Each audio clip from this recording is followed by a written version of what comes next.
Good morning, folks. It's an early Saturday morning for me. I got early sleep. So I'm going to take. I woke up at 5 in the morning, but I got to get it like 8 hours. So I'm good. So I'm going to use that opportunity to play some more of this.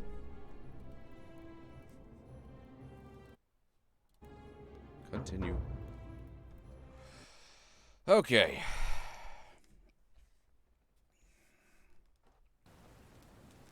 Where were we? We're trying to get the wine.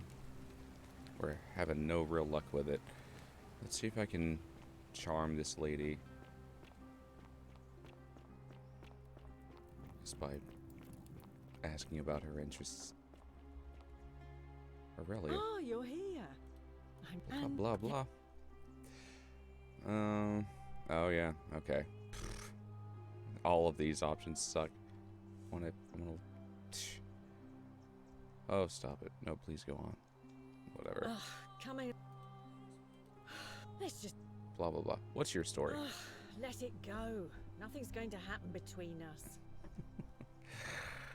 Do you know a way out of here? You know, normally, I'd expect you to buy me a drink before asking if I want to get out of here.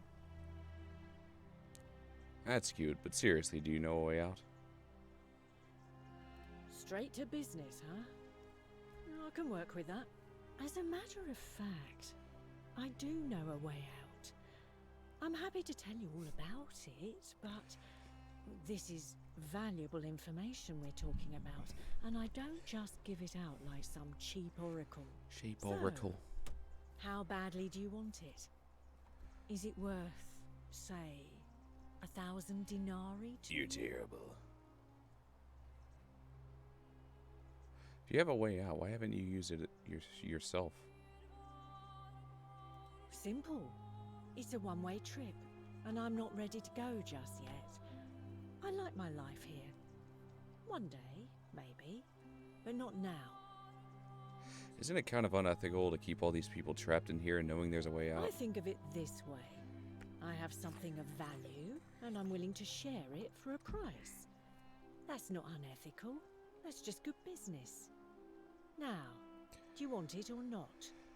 I know it's a scam. Ha! It's hardly Blah, blah, blah. What do you think of the golden rule? I just try not to think about it. Drink helps with that. As the saying goes, to drink is human, so we drink. All right, see ya. Bye-bye. Yeah. Stealing to do this does not... You stay away from my money. Shush. Now, does she tell me where the wine is? I forget. It's all Oh. She's just mad. Cerberus lifts his triple head and lets out his threefold braying.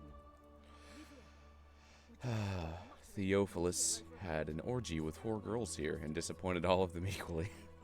Hey, their original name. Imitating their previous lives. Metal dice tower designed to stop people from cheating when rolling dice. Clearly, cheating must be a problem among Romans. No, I don't want your money.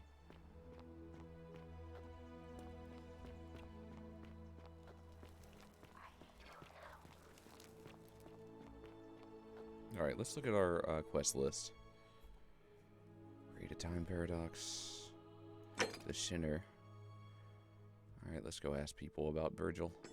Maybe we can help him.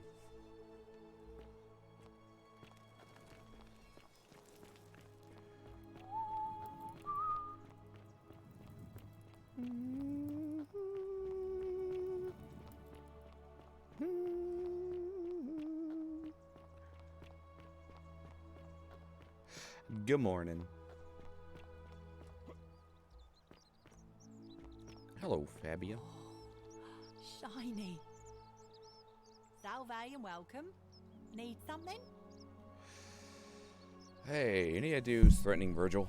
Hey, Queen. Terrible shame, that is. Maybe this'll help. Late last night, I was cleaning my oven when I heard some noises outside. The forum's usually dead quiet at that hour, so I came out to see what was going on. To be honest, I thought maybe poor old Dooley had got out of his cell and was snooping around again. So I put my head out and saw someone in front of Virgil's shop. I couldn't tell who. It was too dark. I called out to them, but they just turned and ran off without a word. All I remember is they ran past a lit torch, and the light glinted off something metallic. Armour, I think. So I suppose it could only be one of three people. Horatius, Domitius, or Rufius. I hope that helps. Alright, thank you, Fabia. Thanks, that does help. Bye-bye. All right. Thanks again for taking care of our problem. I won't forget it. You're welcome.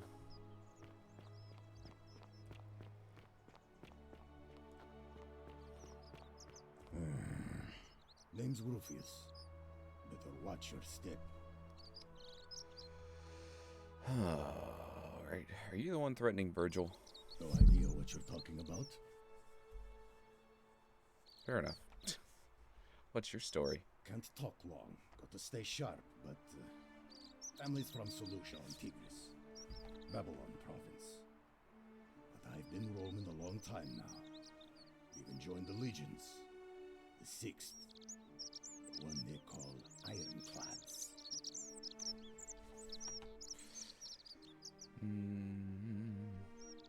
Let's talk about something We else. have to. I'm good. Whatever.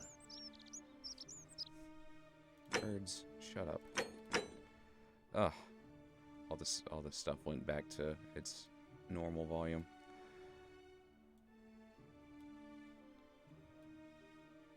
There. Apply. There. Birds, you're too loud. Hey, Andy. How you doing? It's a city that's forgotten, yeah. How come you're allowed a weapon and I'm not? Malleolus isn't receiving visitors at the moment. I would It's assume been it's this election guy day. just because he's working for Malleolus, but...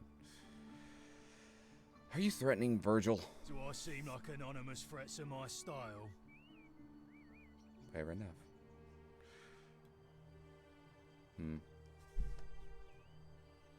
What's your story? The name's Domitius. You want to get to Malleolus? You go through me. Why are you dressed like a gladiator? Why?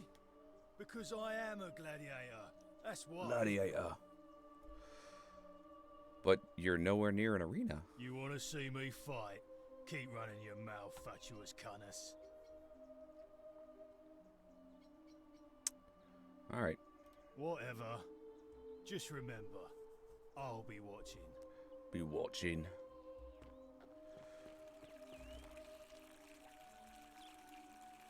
What is it, citizen?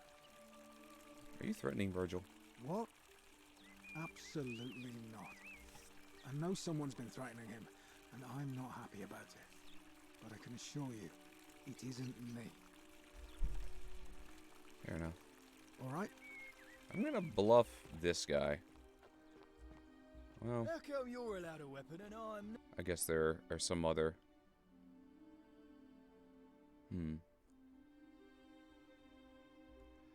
Yeah, I'll try to bluff this guy. What now? He's... To me, he's the most likely, just because he works for Malleolus. Do I seem like an... You I don't know know it's you. Sturkis. Oh. Well, bluffing didn't work. Whatever. Just remember. Fine. Virgil's the gay dude. He's being harassed by somebody, and it's...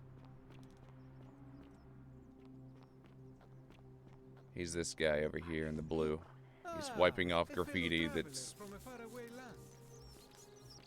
calling him a sinner or something.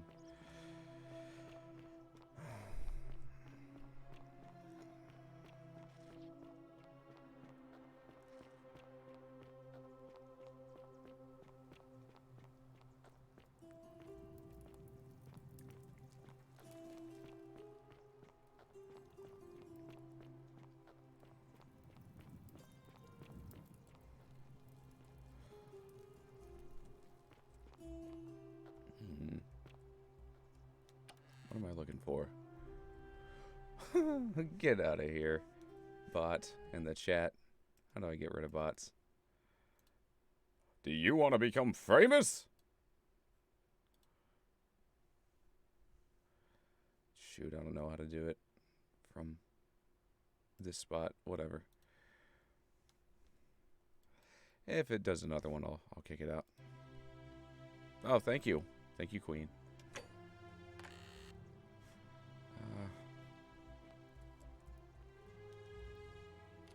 It looked like it wanted me to look in here. I guess I'm looking in their rooms to see if I can find any. Inspect. A Legionary's banner from First Italica. Must belong to Horatius. I'm not seeing any clues in this room.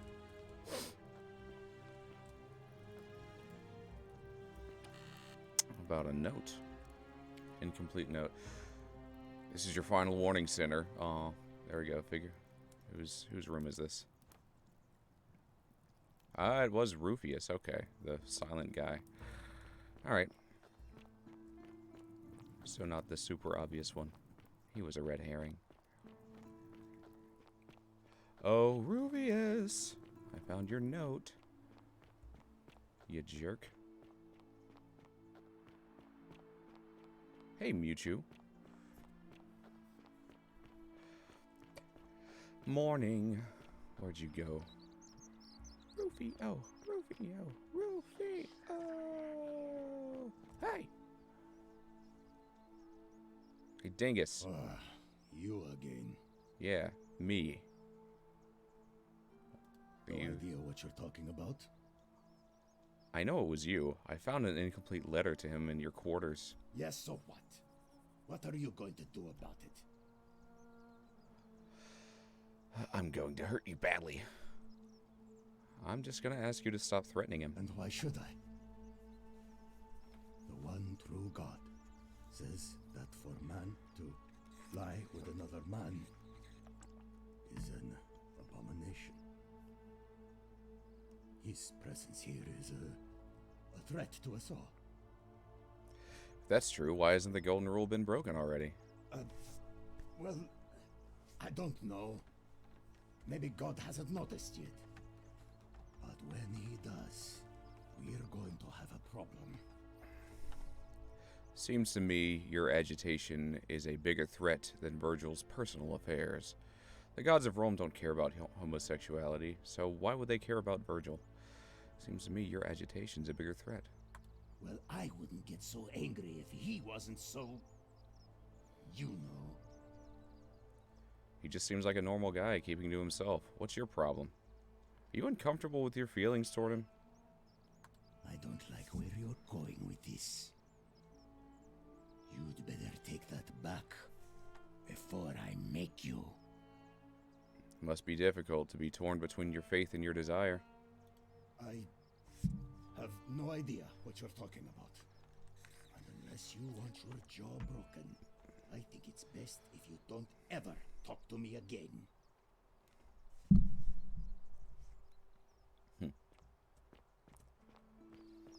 Hey, buddy. I found your harassers. Your harasser.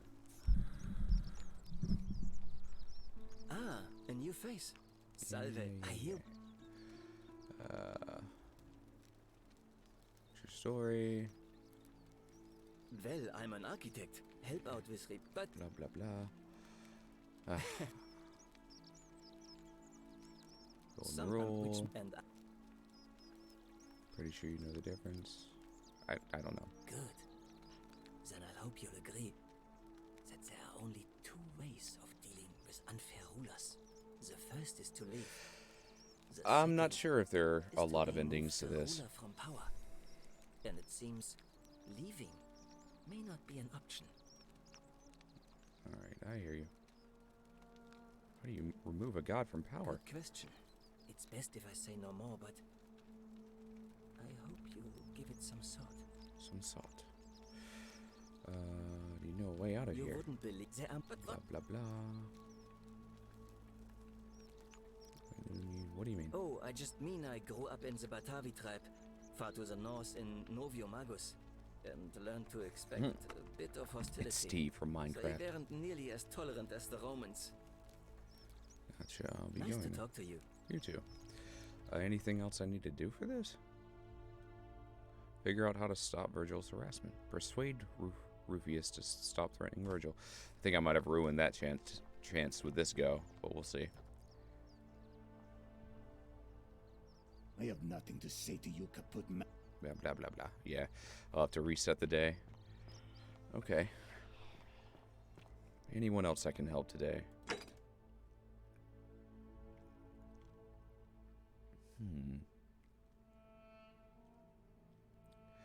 Galerius out of Malleolus. Malleolus drops out. He'll nominate himself. I'll need to make...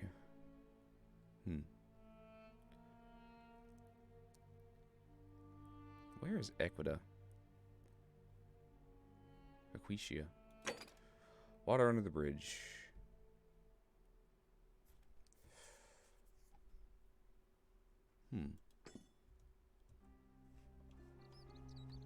Oh, there are multiple endings? Okay.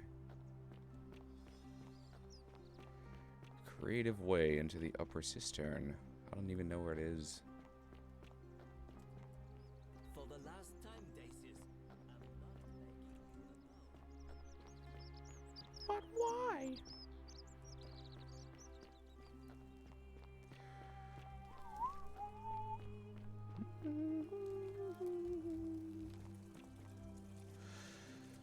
Yeah, same message.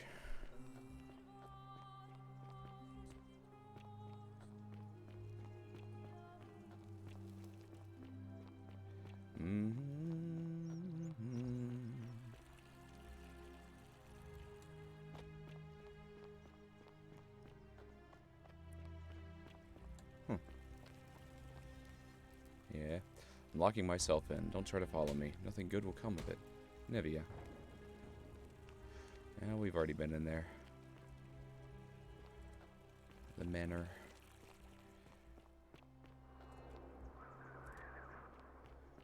Dude's ready to throw himself off again.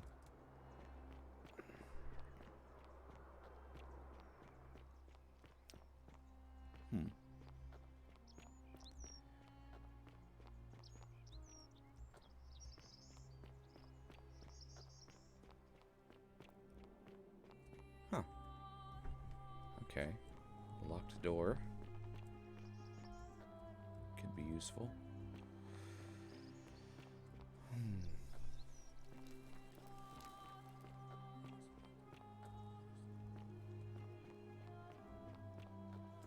Hello, lady. Can I get in here? No, I can't. So that's to the temple. Still need to find the cistern.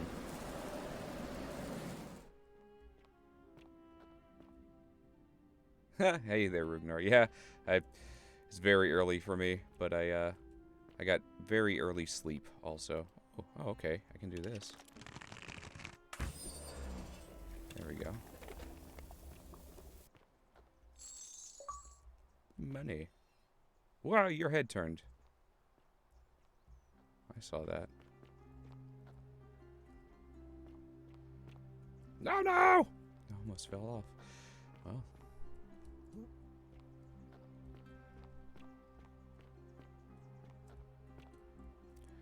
Well, this doesn't feel safe.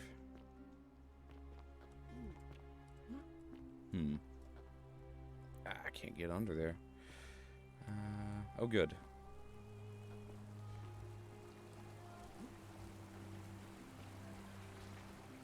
Huh.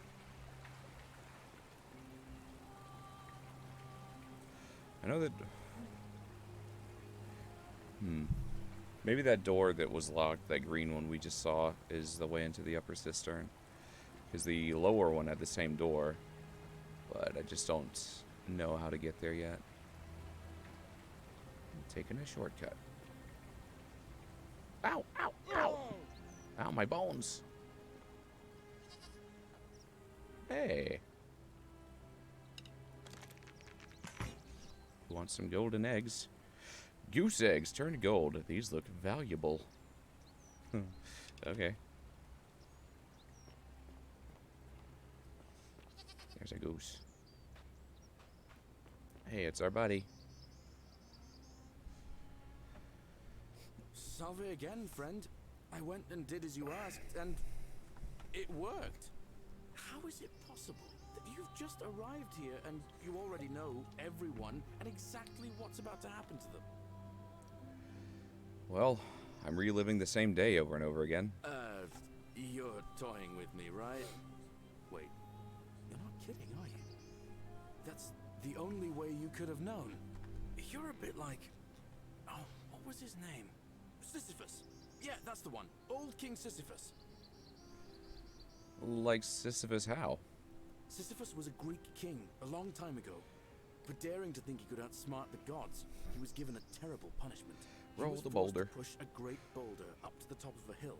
Only, just as it reached the top, it would roll all the way back down to the bottom, forcing him to start over and over and over again for all eternity. Just like you. Actually, now that I think about it, there are a bunch of old stories about the gods punishing people by making them do the same futile task over and over. Tantalus was made to grasp at fruit on a tree he could never quite reach. The Pleiades had to keep fetching water in a sieve. Oh, and Ixion was strapped to a wheel going round and round forever. But on the bright side, at least you're not stuck in the underworld like they all were. Anyway, I don't know which god you managed to upset to get yourself into this position, friend, but you seem all right to me. So, I'll tell you what. I'll keep doing whatever I can to help you. And you just focus on finding a way to break the cycle you're in. Thank you, Steve. You're a good man, Galerius. Oh, that's kind of you to say. Now, I'm going to keep your secret. Although, it's not as if I'll remember this next time we talk anyway, right? Oh, and if our conversations ever start to annoy you, just tell me you're busy. I know when I'm not wanted. May fortune smile on you, friend.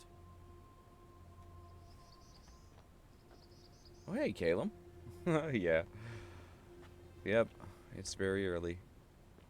But I'm quite awake. Well rested, too. I went to bed at like 10 o'clock, which is rare for me.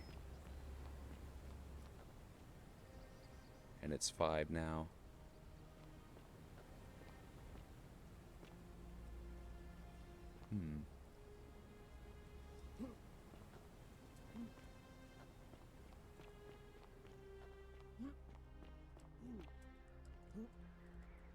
Okay, so I guess the water all just stops. Yeah, there he goes. Can't follow that. No, we can't follow that. Yes, I can hear you.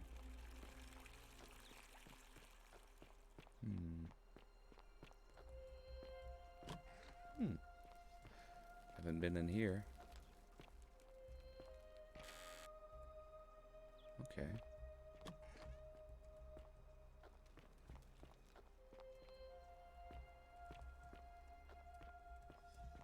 Another chest. Note to Octavia. An anonymous friend to Octavia. May the Lord bless and keep you. I'm sorry I could not risk discussing this with you in person, but if I'm right, then you're a believer like me. You may not be able to worship openly here, but know that you're not alone. If you ever feel like you need someone to pray, there's a special place waiting for you deep in the caves behind the theater. Turn right at the first fork, and then again at the second. Okay, I think I might know where that is.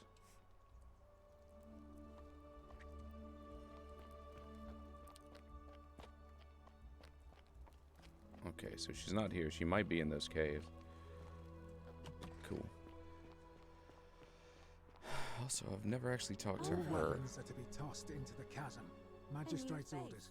Ave, and may Vesta watch over you. I'm There you are. To what do I owe the pleasure of this visit? What's your story? Oh my. I take it people are quite direct where you're from. I suppose it's quite charming in its own way. Usually, however, you wouldn't simply march up to a Vestal priestess and without due formality or courtesy ask, "What is your story?" Sorry, what should I have done? The proper approach would be to arrange an introduction through a mutual acquaintance in high office, by which time you would already know how to address me. And then you would find a way to satisfy your curiosity rather more indirectly. But to be honest, I've often thought what an unnecessarily formal way to communicate that is. So, let's do it your way. You just keep being yourself and ask whatever you like. It'll be a refreshing change. Alright. What's a Vessel High Priestess? You really don't know? You are from far away, aren't you? Well, I am one of the priestesses, charged with keeping the sacred flame in Rome's shrine of Vesta burning. I take it you know who Vesta is? Remind me? Vesta is the mother goddess of hearth and home, and the guardian of the Roman people. Alright. What do you do here? Put simply, I tend to the temples, ensure their sanctity is preserved. I just remembered I have to go do something. Ah, yes. I get that sometimes. Another time, perhaps. Bye-bye. Keeping an eye on things, Horatius? As always. I wonder if this guy will want these eggs. Whatever's in that great temple Decius. up there. Hello there, friend. May I say, that is a glorious bow you're carrying. Do you mind if I ask where you acquired it? I took it from the Shrine of Diana, only to discover you locked me inside with angry hornets. I managed to escape, and after a harrowing ordeal in the palace and traveling back in time, here I am. Are you well, stranger? Have you been out in the sun too long? You seem a little confused. Perhaps you should go and see Lucretia in a clinic. Nothing about the Very golden well. eggs. Another time. Maybe they'll come into play later.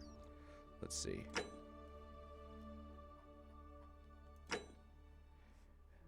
Goose eggs turned gold. These look valuable.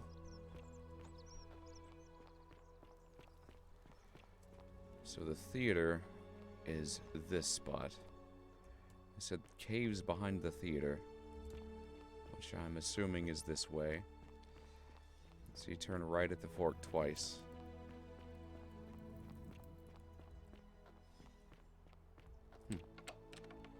Ah, there you go. There's the Ichthys symbol. So, yeah, the Christians are coming here to worship in secret. A wooden carving with a symbol of a fish carved in it. Looks like it might be religious in nature.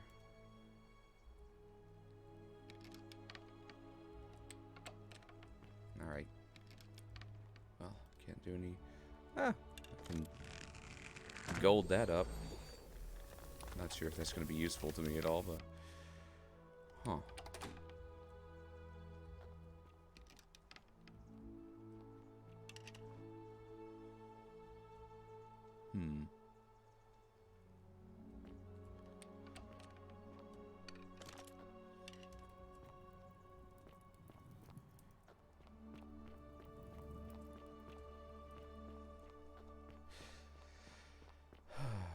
Is there anything in the theater that I might want?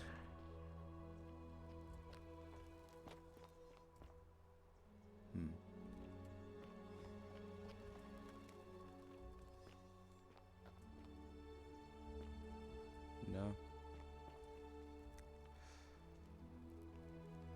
The Myth of the Golden Rule by Duratus the Younger. As per our custom, I shall begin by paying my respects to the god responsible for this city. For our continued prosperity and tranquil seclusion, he deserves our admiration. But here I must depart from custom, for his attempt at imposing strict rule upon us is oppressive and overreaching, and deserving of our contempt.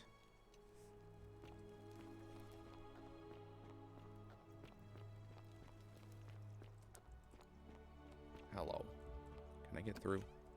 Ugh, no. Ugh, let me through. Let me get through there. And I can try to... Yeah, that's not going to do anything. Okay. Well, I can at least reset the day and get Rufius to stop messing with Virgil. Figure out how to stop Ulpius from killing himself. Well, to do that, I'm going to need to blackmail Malleolus.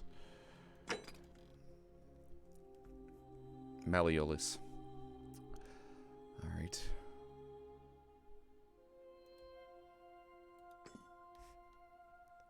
What can I do to make him... Nah, no waypoint markers. Figure out why Livia is acting strangely. Perhaps the priestess might be able to help her. Ah, yeah, I guess I could do that. I could ask priestess lady.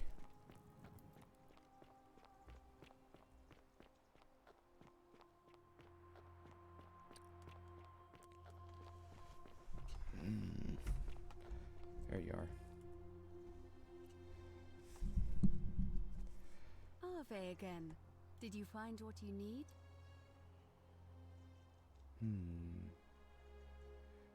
What do you think about the golden rule? I'm quite sure it's the work of the gods, which is strange because they've never been particularly concerned with our misdeeds, as long as we've kept the peace of the gods. We asked for blessings, for good health, bountiful harvest, military victory, and in return, we offer praise, wine, incense, or animals. But here, it seems they require much more of us. I find myself reminded of an especially pertinent tale from our great poet Ovid in his epic Metamorphoses. Would you like to hear it? It is rather long. Why not? I have time. Is there a short version? Wonderful. It goes like this. Baucis and Philemon were an old married couple living a humble life in a small town. One night, the town gets a visit from a couple of vagrants. They go from door to door, asking for a place to stay the night. Of course, being vagrants, they're turned away sharply from house after house, 1,000 in all, until finally they come to the little cottage where Baucis and Philemon lived. Now the kind old couple had very little to offer, but nevertheless, they invite these strangers into their house and offer them food, wine, and a place to stay. Immediately the guests make themselves at home. They begin gulping down the old couple's wine, so much so that Baucis, the old lady, begins to worry they're going to run out. And then she notices something strange. Her wine pitcher keeps refilling itself, as if by magic. Realizing only a select few possess such powers, says to her husband, Philemon, "I think these men are gods in disguise." Immediately the couple begins apologizing for offering such coarse wine, and the vagrants metamorphosize and reveal themselves to be Jupiter, the king of the gods, and Mercury, the trickster god. They confide they didn't mind the meager offerings, they were just pleased that someone in the town offered them hospitality. Then Jupiter says to them, "You have passed our test, but everyone else in this city failed, so we are going to destroy this place and everyone in it, except you, who we will grant a wish." So old Baucis and Philemon escape up into the mountains safely, and they receive their wish, which is for eternity together. Meanwhile, Jupiter carries through with his threat and wipes that city off the map. Some say the moral of that story is that we must all honor the sacred rituals of guest friendship, the reciprocal obligations owed between hosts and guests. But I like to think it's that we should always show compassion for those less fortunate than ourselves. Perhaps it's the gods might kill you at any moment for failing their test, and they don't even have to tell you what the rules are. I agree. I'm pleased to hear it. Do you know a way out of here? I don't, I'm afraid. It seems to me we're exiled here until the gods judge us, one way or another. What's the status of the election? It must be completed by dusk, just the same as any other official business. It'll be between Sentius, the incumbent, and Malleolus, the challenger. Why do you ask?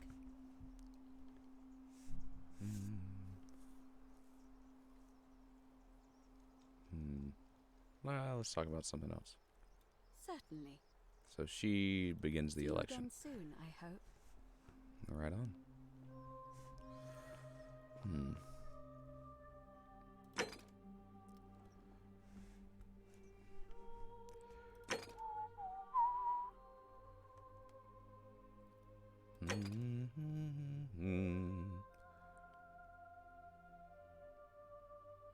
find a creative way into the upper cistern. If I knew where it was, but I don't. There's no map either. Whoa, okay. Might just be best to restart the day at this point. Hey, buddy. Welcome to my humble store. Greetings. I'm Georgie. Hello, Georgius. I know. You want to know where I'm from, but I really want to ask you some questions. My friend, your words intrigue me more and more. But yes, very well. Ask me what you will.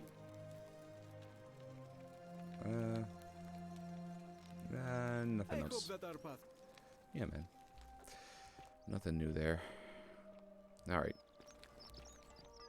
Sometimes I stare at the great temple on the bluff, and I think, whatever is in there, it has to be important. Salve, Dooley. How are you doing today? I'm sad. Am I going to die in here? I don't think so, my friend. It's election day today. Perhaps our new magistrate will be kinder than Sentius and let you out. I hope so. Galerius, Oh. what happens when you die? You're not going to die anytime soon, Dooley. My mother told me, when you die, a ferryman helps you cross a river, and your spirit lives on in the underworld. Is that true? Well, yes, but... Is it true that if you were good, you get to go to Elysium, but if you were bad, you get punished forever and ever in Tartarus? Something like that, but... If I die and go to Tartarus because they say I've been bad? I'm not going to let that happen to you, Dooley. I promise. Thank you, Galerius. Thank you. Now, I have more work to do, but I'll visit you again soon, alright? Alright, Galerius. See you then. Poor Dooley.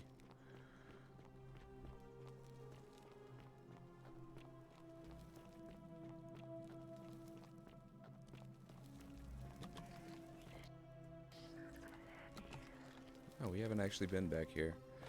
This is where the assassin was.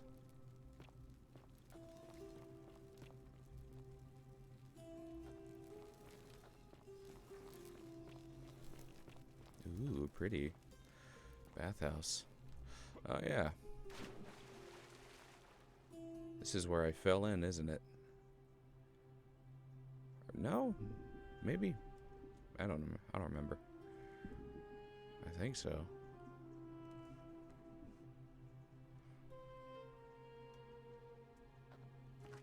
Right. Yeah, back in the real world. Yeah, now I remember. Back in the future.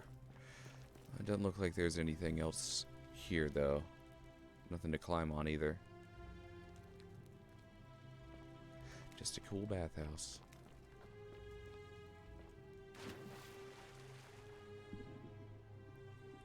I don't see anything useful either.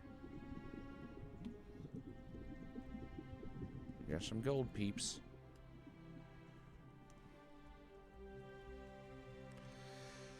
Alright. I wonder. Nah. Nothing is shining, which means you can't really shoot it.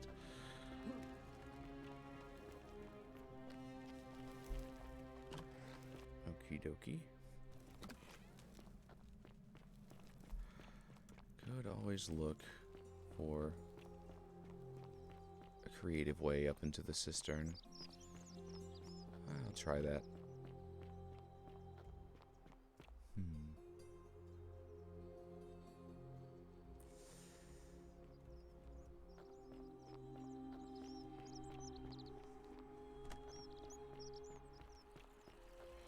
Going from the lower one just leads you into the mansion, so that's probably not what we want.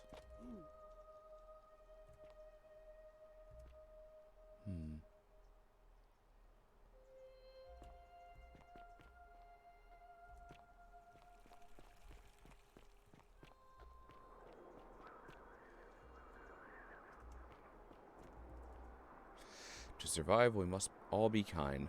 Corrected to, we must all be wise. Corrected to, we must all be obedient. And finally corrected to, we must all be something.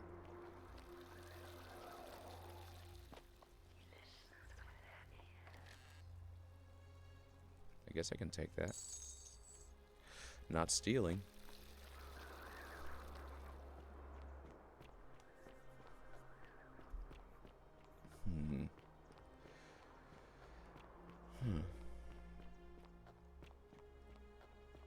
Yeah, I'm just venturing a guess that this door down here, this green one, leads to the upper cistern. I don't actually know.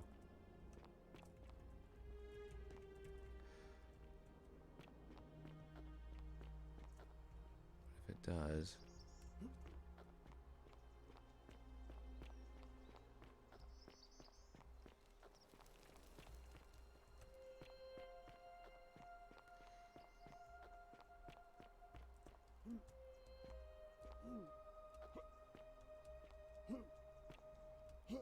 Come on, let me up.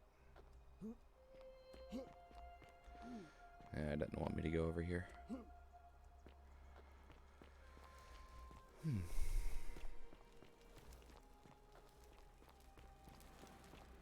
Not seeing a sneaky way over there either. Oh well.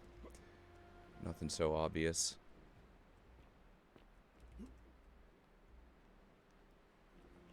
And I still don't have a solid way to stop dude from jumping either. Not yet. Alright, yep. Looks like my best option at the moment might just be... Oh, no! Well, that works too. God dang it. Actually, it doesn't work. It's not going to reset the day.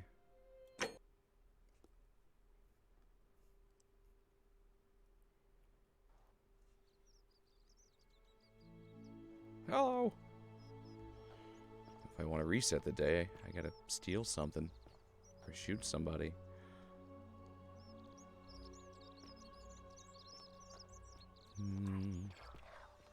I know. Oh, shiny. I'm gonna steal from you. Oh, your chest is locked. Sculpture of Minerva, the Roman goddess of strategy.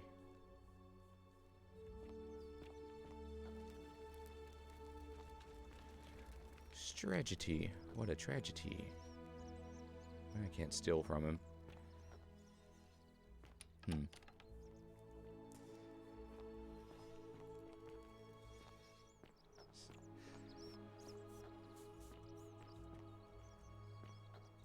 I don't want to steal from anyone else.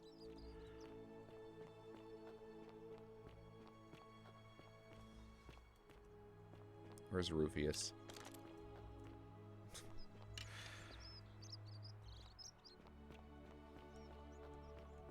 All weapons are to be tossed into the chasm.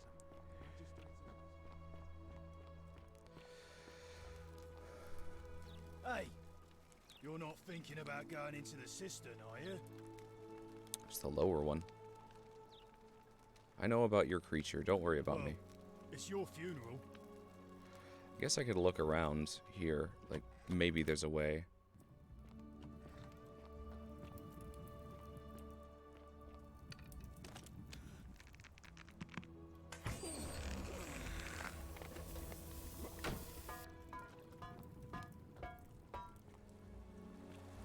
Like, there's the way up into the,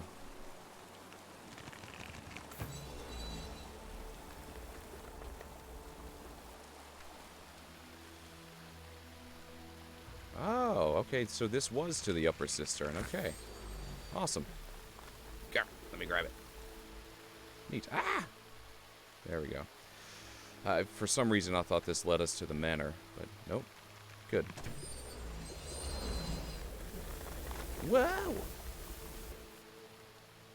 Sweet. Don't need a key. Oh, good. I'm glad I checked. Ooh. What the heck? What are you doing in here? Let her go. Hey. You. Who are you? Did he send you? You're the girl with the S name, aren't you? Scintilla, maybe? I'm Darby, and nobody sent me. Do you know you're here? You have to help me escape before that monster comes back. What's going on here? I'm Scintilla.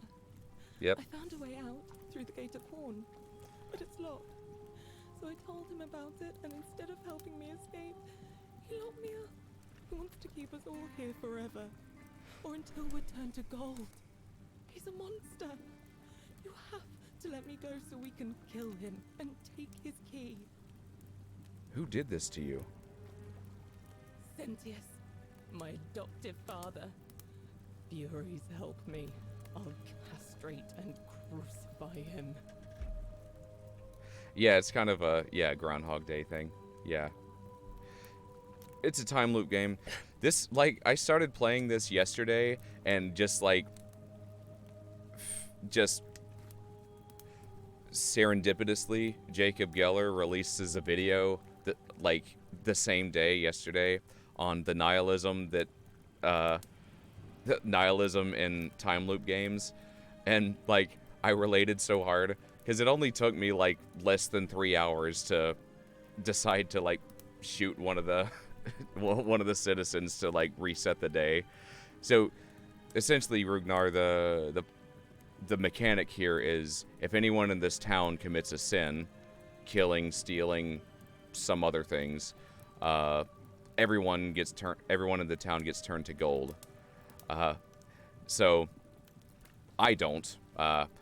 Essentially the day will reset for me if that happens. But like, I could, instead of choosing to, walk 2 steps and steal something, I was like, meh, just shot the person. And it was a very good video. I recommend it. Just like having the concept of like having no consequences can make you like choose the easy route or like go into some like dark territory. It was a good video. Jacob Geller. Anyway. How hasn't this broken the golden rule? I don't know.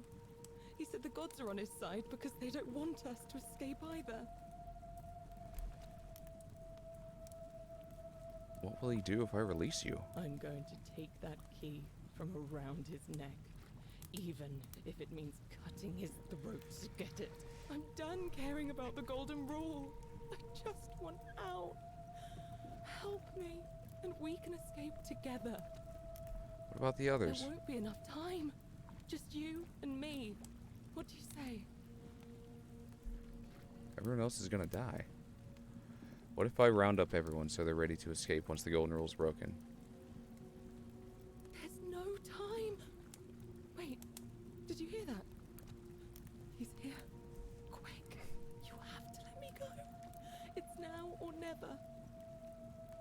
Alright, I'm letting you go. Oh, thank you. Now follow.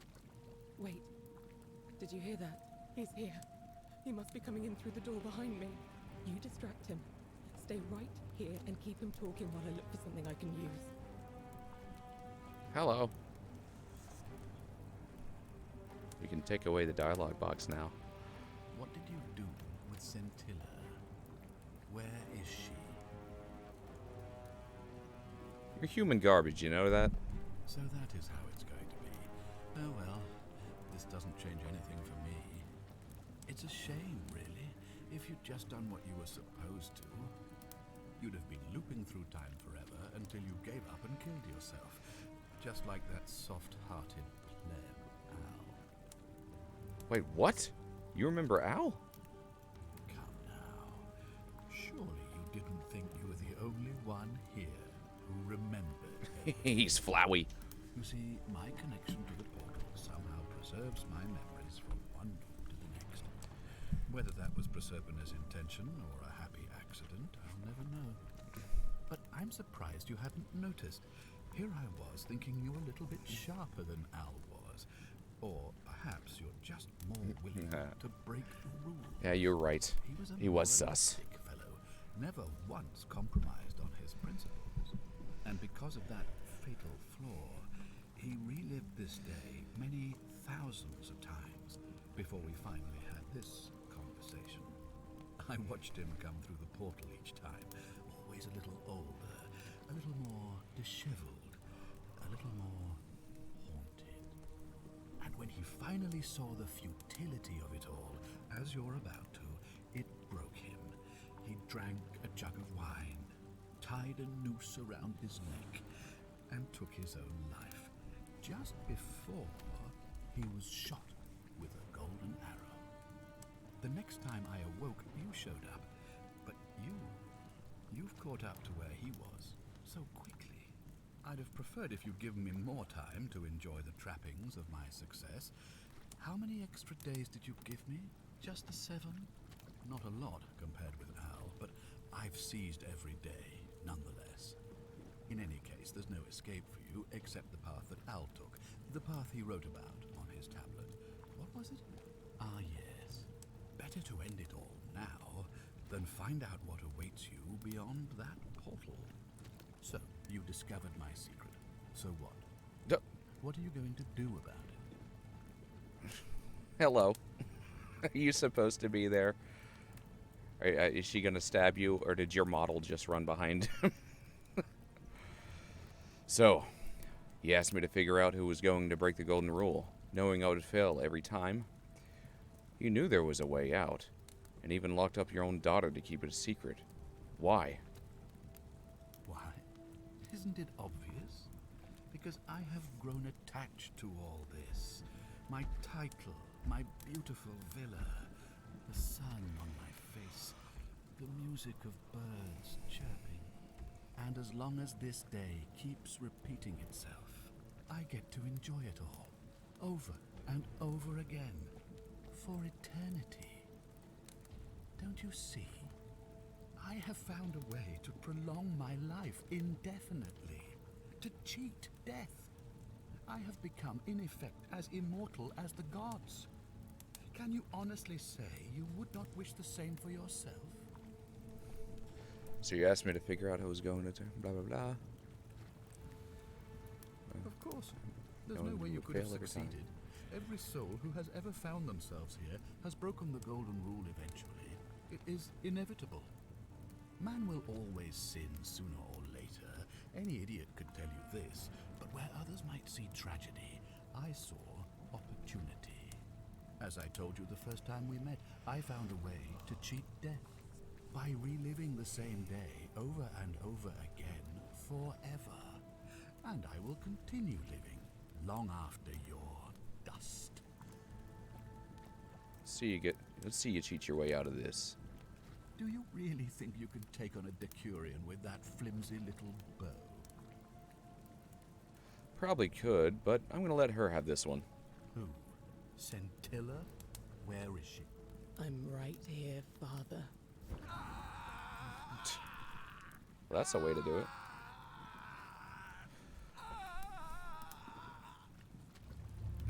The many shall suffer for the sins of the one. Come on, we have to go. Hey, what's happening to you? That light, it's so bright. Create a time paradox. Oh. What's happening?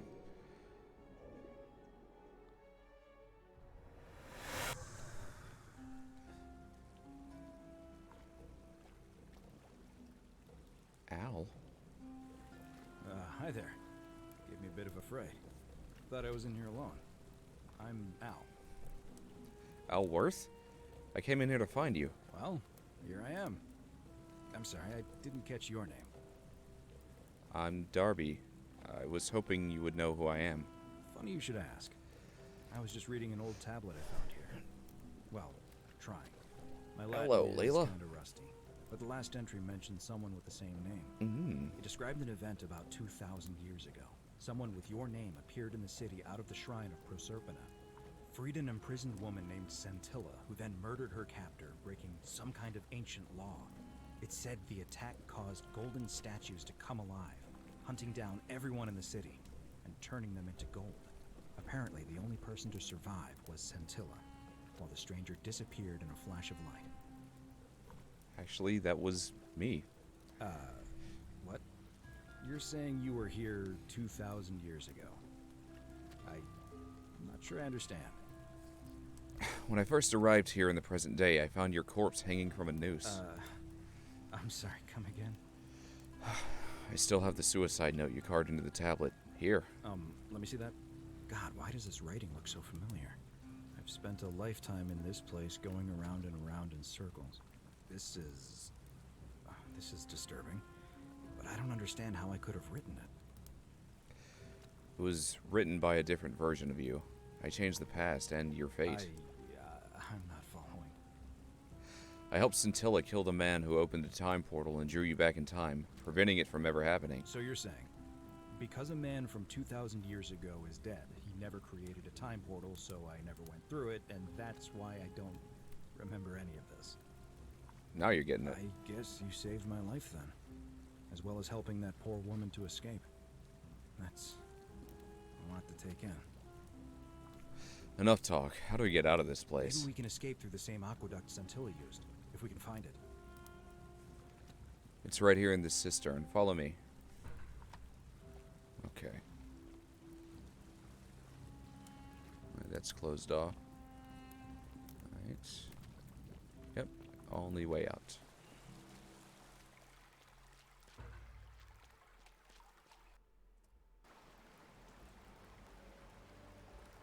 Ow.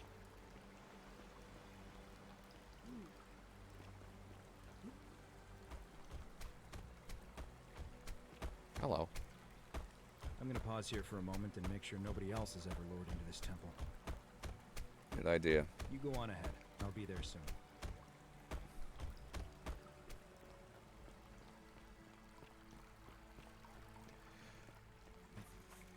I think maybe we're about to see an ending, but it's not the one that I'm necessarily wanting to see yet. So we'll go back and see the other one that I was kind of drawn to play this game to see. But you're alone. Does that mean you didn't find Al? I found him. He'll be here in a moment. What a relief. Thank you so much. I was beginning to think you'd both become trapped in there. Why don't you tell me what you discovered while we wait? I discovered the ruins of an ancient underground city. Really? Hey, Mewtwo. Sounds amazing. And did you... Oh, look. Here he comes. Ow! Ow! It's so good to see you. You were gone so long I thought I'd never see you again. Kinda lost track of time in there. You wouldn't believe what we found. The ruins of a long-forgotten city. And there was a tablet describing an event 2,000 years ago. Supposedly, the city was destroyed when a woman murdered a tyrant with the help of, well, my new friend here. I know how crazy that sounds. Maybe not that crazy. That woman. I don't suppose her name was... Scintilla? How could you... What? She left a tablet of her own. I stumbled across it while I was waiting here. I think she meant for you to read it. Here, take a look. I don't know what became of you, or if you'll ever read this, but I want you to know that I will never forget you, or what you did for me. It pains me that so many dear friends were not so fortunate.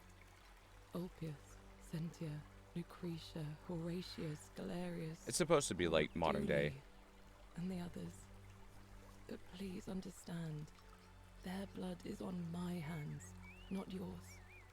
I will live with the consequences of my actions, and all I can do is move forward, trying to show others the same compassion you showed me. I promise you that saving my life will not be for nothing. Scintilla. Sounds like you meant a lot to her. I'd love to hear your story, but first, you two look exhausted. Why don't you hop in my boat and rest while I ferry you back to civilization? Sounds good to me. And you? Are you ready to go home? I'm ready. Take us home. Reach ending 2 of 4. Okay. How many might have walked away? Survived if you walked away from Scintilla. Okay. Interesting.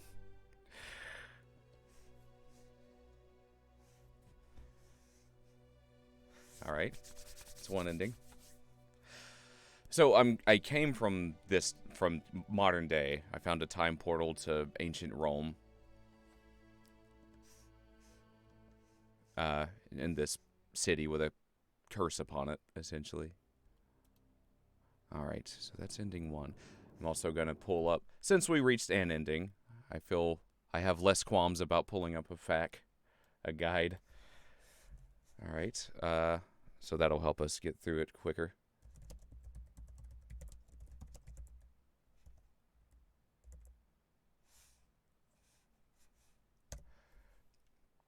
Endings guide. Mm-hmm.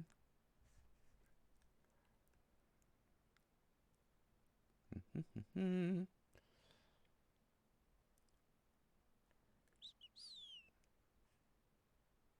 Yep. Hmm.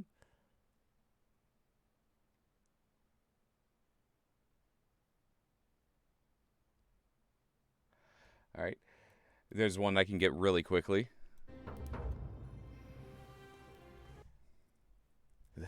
Yeah.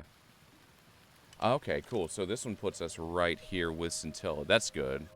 So it looks like we might be able to get ending 3. Ending 3, the same. Disagree with that next time you.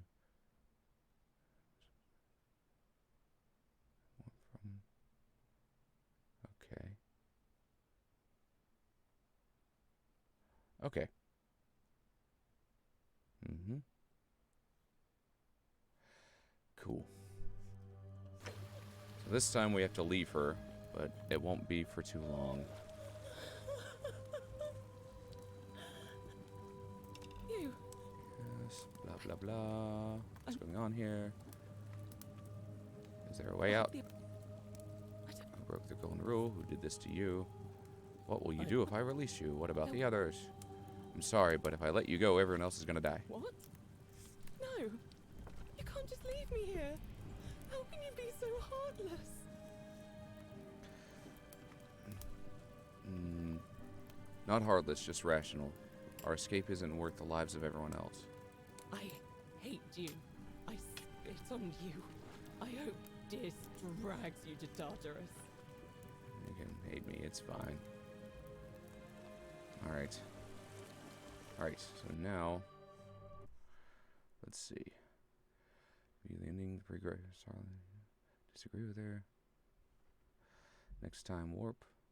Next time warp to inform. Okay, so I have to do another time warp until Galerius.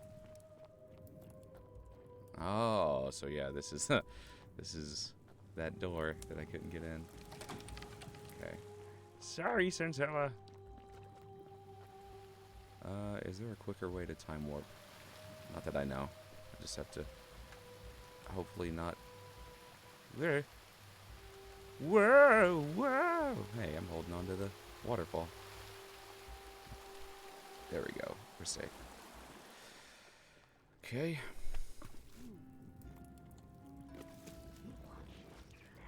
Buddy.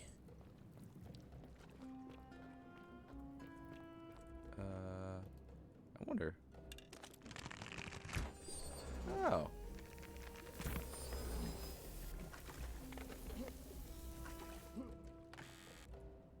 Hey, money. Not that I need it.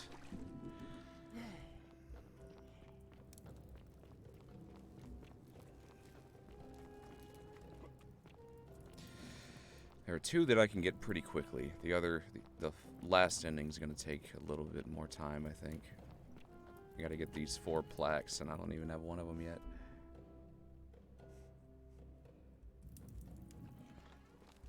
Hello. All right, let's see. Like I've seen this game engine before. Oh yeah, it's essentially like a I don't know quite. I don't know quite how much of it is based on Skyrim, but this game was originally a Skyrim mod, or maybe it was Oblivion, I forget. But it was an entire Yeah, it was an entire area story that someone built. And it was this, but then the team for this game just essentially made it its own game. So it's, yeah, it looks a lot like an Elder Scrolls game. Ave. Ave. Ave Maria. That's some lamp. Steel time. There we go. That'll reset the day. Many shall suffer for the sins of the one. Alright, buddy, let's go. Ow!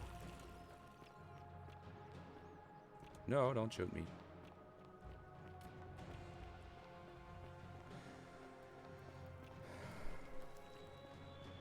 Yeah, that's why it feels so familiar. Follow me quickly. Darky.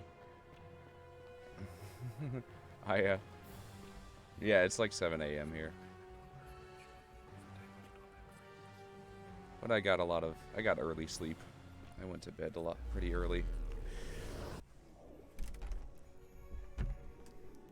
Then my smoke detector woke me up because it was running out of batteries. And I was like, oh well, I'm already awake. Alright, buddy. Salve, friend. Mind telling me who you are? Alright, I'm Darby, and I'm a little busy right now. I need you to take care of some things. You? Do that, do that. I'll go. Actually, anything else? Yeah. I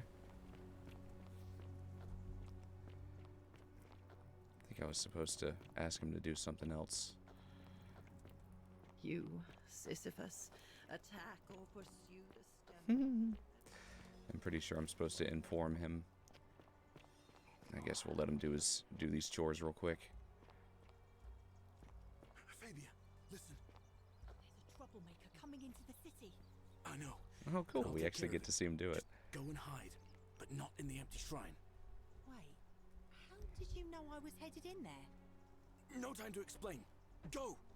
All right, I'll be in my bakery. Thank you, Galerius. Thank you, Galerius.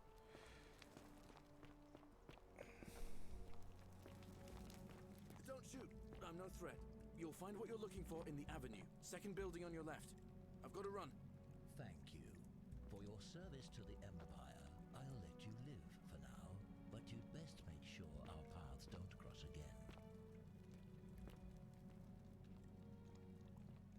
again. Run, run, run.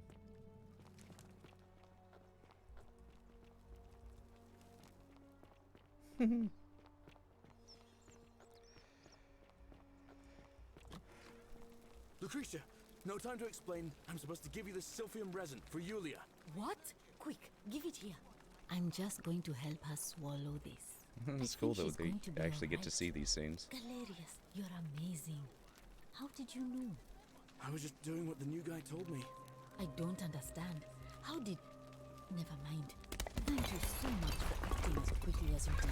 Another moment and we would have lost her. There goes the shrine stay. falling on the Places to be. assassin. Okay. Hey, buddy. Salve again, friend. I went and did as you asked, and it worked. How is it possible that you've just arrived here and you already know everyone and exactly what's about to happen to them? I've lived the same day many times. You're Already told him that. Yeah, we've already done that. Blah, blah, blah, blah, blah, blah, blah, blah, blah, blah, blah. Thanks, Galerius. You're a good man, Galerius. Hey, you got something else? Salve again, my Sisyphean friend. Now, what's on your mind?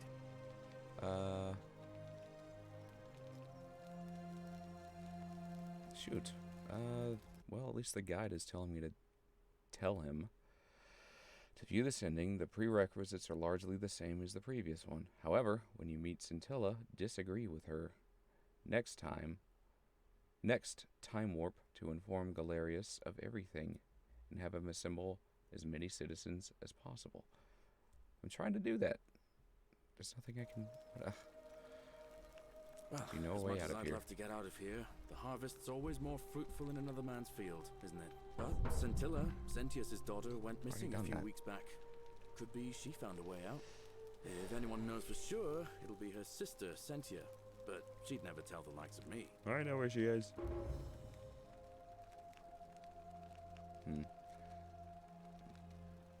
Stay out of here. As much as but. Wonder if I can reset his dialogue or something. Salve again? No. Nothing. What do you think about the golden rule? Oh, I don't give it much thought these days. I mean, everybody here's got their own view about what we need to do to survive. But I say, let's spend less time arguing about what it means to be good and just get on with it, you know? What's your story? Well, it's a long one and kind of sad, but I don't mind telling it. I have time. I'm a farmer. Always have been. I grew up in a small village in Britannia, Camulodunum, with my parents and 2 little sisters. Lovely part of the world. One day, when I was about 20, my father and I were in the top paddock, loading our cart, when some Roman legionaries came along, demanding produce for their men. My father told me to run into the house for his axe, and so I did. I sprinted so fast I almost threw up, but by the time I got back, he was bleeding out on the ground, and our cart was empty. That was my first encounter with the legions. My mother died of a broken heart soon after, and things went downhill from there. I took over the farmstead, but I was young, and it was a struggle. More raiding started before too long. We'd come outside in the morning to find animals missing, our stores pillaged.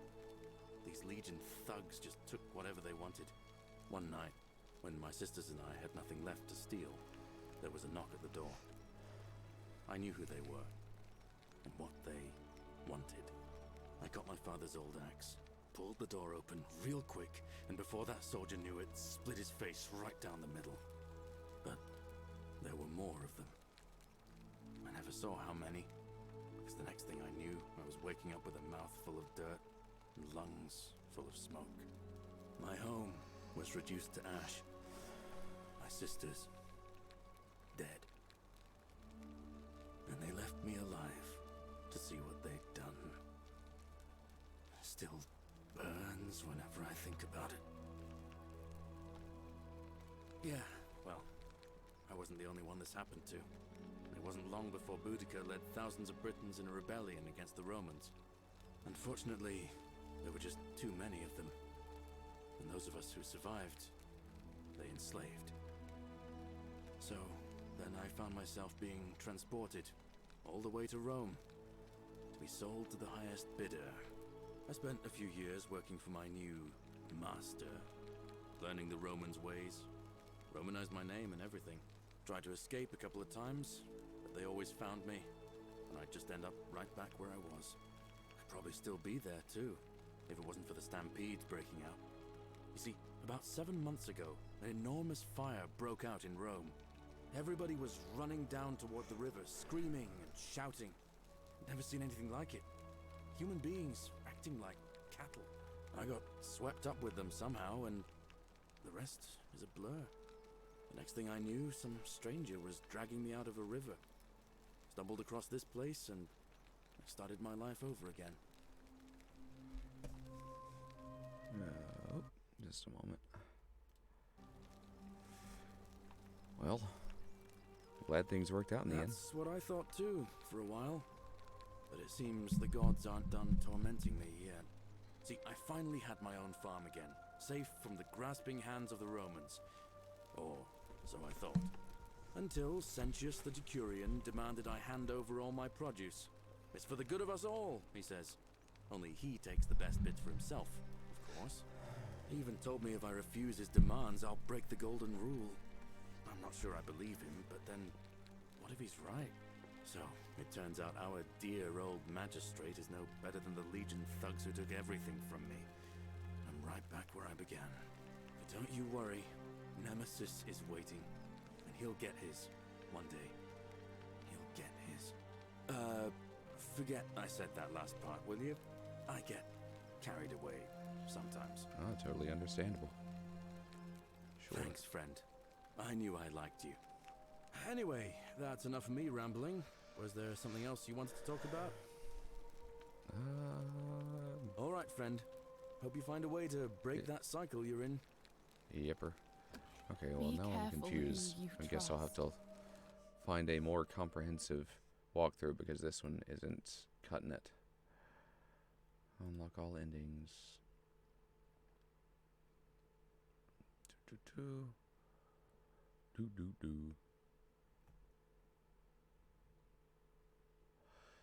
As the most requirements, however, when meeting Scintilla disagree with her and let her know it's far too dangerous to break the golden rules. So,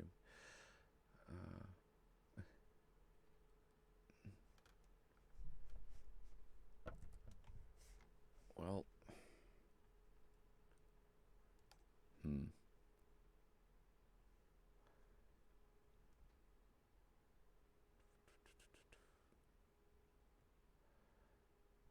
Okay.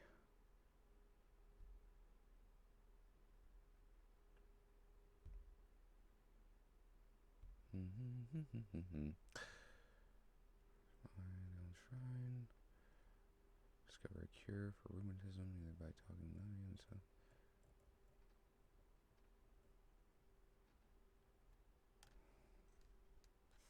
Find Rufus's note in his slums room. Okay.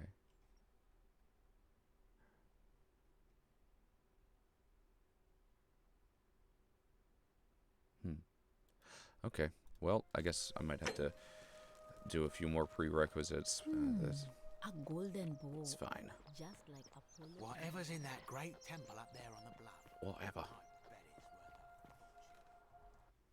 Poor Steve. Yeah, there are a couple things I might need to do. There, I'll just keep it up there. My face is probably going to be wider. By the way, I'm getting a new webcam soon. Oh, it should be coming in today. Elgato, the same people who made my green screen and my capture card, they produced a very, very good webcam that might just be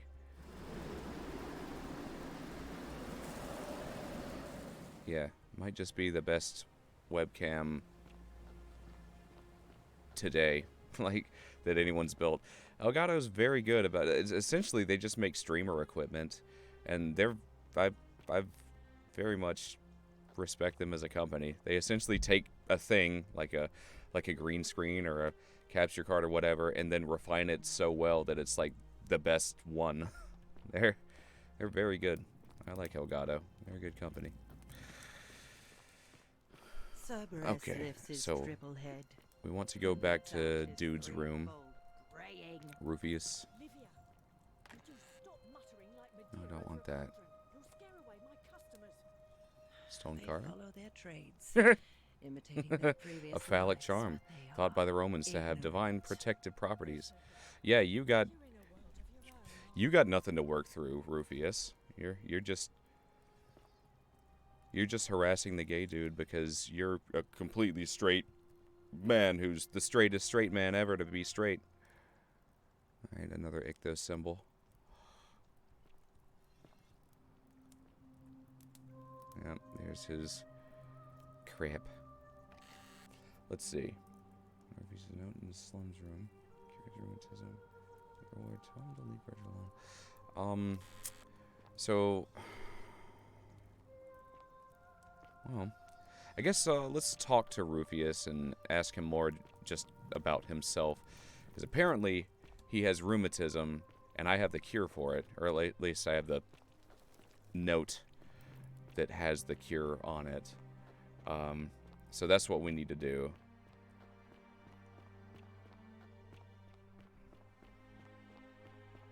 Yeah, it's not sponsored. I'd love for them to be paying me, because I actually very much like their products. Hey, Elgato, set me up with, like, the whole setup, and I will be happy to advertise for you.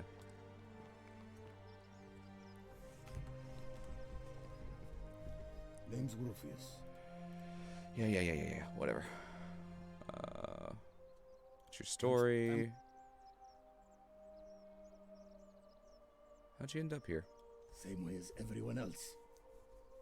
Okay. Not much of a talker, are you? If you were dealing with what I am, you wouldn't be either. Go on. What are you dealing with? None of your business. In Troiti ipsum commensula. Hmm. Why are you still wearing Legionary army? Because we're all in grave danger. Is it not obvious? Why don't you have a weapon? Magistrate made me toss it in the chasm. Stupid. Going to have to improvise now. I'm pretty sure, like, this guy sounds like the Khajiit actor. The guy who does the Khajiit voices in the Elder Scrolls games. I'm wondering if that's him. Let's talk about something else. To. You know a way out of here. If I did, do you think we'd be having this conversation? You know about the Golden Rule. I'll tell you this much. I hate the fact that my survival depends on the common sense of other people. I know the feeling. I've lived through a pandemic. Oh my god. Then you know what I'm talking about. I mean, all these people just bumble along like nothing's wrong. Well, we're one bad decision away from being wiped out. Like the last lot of people who lived here. Seems like I'm the only one ready for what's coming. Whatever that is. And when it hits, it's everyone for themselves. You've been warned. What do you think is coming? I don't know. But did you ever get the feeling some of these statues are watching us when we're not looking? Like they're waiting for something. I don't like it. I think you're right. Of course I am. Of course I am. Who are you voting for? Meliodas. Not sure I trust Sentius. You're not wrong. Couldn't even protect his daughter in a city without sin. How's he going to protect us? Let's talk about something else. Fine. What's your story? Families. Not much of a talker. Fair enough. What are you dealing with? Darn. Maybe I gotta look through more of his stuff. I didn't see anything else in his room. It's saying find the note in his slums room. The only note in his slums room is him harassing Virgil.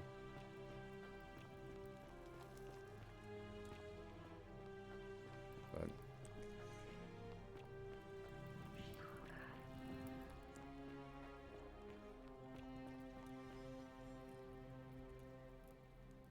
la la.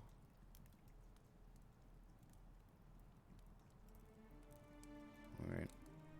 Need that. I don't need that.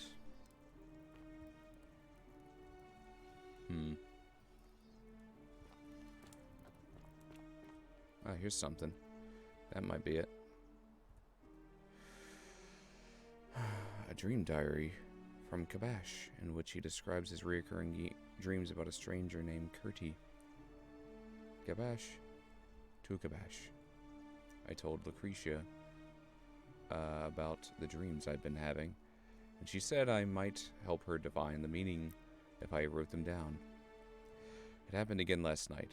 The man by the river was there, as always, his face shrouded in shadow from that peculiar ram headdress. Once again he introduced himself as Kurti and told me he dragged me from the river. He seemed to smirk as he said his name, as if it meant something I could not understand. Indeed, the name rings a bell, but I cannot for the life of me remember where I heard it. I do not think I'll sleep soundly again until I know. Who's Kurti? Next page? Well, there is no next page.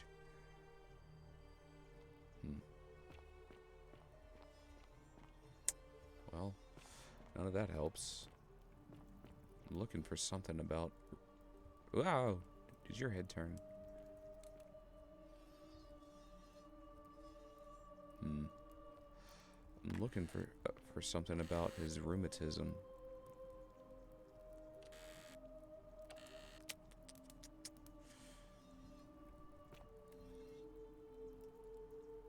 Nothing.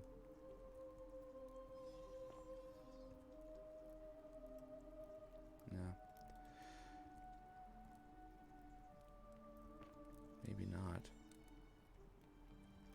Do do do do do do do do do.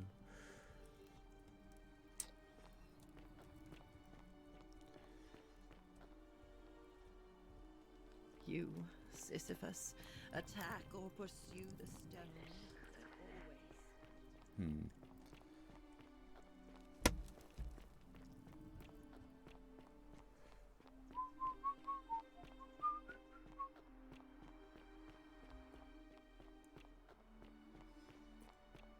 Rufius.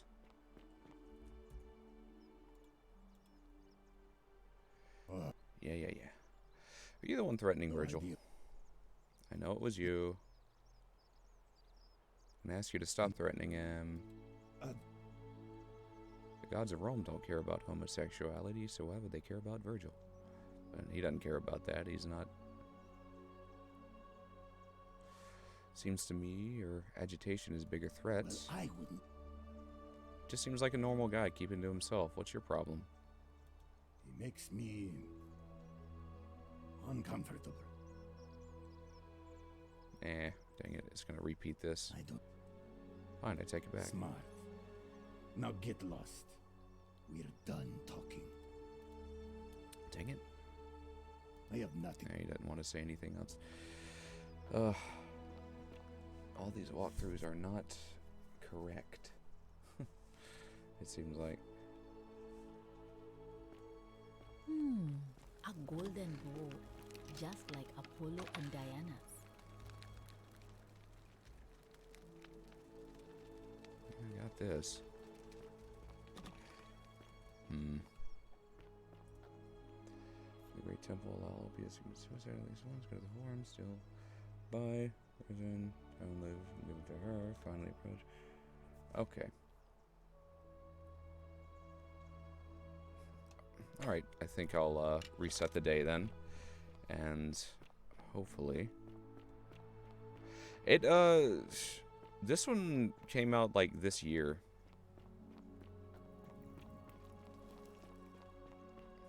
Like I think the original mod came out a while ago, but yeah, this one came out this year.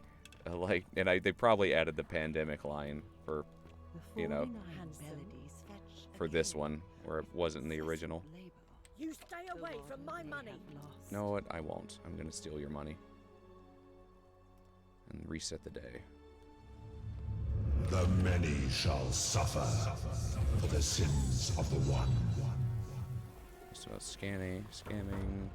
Okay. Still need to get her wine. Whoa, no.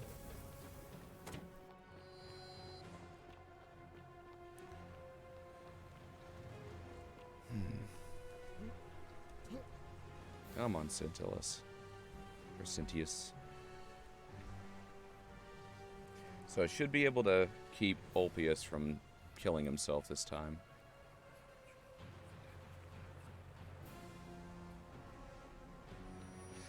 No, stealing breaks it. I just stole and it broke the golden rule. No, you didn't miss a lot. I'm still trying to figure out how to get these next endings. Hello. Let's see.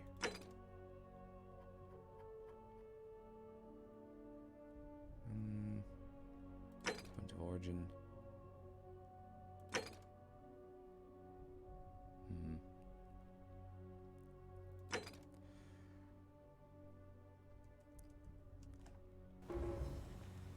Main goal completed. Run. Salve, friend. Mind tell... I'm Darby, and I'm a little busy right now. All right, then. I'll get out of your way. Oh, you're fine. No, don't. Ah, it's you again. Now. Oh, poo. Whatever.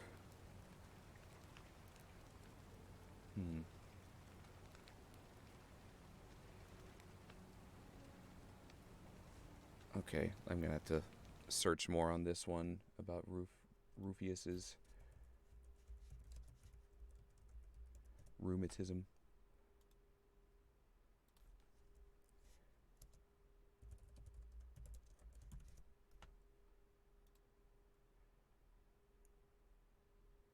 Mm-hmm.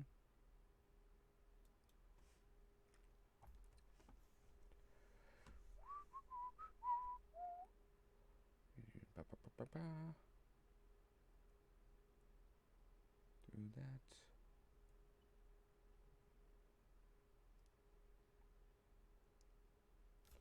Dangerous.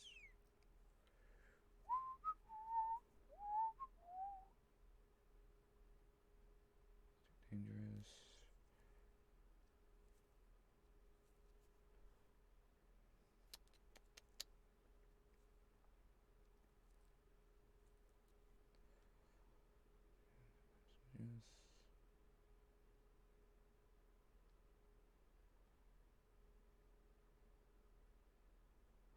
Okay.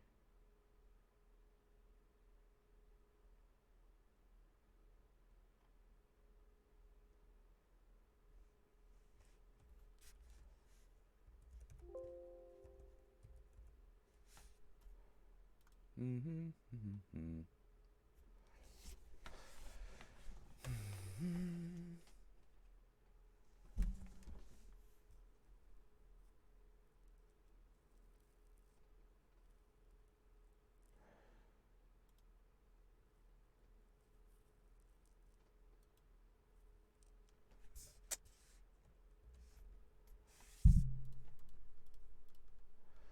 Yeah, I'm not getting very good specifics with these walkthroughs. Fine.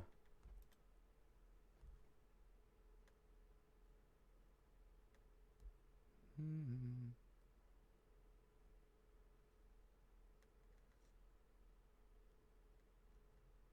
Mm. Okay, so I guess I got to talk to Lucretia first.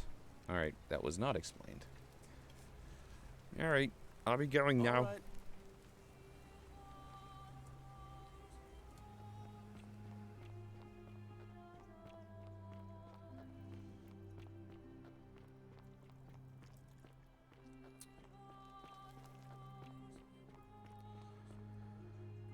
Shoot.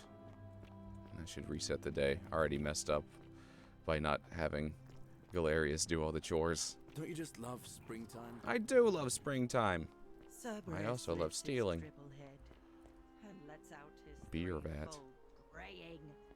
Livia, would Still you not- stop muttering like Medea over a cauldron? You'll scare away my customers. Alright, what's her face? They follow their trades, imitating their previous lives, but they are ignorant. This again. You're in a world of your own, aren't you? Okay. Ah, you're and Blah, blah, blah. You're gonna reject me either way. Doesn't Listen. matter. Wine. I do, but I'm afraid it's not for sale. Alright. What's to stop me from taking it? Well, even if you could get into my locked cabinet, and you can't. Okay. Good eye. Bye-bye. Oh. What locked cabinet are you talking about? You say you have a locked cabinet. I want that wine.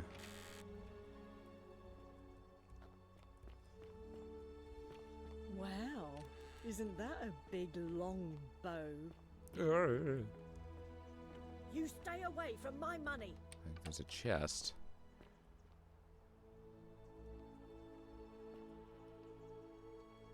Fine.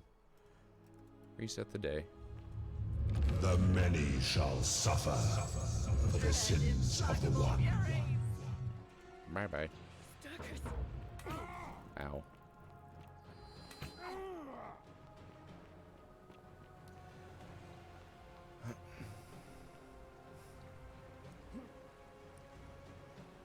Oh, there's only the one assassin, and if the assassin kills me or kills anyone else, the golden rule is broken.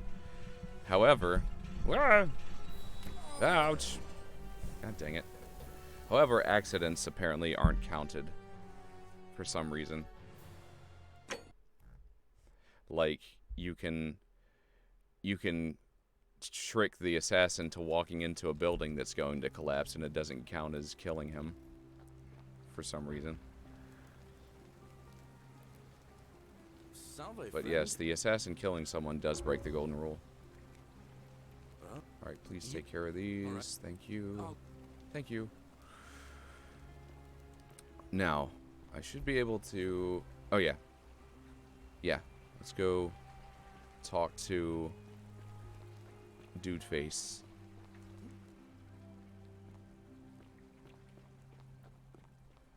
Hopefully just sending off Galerius will be enough to get the dialogue option I need for this. But yes, lawful killings also don't count because they are... like if the, if Cynthius at some point has said that I could kill a dude, then it's fine. I'm allowed to kill him because it's essentially an execution.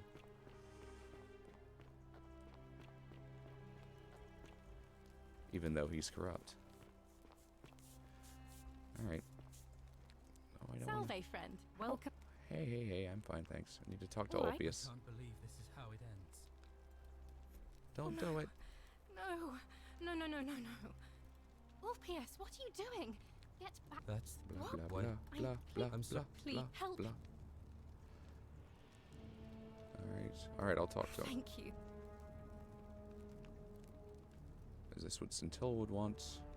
You know.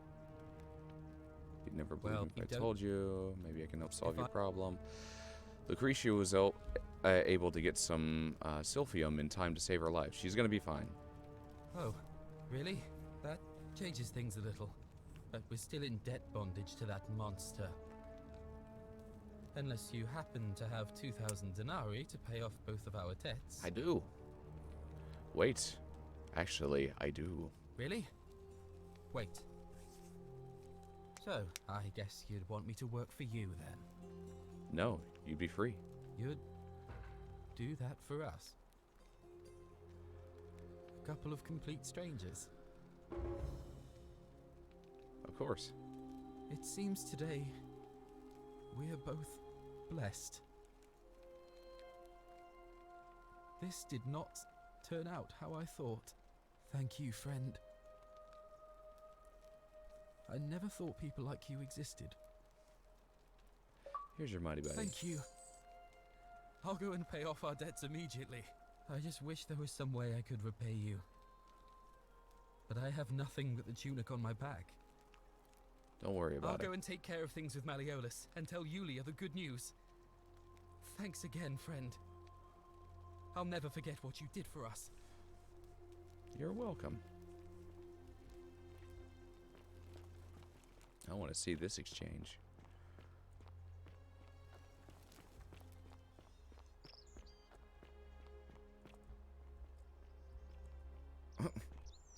Did you go the wrong way? What are you doing? Yeah, go get it. Go get him. Good job, buddy. You got this. Oh, you almost had it.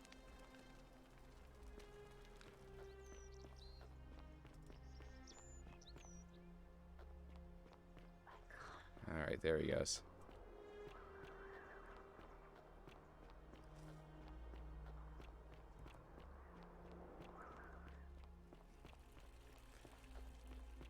Yeah, interesting that the assassin killing someone is breaking the golden rule because it's by order of the emperor, which is still a lawful killing, isn't it? But it seems like the rules are pretty much set. Yulia! I'm so glad you didn't go through with it. Yay! It wasn't for lack of trying. And now Malleolus is going to...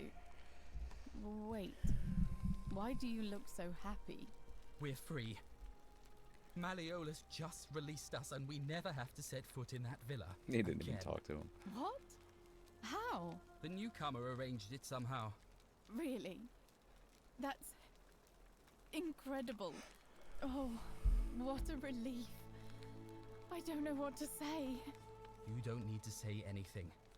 Just rest up, get your strength back, and we'll celebrate properly when you're ready. I will. Thank you, Ulpius. I will. Yay! Go be a happy couple. A golden bow. just like Apollo and Diana's. Oh yeah, Rugnar, like, Ulpius will kill himself. He'll jump off the cliff if you don't set things right. It's happened several times in our playthrough. Let's see. So that's a thing. Now, Lucretia, hopefully, we'll have some dialogue options here. Feeling all right? All right. What's your story? I'm Lucretia, and I'm going to be straight with you. I'm not a physician. This is Nevia's clinic.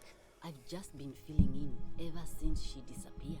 I'm tired and out of my depth and miserable all the time. But I'd rather take this on myself than let one of you lot mess it up. Oh, gotcha. Referring to his AI running around, yeah.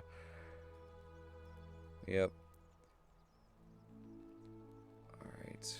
How'd you end up here? My husband and I moved to Rome from Caesarea.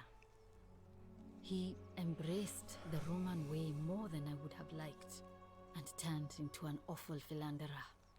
I would have divorced him and demanded the return of my dowry, but I knew he would sooner have me killed than give me my right. So I waited for the right time to take what was mine and disappear. And then the fires came. As he prepared to evacuate our villa, I gathered our most precious belongings, coins and gemstones, and the moment his back was turned, I ran.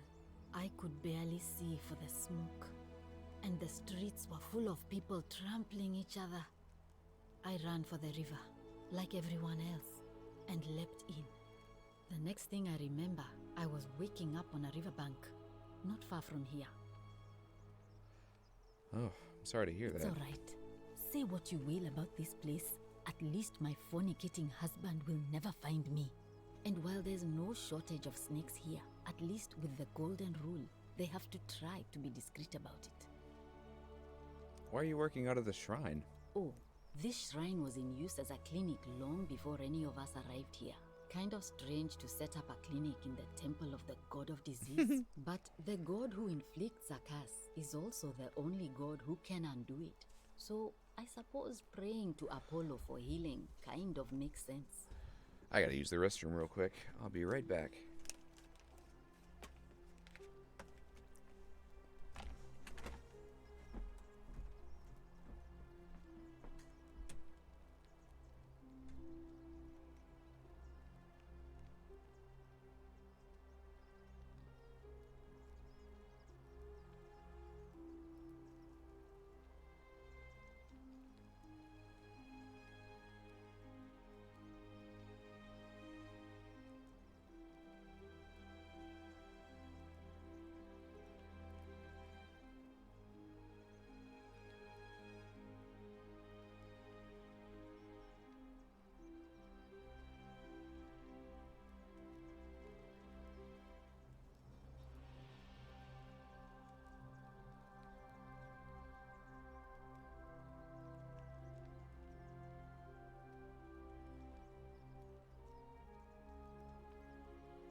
the Chair-Gotten City.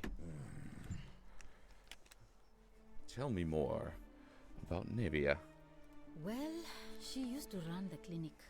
She was a midwife, not a physician, but she was the closest thing we had down here. And she was good, too, until she suddenly lost all interest in us. One day she told me she'd made some profound discovery about the golden statues. This changes everything, she kept saying. But I had no idea what she was talking about. The last time I saw her, the last time any of us saw her, she was muttering to the statues, like she could talk to them. And then she shut herself in the palace, barred the door from the inside, and nobody's seen her since. She's been gone so long now, we figure she's either dead or up to something so strange that she doesn't want anyone else to know about it. But I really wish I could reach her, because that's the only hope I have of solving a troubling problem. There A we real go. thorn in the paw situation. One of my patients is suffering from terrible rheumatism. His joints are inflamed and he's in constant pain. Go on. He's become so irritable that the smallest things set him off, and I worry he'll end up losing his temper and lashing out. And you know what that means. I just know Navia would know how to treat him, assuming she's still alive. But nobody seems to know how to get into the palace. Actually, I already figured out the treatment to rheumatism. You did? That's unexpected. But tell me, what is it? Willow bark. Willowbark. I should have known. It was under my nose the whole time. That's very helpful. Thank you. If this works, it should settle Rufius down some. I have some right here. Could you do me a favor and give him some of this? He'll just need to swallow a pinch of it. I'm hoping it will avert disaster. There we go. There you go. Yummy. All right, I can do Thank you. I'm really glad you arrived when you did. That's a shame. Thanks again for saving Yulia's life. Apollo smiles upon you. that. Okay. Rufius. There you are. Name's Rufius. Better watch your step. About your rheumatism. What business is that of yours? I figured out a treatment. Eat a pinch of this willow bark and you should feel better in no time. Willow bark? And this will work? Oh, thank God. Finally, some relief.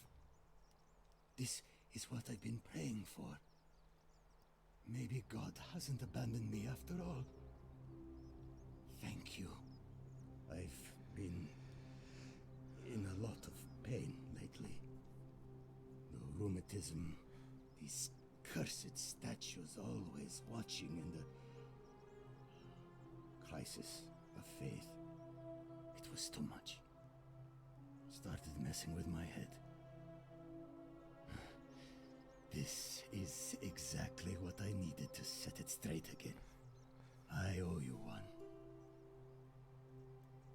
Are you the one threatening Virgil? No idea what you're talking about. Buddy. Yes, it's you. Rheumatism. It starts with constant pain in all your joints. Then the pain starts to mess with your head. Makes you angry, mean. I know that's not an excuse for how I acted. But it's the truth. But with the willow bark, I'm already starting to feel like myself again. And I know I said I owe you one. So I'll leave him alone from now on.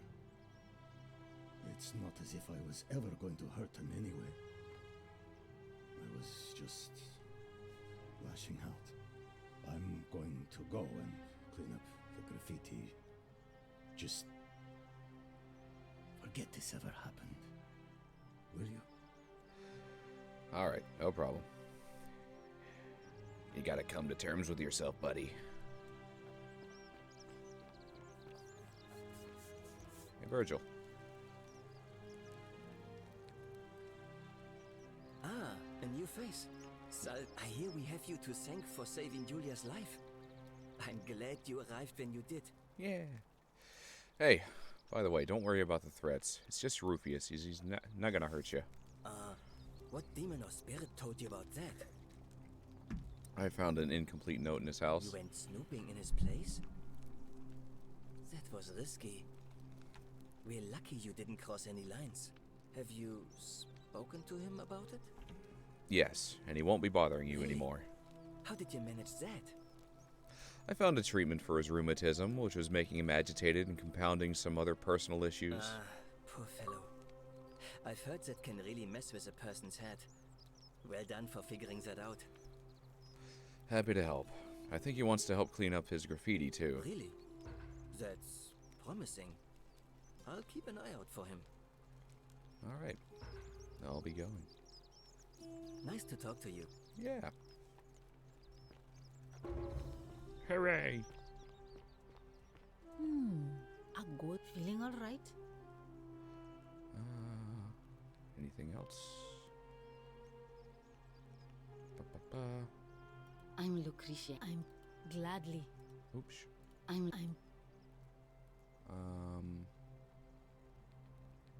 Well, and she's but Blah, blah, one. blah. Go He's- I- on. Figure out the treatment. Already did that. Thank. Alright, I That's- think we're good. Anything else I need to do for that? Nope, doesn't look like it. Pandora's box. Figure out why Livia is acting strangely. Perhaps the priestess might be able to help her. Alright. Let's look at the other parts of this walkthrough real quick.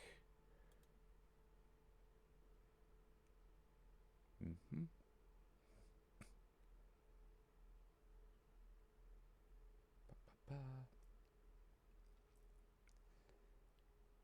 Rufius. Leave sons alone. Save Fabia. Assassin's orders. Claudia. With those complete, time loop once more. Okay.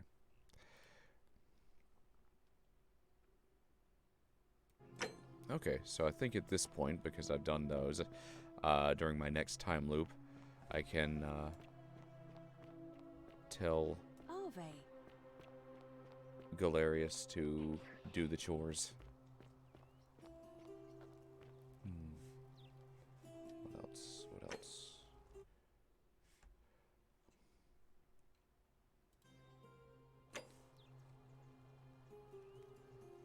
Claudia. Alright. Gather wine from the slums or buy it from the... Alright, I gotta figure out how to get the wine. So, let's see. Forgotten City.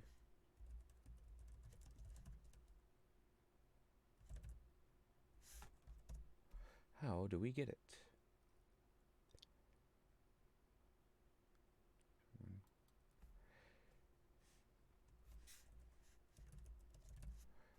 But you'll need to ask Lily out of charm. Okay.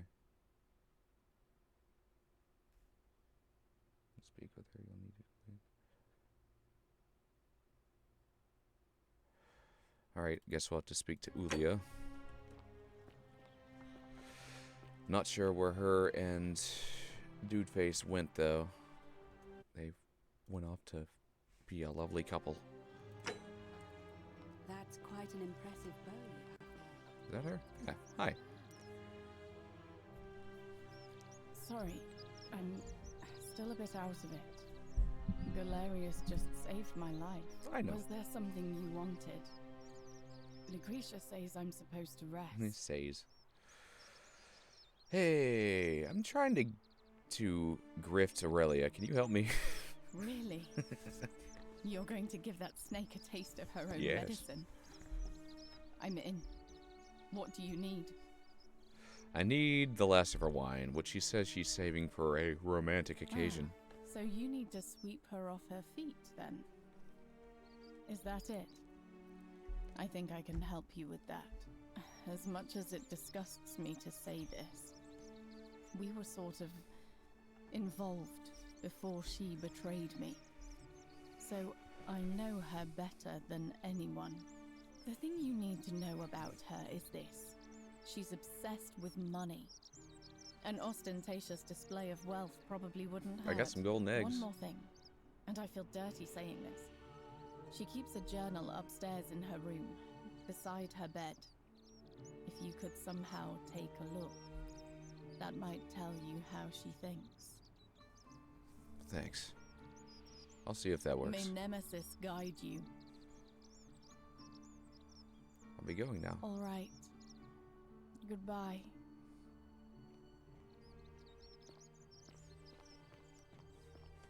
Oh. Neat. He looks like Luke Evans. Gotcha. Dracula. Alright. So.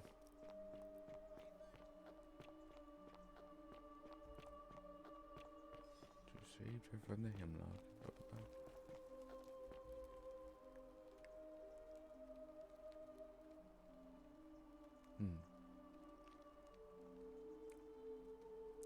Okay, got it. And impress her with austerity.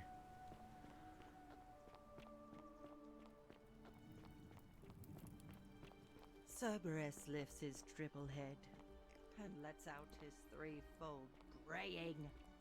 Livia, would you stop muttering like Medea over a cauldron? You'll scare away my customers. They follow their trades, imitating their previous lives, but they are ignorant. This again. You're in a This world again. of your own, aren't you? You know, I wonder if I can take away this little cursor. Yeah, neat. No visibility on the crosshair. Nice. Ah, you're here. I'm so glad you decided to visit. I'm Aurelia, and I hope I'm not being too forward, but the moment I laid eyes on you, I was intrigued. There's a light in your eyes I've never seen before, a certain learning and sophistication. Thanks. I'm fortunate enough to have a very good and very expensive education. Well, since you bring that up, let's cut to the chase. What are you worth?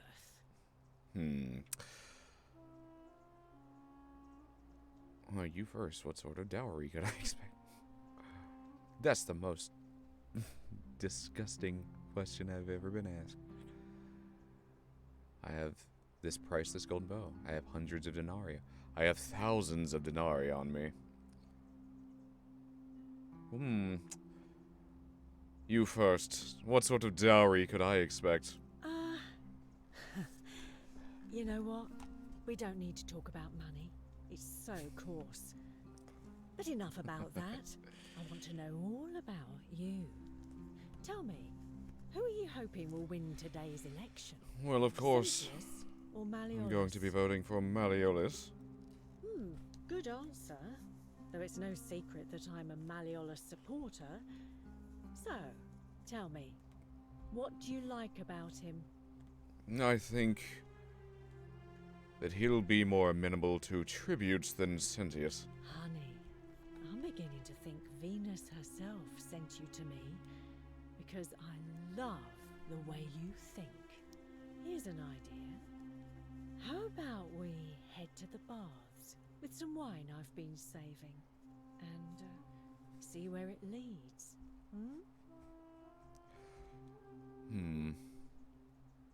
Sounds good to me. Let me take that off your hands. Ooh, I see you know how to treat a lady. Here you go. Bottle of wine, possibly the last bottle of wine in the city. Thanks. I think I'm just going to keep this. What? What are you talking about? I just grifted you. No, no. You give that back. Give it back or you'll break the golden rule. Looks like no one's shooting me. I doubt it. You gave it to me. Only so you could carry it to the baths. I said let me take it off your hands, and you let me. Think you're clever, do you? Well, you're nothing but a Pusilla Semitario Squabe Micus. I was just gonna use you for your money. Thanks again from the wine. Bye-bye.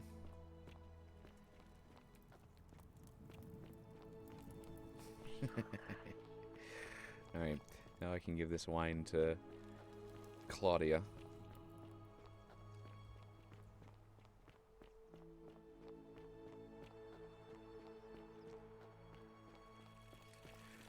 Good. That's what she gets.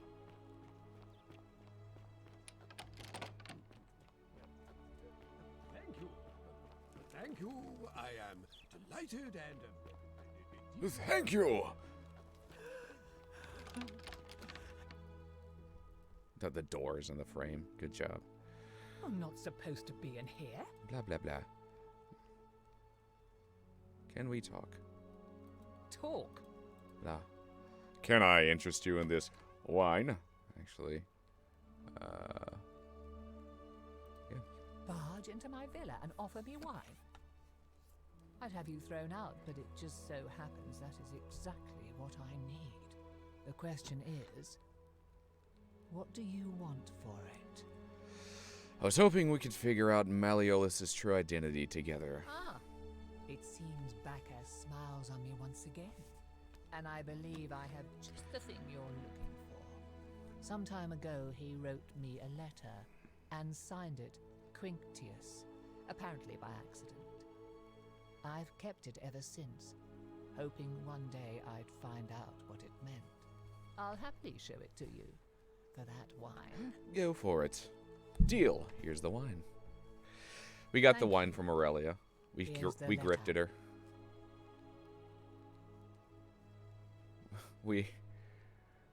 Yeah, it was fun. Quinctius to beloved Claudia. For a time, I despaired at the thought of being trapped here for the rest of my life. But then I met you and discovered that as long as I am with you, I am exactly where I should be.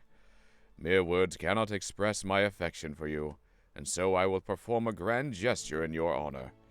I will become the city's magistrate, so that I may govern with wisdom and strength with you by my side.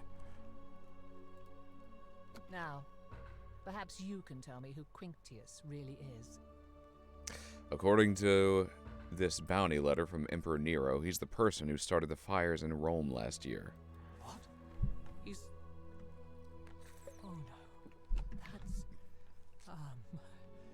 quite a lot more serious than I imagined. I only wanted some leverage over him, not to destroy him. Give me that immediately. Nobody else must know. No, I think I'll hang on to it. What? No. You tricked me, you mendacious little stirkers. I didn't lie to you. It was a lie of a mission. You were planning this all along and you deliberately concealed it. May Jupiter cut you down. I'll be going now. I curse you. I curse your life and mind and memory.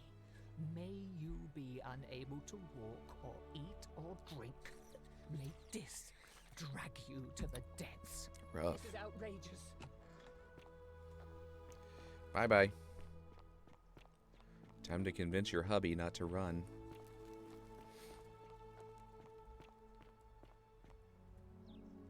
Domitius doesn't usually let anyone in here without a hefty tribute, so... Blah, blah, blah. I want you to withdraw from the election. Are you insane?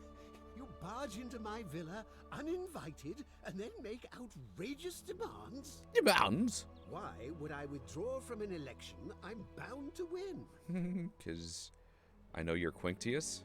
Your wife gave me your love letter, and Nero wants you dead.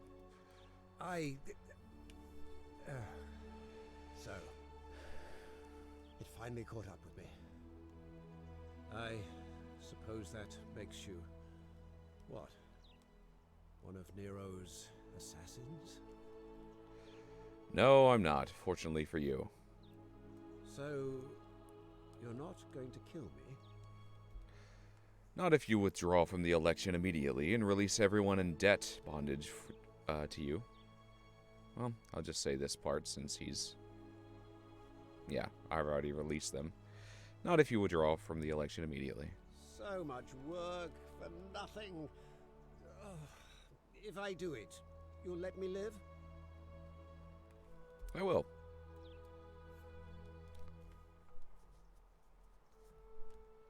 Fine. Ruling this cesspit of a city would have been beneath me anyway. I'll have Domitius notify the priestess of my withdrawal. There. You got what you wanted. Now, please, leave my villa and never speak to me again. Good.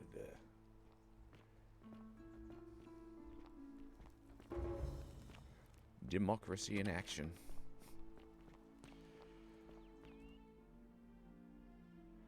All right. Now, virtuous man. Figure out how to get Galerius elected magistrate.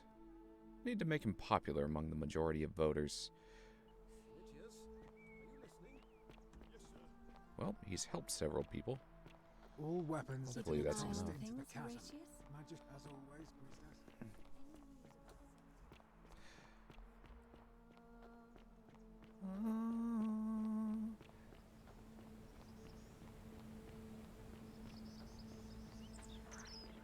There he is.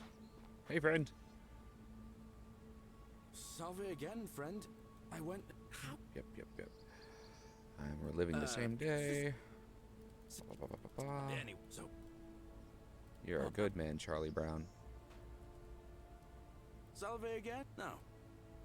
Ever thought of running for I magistrate? bounced the idea around once or twice, but... Blah, blah, blah. I don't think Malleolus is going to help Dooley. And how could you know that? Guess we'll have to wait. Run for magistrate. I've bounced the idea, but...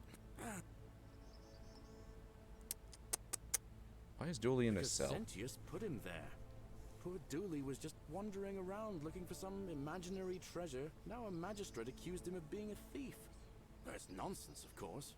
Dooley's the most harmless man you'll ever meet. But Sentius really has it in for him, for some reason. Let's talk about something else. Gladly. Alright. I'll be going now. I guess there's a... I gotta do something else to make him want to actually run. Figure out who's most likely to break the golden rule. Figure out why Livia is acting so strangely. Perhaps the priestess might be able to help her.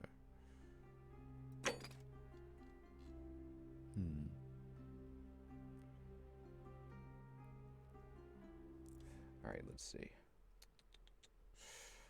That's good, that's good.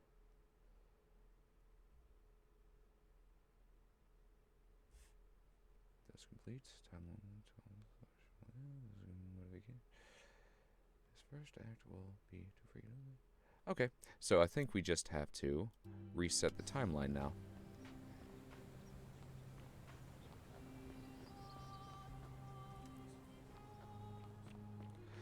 And when we go back, we'll essentially tell Galerius that he can, like, once he fixes all these problems, this should motivate him. You, Sisyphus, Oh, Olivia. attack just as the... Blah, blah, blah. Okay, there's nothing else I can do for you. Eventually, I think I'll have to help her, but I don't think it's required for this. Vote for Malleolus for a free drink at my tavern. You stay away from my money. From my money. I think the wine's actually over here somewhere. The 49 Pleiades fetch again with incessant labor. Oh, that's Virgil's. The water they have lost. Galerius. Galerius.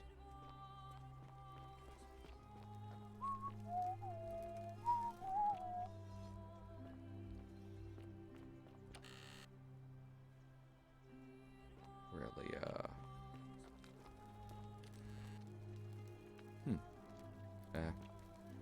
nothing from her.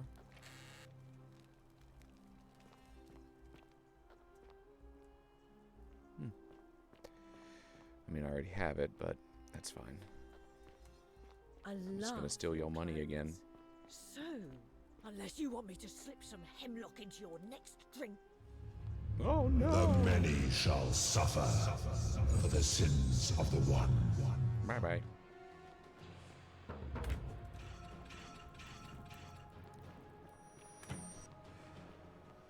Oh. Okay. Dun dun dun dun dun.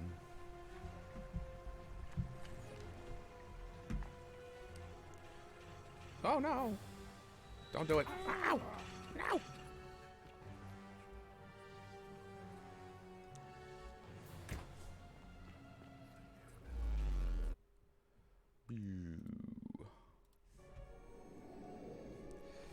Alright, hopefully we'll get all the prompts we need right here for Galerius. Super Looper! Loop through 10 times. Salve, friend. Mine? I've got some things. There we go. He was dying.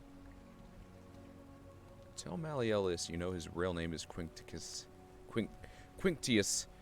thanks to Claudia, and that Nero sends his regards. Tell him to withdraw from the election or release his debt bondsman. Yeah. What? Are you... You're serious, aren't you? I doubt Domitius will let me talk to him, but I'll make sure he passes on the message. Rufius has been threatening Virgil, but if you give him some of this willow bark, it'll treat his rheumatism, and he'll settle down. Poor Virgil. Poor Rufius, too, I guess. All right, got it. And All right, stop Fabia from dying. Stop Fabia going in, but... Yep. I'll go. There you go, buddy. Ah!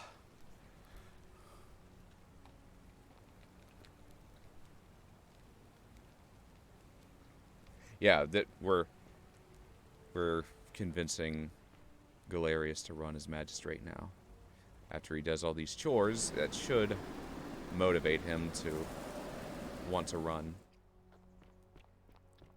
So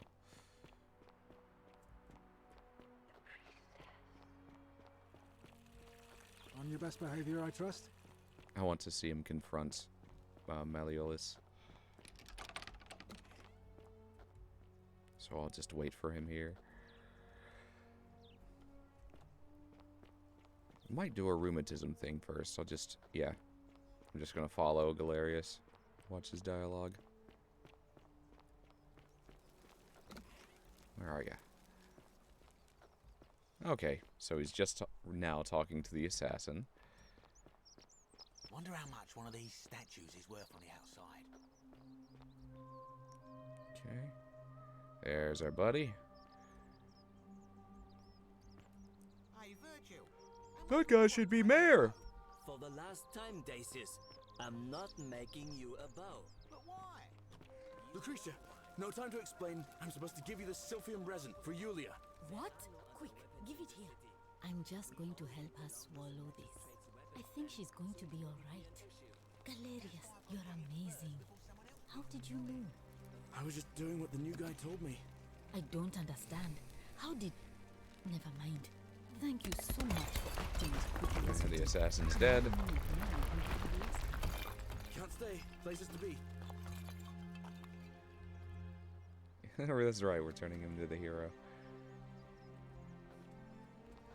He's a righteous man. Alright. Looks like he's gonna wait for Rufius to get here. Rufius, take your spot on the stage. There you go. Salve, Rufius. I hear your rheumatism has you so riled up you've been harassing Virgil. What? My condition is nobody's business but mine. There's no need for that. I just wanted to give you this willow bark to help you treat it. A treatment? Really? Thank God. Finally, some relief after all this time. Thank you, Galerius. You're a good man. And I'll be sure to leave Virgil alone. I know I haven't been at my best lately. Appreciate that. Now, I've got to run. All right.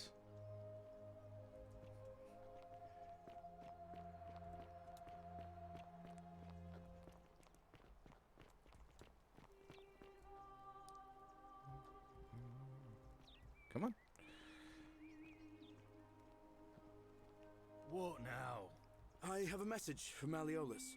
Yeah? Who's it from? The Emperor. He knows Malleolus's real name is Quinctius, thanks to Claudia, and demands he withdraw from the election and release Ulpius and Iulia immediately. Are you out of your mind, farm boy? Domitius, that's enough. What? You're not going to listen to this dolt, are you? Galerius, all right, I'll withdraw, and Ulpius and Julia are free. I trust our business is concluded? Yes, that ought to do it. I guess I'll go and tell Ulpius the good news then. Everybody loves you! Except for Malleolus' household, but who cares? Citizen. Rufio. Good news, Ulpius. Malleolus has agreed to release you and Iulia from your debts. What? Are you messing with me? I wouldn't do that. You're both free. We're free. We're free. Thank you. It seems fortune smiles on us after all. I'd better go and pay a visit to Iulia immediately.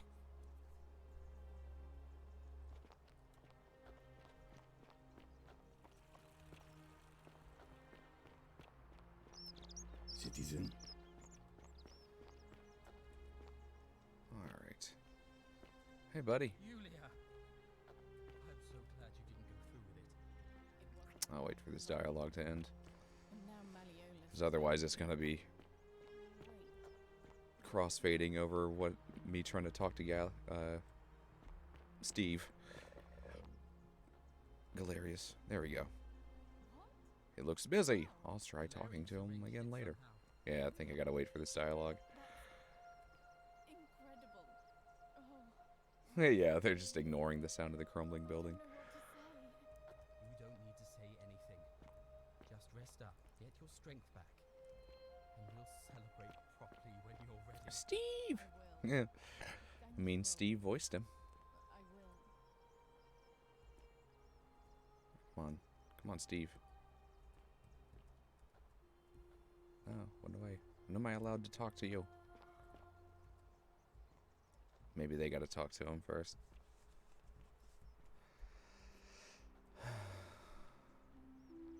Don't believe a word they tell you. Okay. God dang it. Now what? That's complete. Solution roll this gives him motivation to win the election. Okay.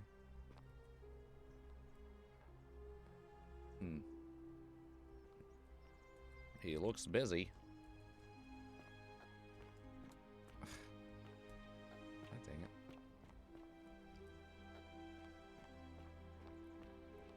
Maybe I just gotta talk to the priestess at this point to start the election. Citizen. Yeah, Magus from Chrono Trigger the musical.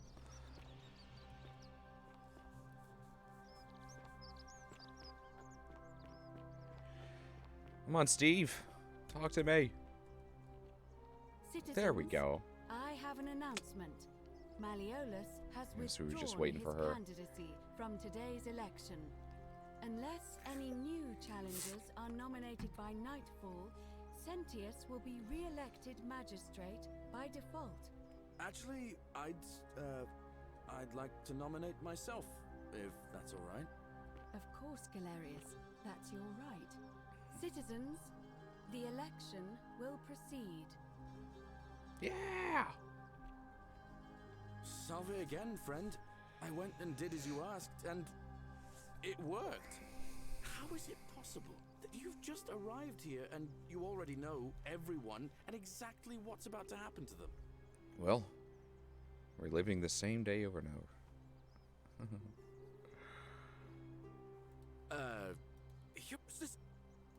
Blah, blah, blah, blah. Oh, Blah, blah, blah, blah, blah, blah. Persuade Valerius to run for magistrate. You know what? I have a feeling you'll do great. Oh, and I'm in the running for magistrate. Feel kind of nervous, but I'm hoping it'll all be worth it when I order Dooley's release. Just hope I'll have the votes I need. I think you'll do fine. That's kind of you to say. Now, I'm going to keep your secret. Although, it's not as if I'll remember this next time we talk anyway, right? Oh, and if our conversations ever start to annoy you, just tell me you're busy. I know when I'm not wanted. May fortune smile on you, friend. Alright. Now, I think I might just have to talk with...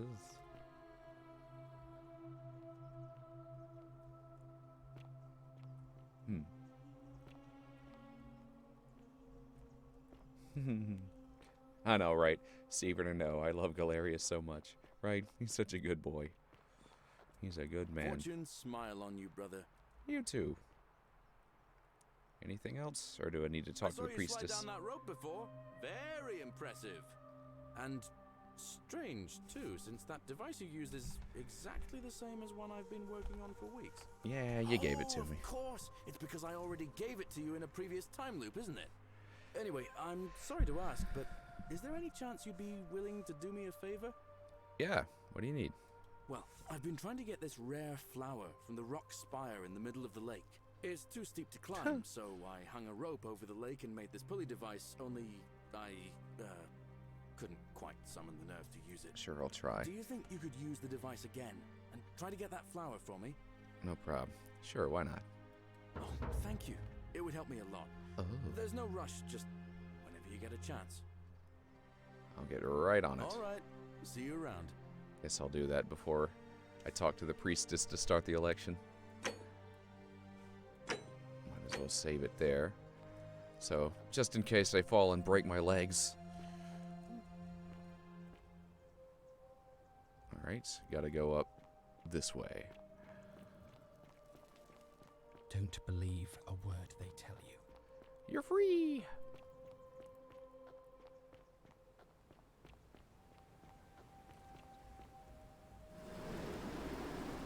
Whoa! My legs! Okay, good.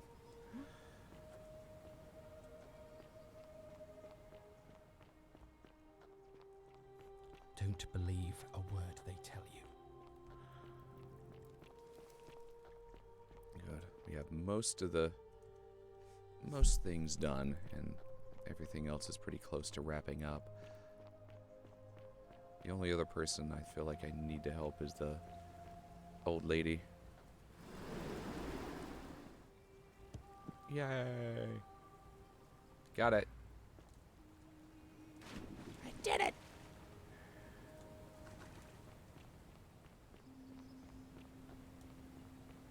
I assume he went back.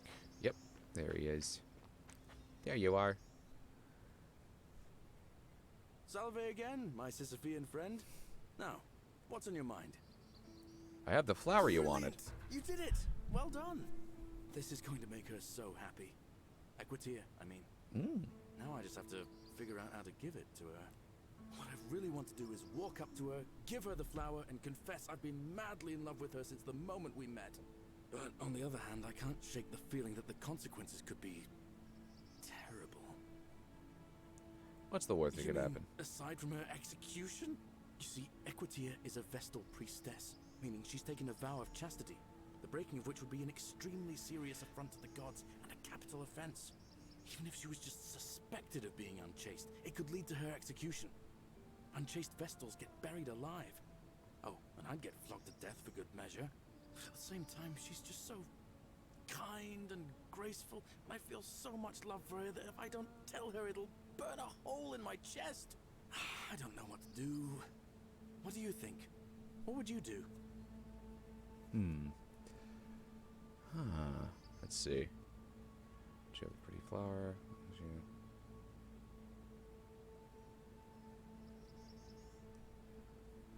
I think you can admire her discreetly from afar. I think if you really love her, you need to get over her. I'm not a relationship counselor. Figure it out on your own. I think you should tell her how you feel. Consequences be damned. Don't believe a word they tell you. What are you doing here? I think you can admire her discreetly from afar. Let's see. Ask you to give the flower, but in such a way that remains think you should tell her how you feel. Now that I hear you say that out loud, I hear how crazy it is. I think maybe I need to be a bit more cautious. What I need is a go-between. Someone who can tell her how I feel I'll do it. and find out how she feels without risking her life. What do you say? Do you think you could help me one more time? Of course. Yeah. Wonderful! Now, all I need you to do is give her the flower and tell her it's from a secret admirer. Tell her I'll keep my distance and that I just want her to know that she's loved. Oh, that's sweet. I'll do it. That's corny, but all right, I'll do it. Thank you. Come back as quick as you can and tell me what she says. Ulpius, we get it. We won't listen to the people. Don't believe. Oh, we get it. Tell you. Right after I freaking said it.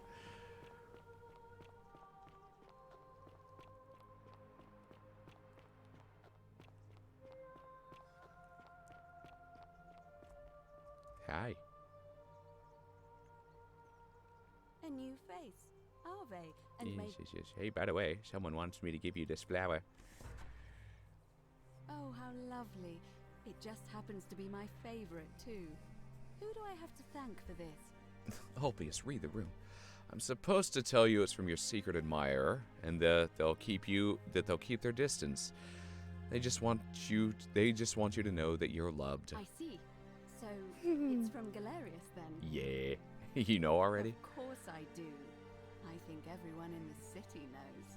That man is a wonderful human being, and my favorite person in the world. But he is the least subtle secret admirer you could imagine. The way he looks at me with those puppy dog eyes. Plus, he's been trying for weeks to get his hands on this flower. He went to so much effort, too. Suspending that rope above the lake, inventing that pulley device all on his own. He'd just stand there each morning, looking at the flower, trying to summon the courage to seize it. Oh, my heart. So, what should I tell him? That adorable oath that my Vestal's vow of chastity ends once I turn 36. So, if we ever make it out of here, and he doesn't mind waiting a few years, then tell him I love him too. I'm sure he'll be happy to hear hope that. so. I'll be going See now. you again soon, I hope. Yeah.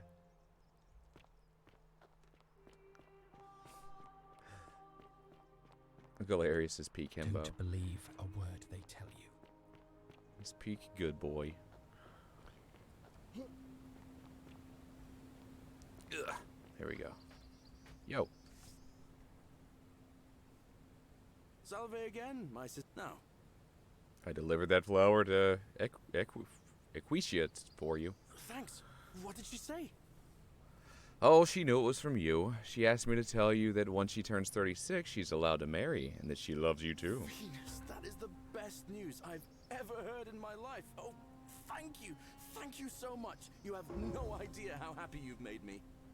I wish there was something I could do to thank you properly, but I don't have much to offer you. Hey, you're good. All I can do is tell you where there's a secret stash of coins you might be interested in. I'm listening. Don't worry. I don't need anything from you. I think I'm good. I don't know. You know, sure. In the rock tunnel, near the stairs, there's a little doorway set into the rock. Inside, if you look carefully, you can see a chest. Unfortunately, one of those golden huntress statues is blocking the path, and I'm not game to move it. If you can figure out how to get past it, I reckon there might be a small fortune waiting for you. I hope that helps in some way. Okay. Thank you. All right, friend. Hope you find a way to break that cycle you're in. You know, I'll bet you that you can open it once you break the golden rule. I bet that hunter comes to life. I know which story he's talking about. Okay, so now I think we need to start the election. Yeah, pure. Quisha. Arve again. Did you find Quittia. what you need? Alright. So, what's the status of the It election? must be completed by dusk, just the same as any other official business. It'll be between Sentius, the incumbent, and Galerius, the challenger. Why do you ask? Can we start it now? As I said, I'm planning to hold it before dusk, but I suppose I could hold it sooner, if there's a good reason. Holding it early may prevent conflict between the voters. Yes. I have overheard some rather unpleasant arguments. The last thing we need here is additional conflict. Very well. I'll get things started right away. Cool. Citizens, it is time. Let us meet to elect our magistrate. Time to go to the theater.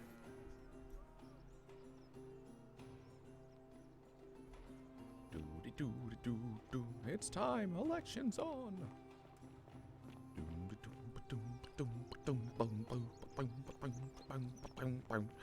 Oh, they're all going to the theater. Perfect.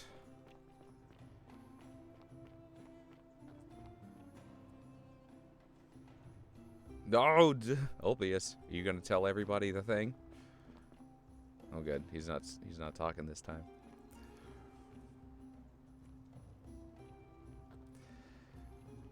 What up, Virgil? What up, Georgius?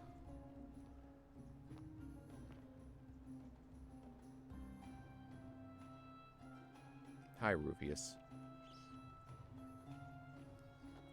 Alright, where's other dude? Say the thing! There we are.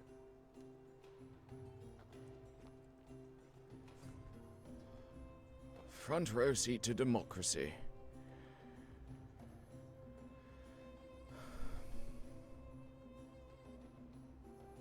I am ready. Citizens, we have a quorate body of voters gathered here to elect the city's magistrate. The candidates are Sextus Sentius Imperiosus and late nominee Gallus Galerius Helva. Marcus Malleolus Gurges withdrew his candidacy earlier today. As agreed, we shall dispense with ballots and candidates will abstain from voting. Let's make this quick. As I say your name, call your vote. I'll start with you, Horatius. Sentius, of course. Georgius. Galerius. He saved the life of my dear friend Fabia. Dacius. Sentius. Virgil. The man who put a stop to the threats I've been receiving. Galerius. Ulpius. Galerius, the man who saved my life. Rufius. The man who treated my rheumatism. Galerius. Citizens, Galerius. you have made your decision. Your new magistrate is Gallus Galerius Helva. What? It has been decided. Magistrate Galerius, would you like to make a brief address? I just want to say, this isn't something I ever wanted. Now that you put your trust in me, I'm going to do everything I can not to let you down. I'll need some time to put together a list of the changes I want to make around here. But I promise you, there will be changes. My first order is that Dooley is to be freed. Horatius, release him from his cell immediately. Please. Wait, do I need to say please? I suppose not. That's it. You can all get on with your day. Nothing else to see here. Move along. There are several more people. They just didn't show up to vote.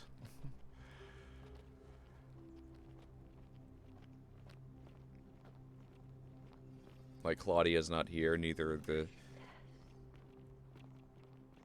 Isn't the great temple majestic? Actually, now that... Galerius won. He deserved it. Actually, now that I think about it, yes, this might be all the men. Women aren't allowed to vote in Rome. Fortune smiles on you today, Julius. Magistrate Galerius here has ordered your release. You're going to let me out of here? I'm sorry it took so long, my friend. And it wouldn't have happened at all if it wasn't for a newcomer. So be sure to offer your thanks when you can. I will. I will. Thank you, Galerius. I'm so happy. I'd love to stay and chat, but I've got a lot of work ahead of me. Why don't you go to the baths? Then tell Georgius I said you could have some new clothes. Then I want you to go home and rest. Yay, Dooley. I'll speak with you soon, Dooley. The gladiator dude wasn't there, though, for some reason. Hi, Dooley.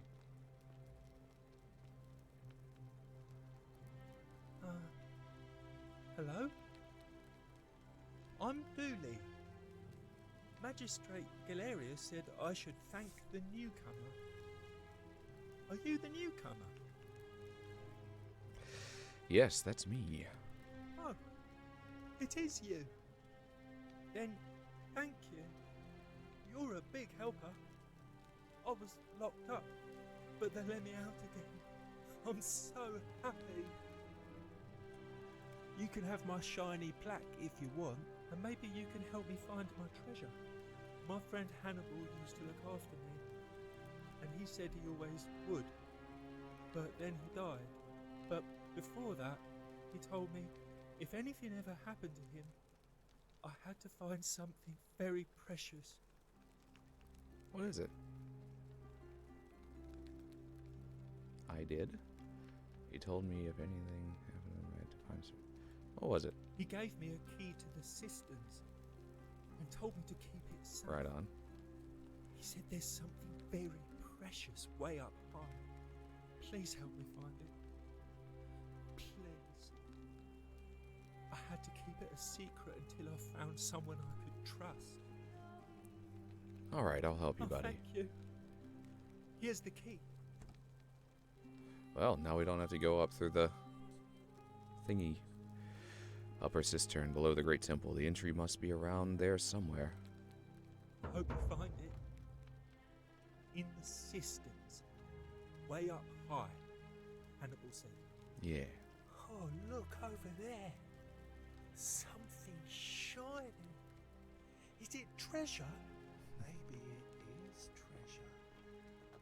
I can see it for myself. So pretty. And it's just lying out here in the open. Maybe nobody wants it. Dooley. Maybe no one will mind if I just take it. Dooley. Don't you dare. Don't do it. Oh, god dang it, The Dooley. many shall suffer for the sins of the one. Dooley.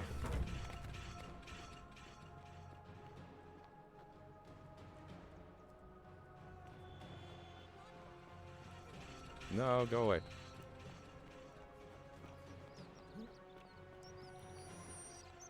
Maybe I can still free her. Dang it, Dooley. Dooley, why?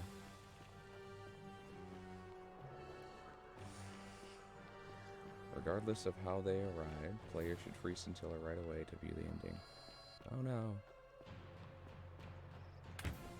Like, hopefully. I am not sure how this is gonna work, honestly. With Dooley having... You had one chance, Dooley! Come on. Go on. Go on. Unlock. Go. Go. Push the door. Push the goddamn door. There we go. Hello, Scintilla. Everyone's gold now. Scintilla's terrified. You should try talking to her again later. Okay.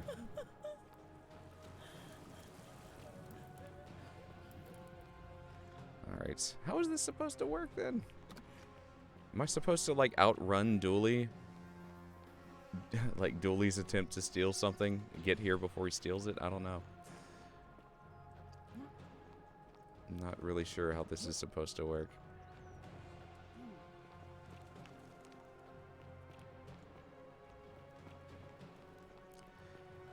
You're gonna make me do the election again? Hello. Ow. You know, just kill me, actually. I want to see where it puts me. No, he didn't know. He didn't know better. I continue from last save.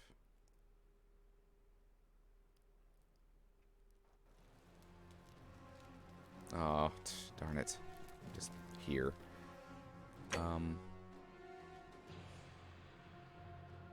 Maybe there's an auto save a little earlier.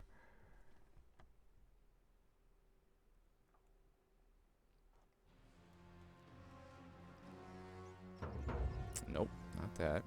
So, a little earlier. Maybe here.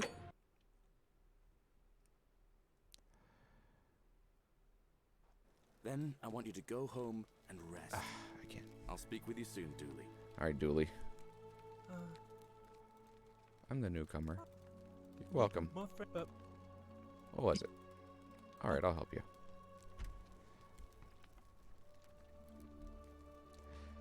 How did this curse happen? Who did it? Well, it was Dooley. He stole the thing. Alright. Bye. No, don't do it, Dooley. Don't you dare.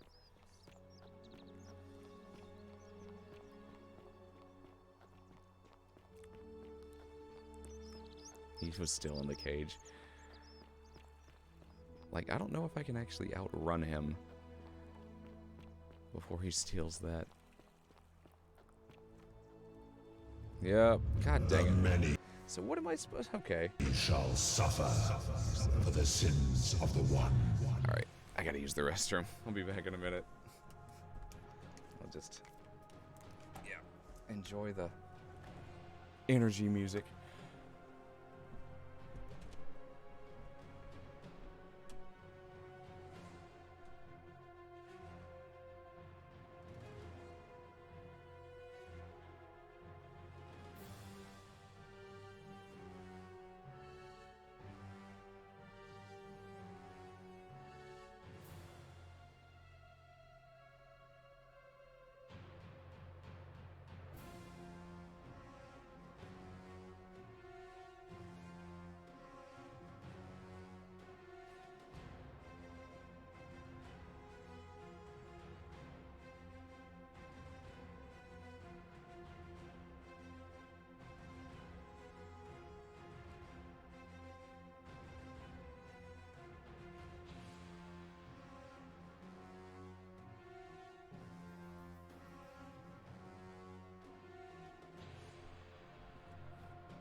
Alright. So...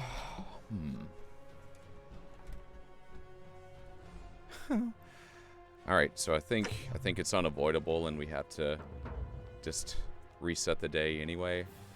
Yeah.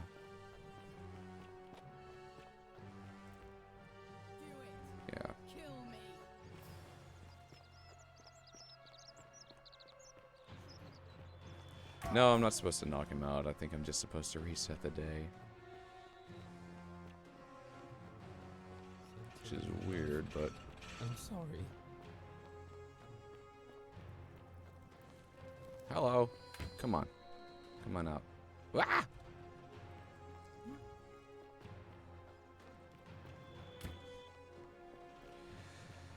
So...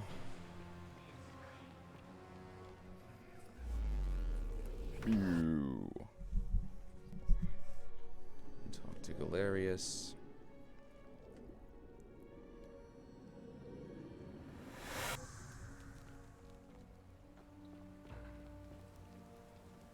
Hi, buddy. Salve, friend. No, they haven't really explained how the rule was put in place. Bow on your back. Oh. Fine. Do that. All right. Do that. Do that. I'll go. Do that. And presumably that will, you know, he'll do the election thing by himself anyway. So we don't even need to be there for that. So now, we just go straight to Scintilla, free her, and we should get ending number 3. Ending number 1's easy. You just start the time loop and go kill Cynthius down there. 4 is gonna be an interesting one, and that's kind of the one that I wanted to play the game for. I've heard a little bit about how ending 4 goes, and I really want to see it. So yeah, it's going to be a little bit of a longer stream today, probably. But yeah, I intend to finish ending 4 today. Good. There we go. All right, we're here. You. I'm Darby. No one sent me. I know, we've had this conversation. What? God, am I going out of my mind? Are you going to either let me go or not. Sorry, but if I let you go, everyone else is gonna die. No! You can't just leave me here! How can you be so heartless?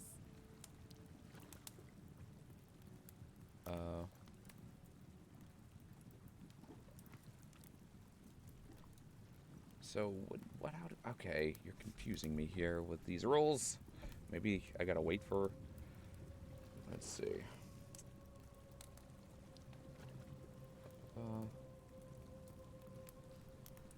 Let me check.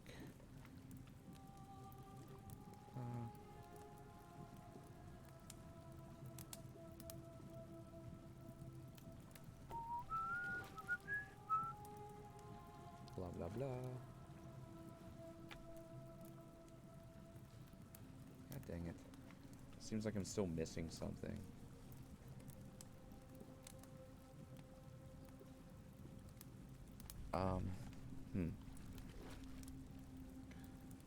Did I have to talk to Galerius? Let's see. I'm gonna... This, blah, blah, blah. You can hate me. I'm just gonna reload that one spot again.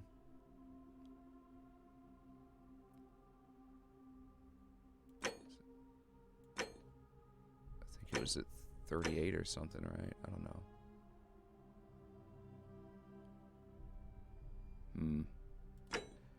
Dang it.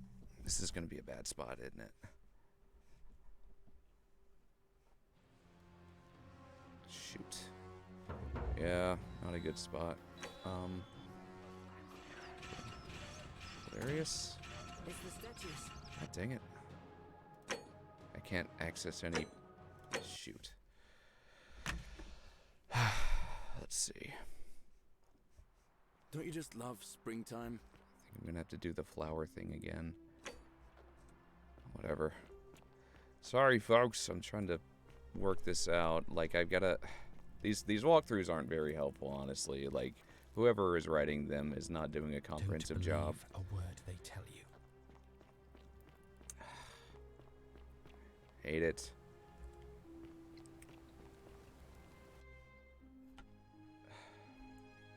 It's not... Just a moment.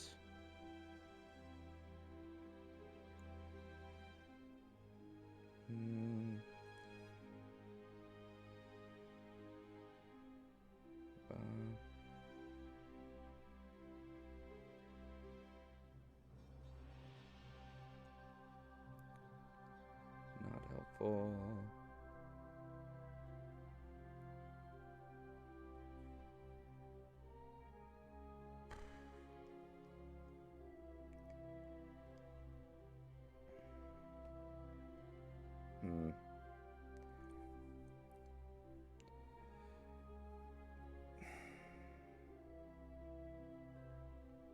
God dang it. Alright, I'm having to look at yet another walkthrough because these other two are not well explained. Killing me. Killing me, Smalls.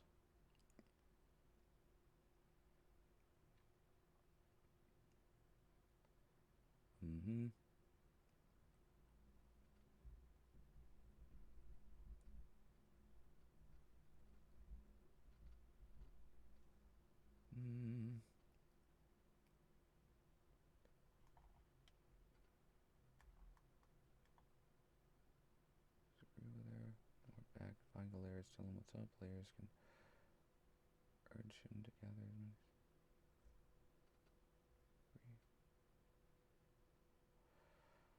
Okay, what the heck?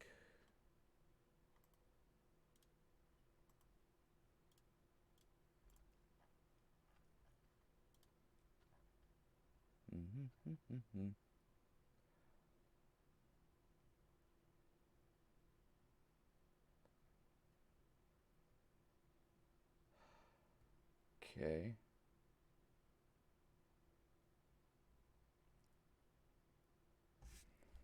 Maybe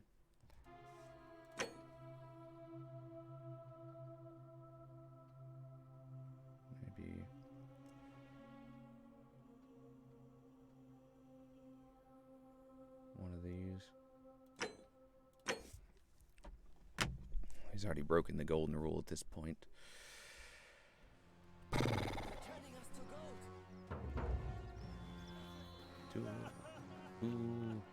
Julie, why? Give me that. I want this for one.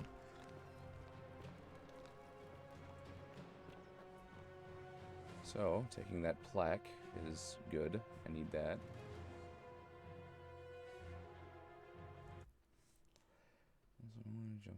Chase Octavia. She was away in sorrow. Okay.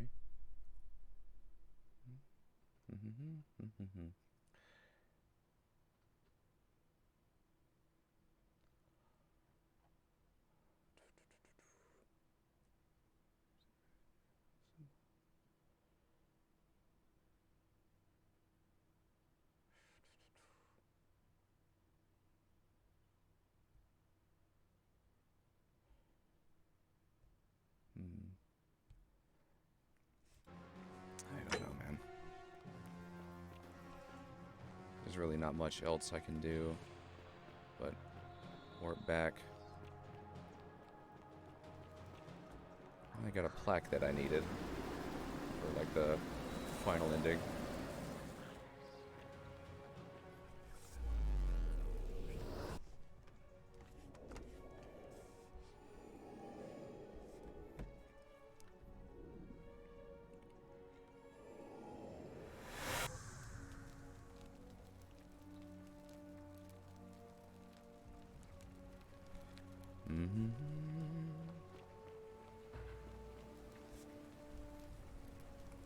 Salve, friend. Mind telling me who you are and what you're doing with that bow on your back?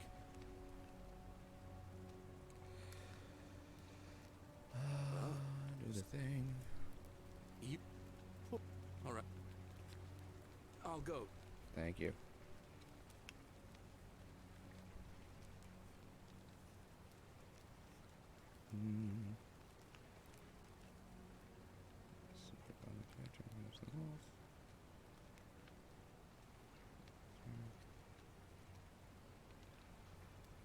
Locate the captive in the upper cistern, but tell them that you're not free them because others will die.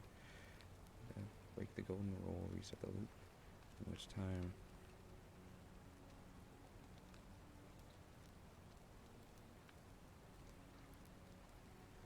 Okay.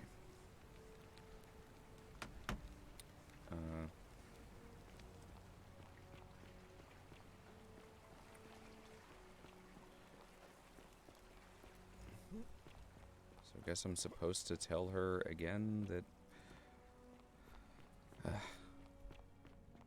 maybe I didn't choose the right dialogue option for her earlier.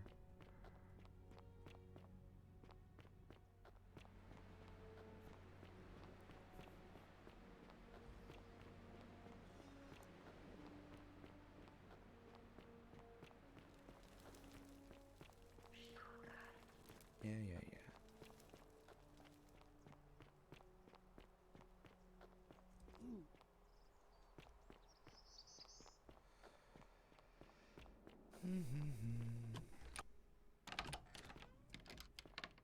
Door physics. Why won't you work? Open up.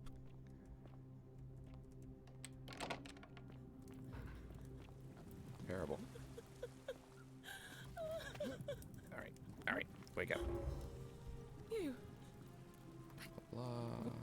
What? It's too dangerous. Let's see.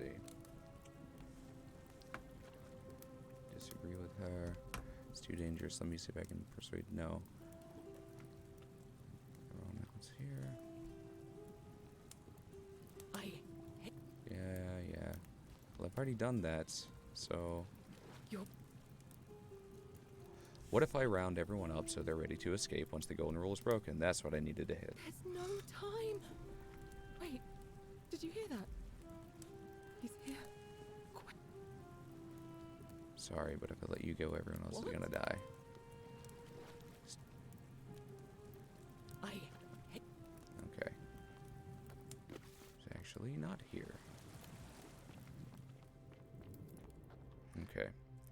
So this time I should be able to run back.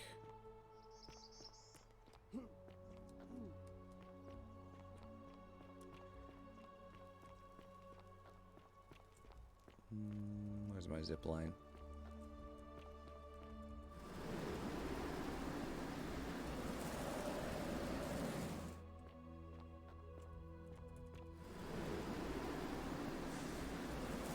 Easy.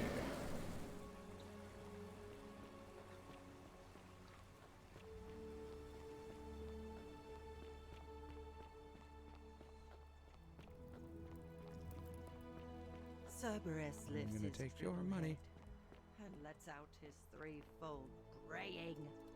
Live. The many shall suffer for the sins of the one. Yeah, yeah, yeah.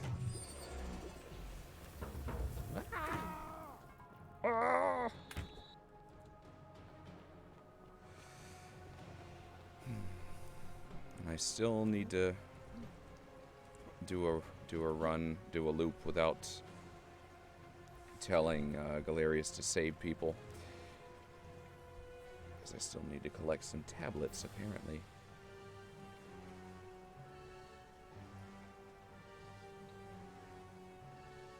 There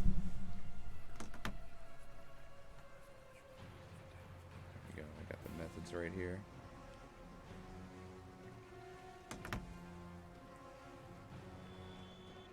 Right.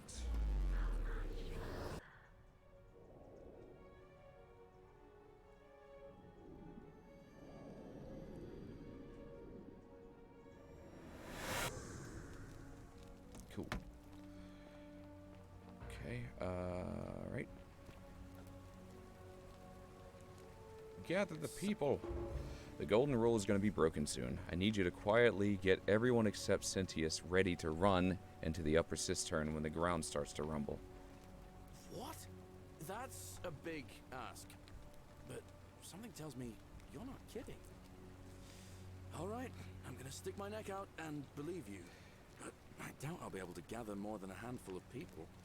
It was still very important to do the election thing, because we got Dooley's key and we got the plaque from his cell, which we're going to need for the 4th ending. But for now, you now go get to save her, and the people get to be saved this time, not just Scintillus.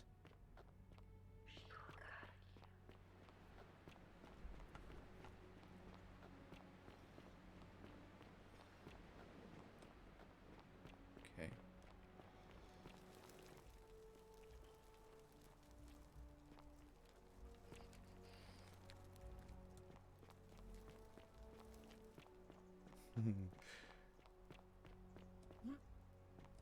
Okay, I believe you. He's a himbo. Well, we need a himbo right now. Perfect man. There we go. Alright, Scintillus. You. Who are you? Darby, we've met before. I told Galerius to lead everyone here when the golden rule is broken so they can escape too. How did you know? Wait. Did you hear that? He's here. He must be coming in through the door behind me. You distract him. Stay right here and keep him talking while I look for something I can use. Come on. You're gonna die. What did you do with Scintilla? Where is she? As if I tell you, you're human garbage, you know that? So that is how it's going to be. Yes, it is. It's a beautiful. Blah, blah, blah. You remember Al? You see, my connect. But he was a man because I would. Blah, Then blah, I'd have blah. almost Already heard crashed this. in embedded. So you discovered my secret. Yes. So what? What are you going to do about it? Blah, blah, blah, blah, blah, As I- blah, by blah, blah, reliving blah. the same day over and over again forever. I And can't I click will fast. continue living long after your dust. Your dust. Why, I have found a way to prolong my life indefinitely. To cheat death. I have become, in effect, as immortal as the gods. Can you honestly say you would not wish the same for yourself? Oh, shush. Do you really think you can take on a Decurion with that flimsy little bow? That flimsy little bow. Who? Scintilla? Where is she? She lights his cape. Wow! Wow, wow, wow, wow!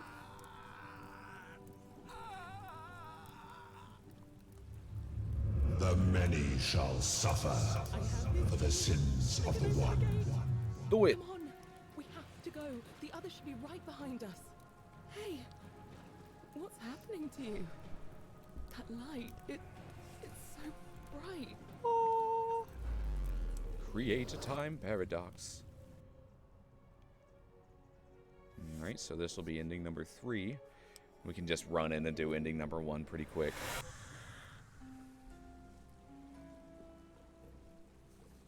Hello, Al. Hi there. Gave me a bit of a fright. Thought I was in here alone. I'm Al. Al Well, Worth, I came to find here you. I am. I'm Darby. I was just reading an old tablet I found here. Well, it described an event about 2,000 years ago. Someone with your name appeared in the city out of the shrine of Proserpina. Freed an imprisoned woman named Scintilla, who then murdered her captor, breaking some kind of ancient law. It said the attack caused golden statues to come alive, hunting down everyone in the city and turning them into gold. Apparently, Scintilla and a handful of other citizens managed to escape, while the stranger disappeared in a flash of light. Actually, that was me. What?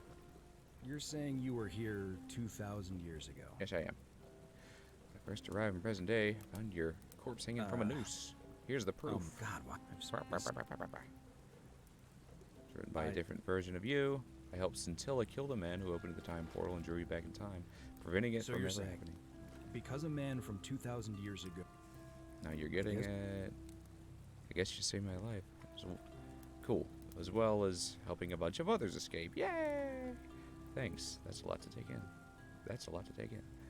Maybe we can escape through the same aqueduct Scintilla used, if we can find it. Alright, cool. So now, canonically, we saved a lot of other people. That's fun.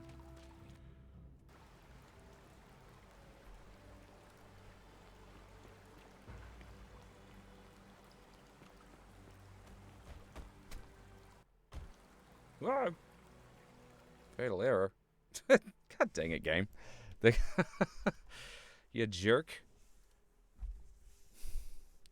Freaking game. It froze and it killed itself. Ugh, come on.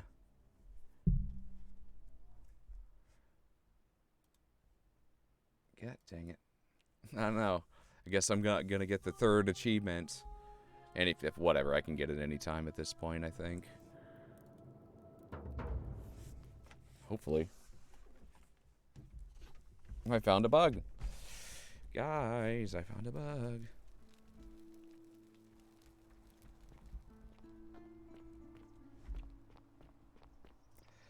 You know what? What else can I do right now? Yeah. I'm gonna go for the 4th ending for now. Can always go back and get the 3rd one easy enough. Welcome to life under the golden rule. I'm fine, thanks. Are you? I'll be going. All right. I can't believe this is how it ends. Oh no, no. So we're actually gonna let him kill himself this time, and then we gotta follow Octavia. God, good luck with that. I'm out of here. Your life's in danger just as much as mine. Are you just gonna walk away and leave? Let me do this. Yes. Fine, I'll talk to him. Thank you. Choose your words carefully. Obvious, can we talk? Let me guess. I'm just gonna ask you what's wrong. I'll buy him out. Wherever you are. Scintilla, my love. I'm sorry. Bye-bye, Obvious. No.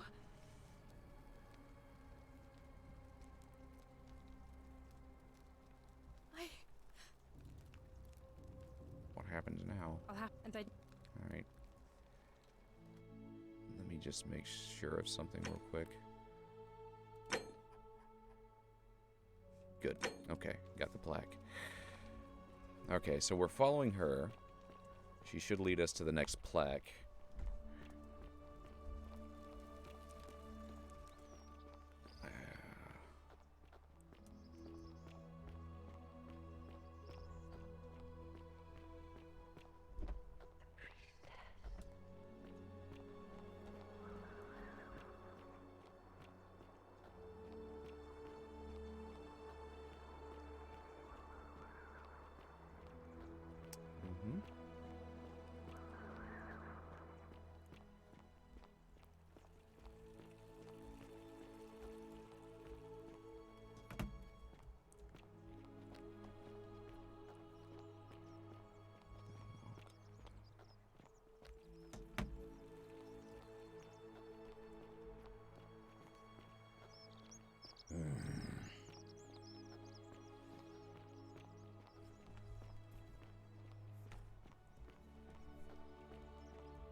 The next plaque is going to be a little annoying to get, but we'll get it.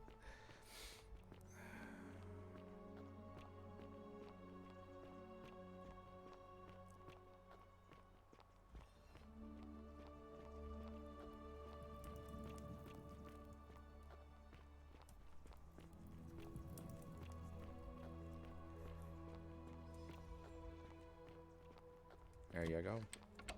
No, no. Let me... Oh. What? Hold on. Autosave. Oh, that was bunk. I think I gotta go, like, right behind her or something. Oh. Killing me. What the heck?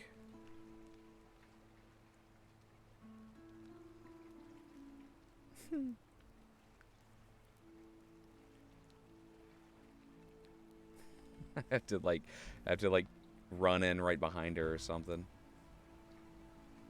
Salve, friend. Hello. I'm busy. Well,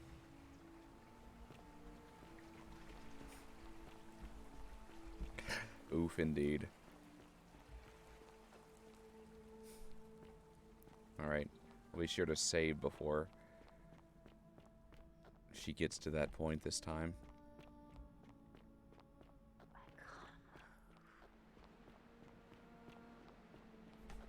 I guess I'm supposed to...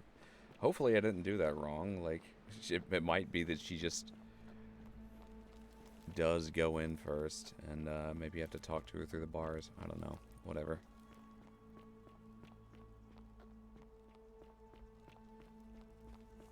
Alright. Salve. Hello. Bye, thanks. Bye-bye. All right. I can't believe this is how it ends. Oh no. No. No, no, no, no, no. What? That's the idea. What? Blah, blah, blah, blah, blah. I'm sorry. Blah, blah, blah. Alright, I'll talk to him. Can we talk? What's wrong? I am out. Bye-bye. Wherever you are, Scintilla, my love. I'm sorry. Ulpius, no!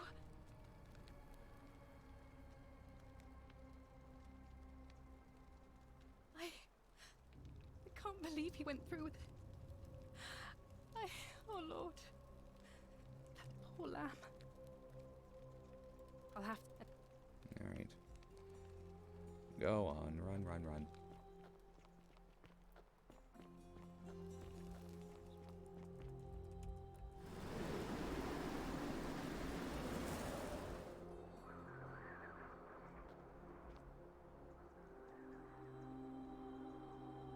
Are you coming? There she is.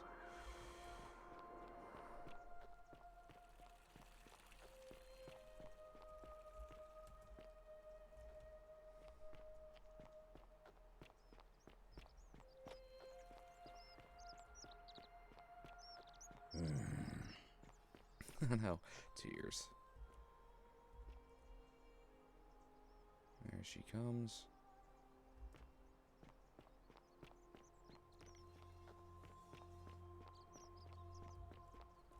Alright.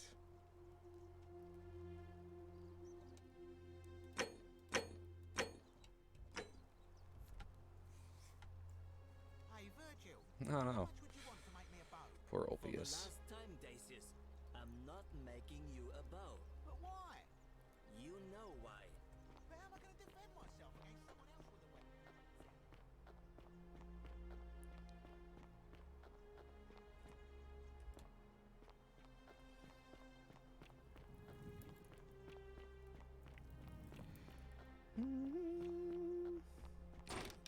Alright. I'm just gonna try to push my way in with you.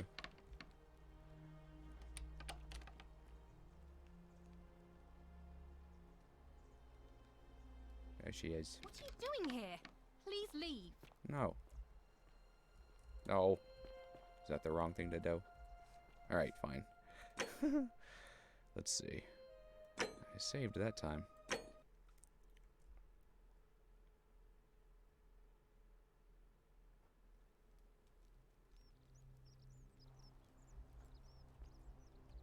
Alright, she's a-coming. Hey, Virgil. How much would you want to make me a bow? For the last time, Dacius, I'm not making you a bow. But Go why? on. You know why. But how am I going to defend myself against someone else with a weapon? There are no other weapons in the city.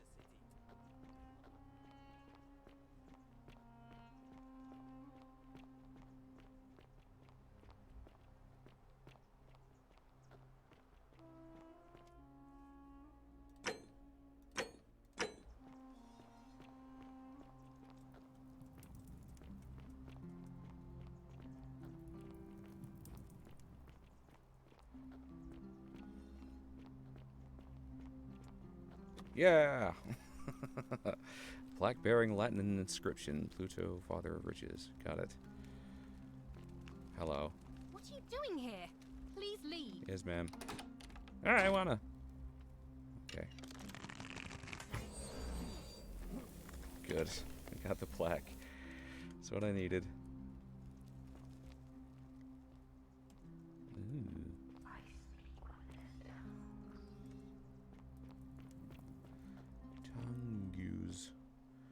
Tongues.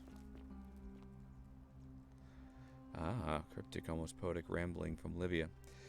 The place is called Accursed.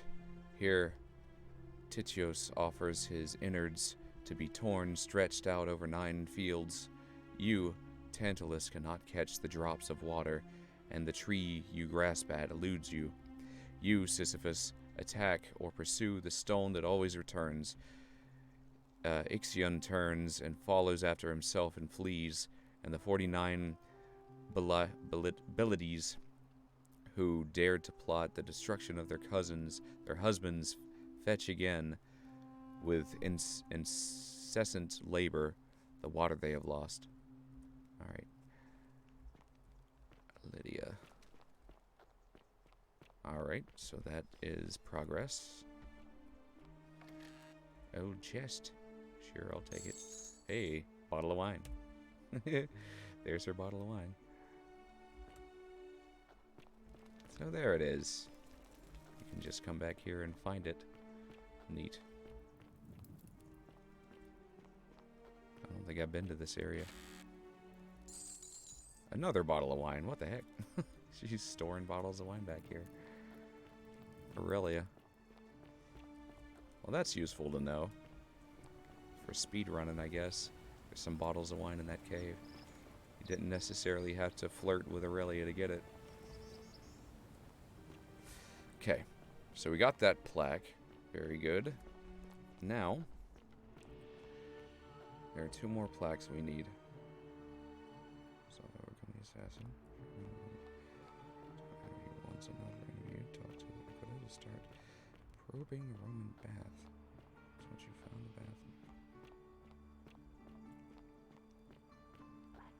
Okay. Okay. So we're gonna have to do the assassin bit here.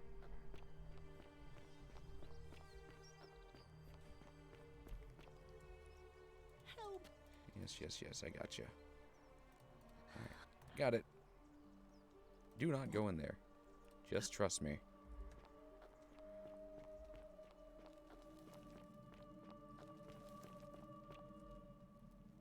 Hello, Mr. Assassin. Stop, right? Doesn't matter what I say. You saw him worshiping the small round shrine. Thank you. There you go. Enjoy that. Now.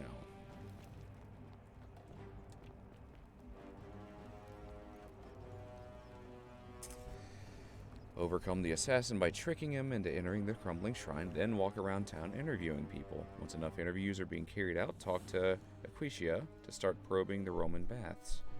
Okay. Possibly I might be able to talk to her now. We'll see. Because I've interviewed a lot of people already.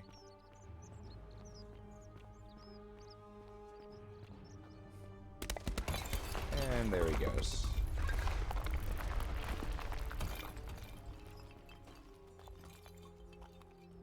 Not really sure where she is, though. Haven't really talked to this guy a lot. Greetings. Alright. What's your story? My story?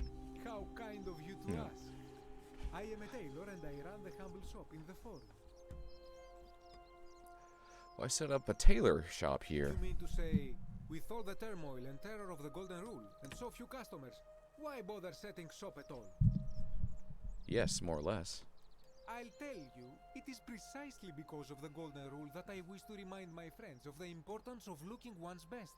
I say, the more of our customs we preserve down here, the more we can preserve a semblance of normality, the better our chances of keeping our heads. Don't you agree? I suppose so. Oh, and there is another reason too. If we all end up as golden statues for future generations to marvel at, I don't know about you, but I would like to look my best. Fair enough. Georgius. How'd you end up here? A good question. A very good question indeed. Yeah. And I would be happy to tell you if only I could remember it clearly myself. Why don't you tell me what you remember? I remember I had just been to Rome to sell an extraordinary selection of wares, and drowning in coin, I decided to celebrate my success. I rented a prestigious villa by the Tiber, invited over a few select friends, and we began making our way through some of the most exquisite wine money could buy. Quite a lot of it, in fact. Now, I have had visions and awoken in strange places before. I have even found myself naked in the desert sands more than once, but none of that compares to this. This time, I remember people screaming, then falling into a void as empty as time before creation, gasping for air, and then nothing. When I regained my faculties, I was lying naked by the banks of the Tiber, gods know how many miles from my villa. So you floated down the Tiber? Indeed. I'm lucky I was carrying a little extra weight. I believe it kept me afloat. In any case, it seems I'd been rescued and resuscitated by a benevolent stranger. I went to find firewood for his campfire, stumbled across a cave, and discovered that trapdoor temple. And here I am. Alright. Anything you like. Let's talk about the Golden Rule. Ah, yes. The many shall suffer for the sins of the one. As a Greek, this is nothing new to me. It is how our gods operate. Why do you say that? Have you not heard the tale of the god Hades? He was the first to learn this dreadful lesson when he abducted Persephone and imprisoned her in the underworld.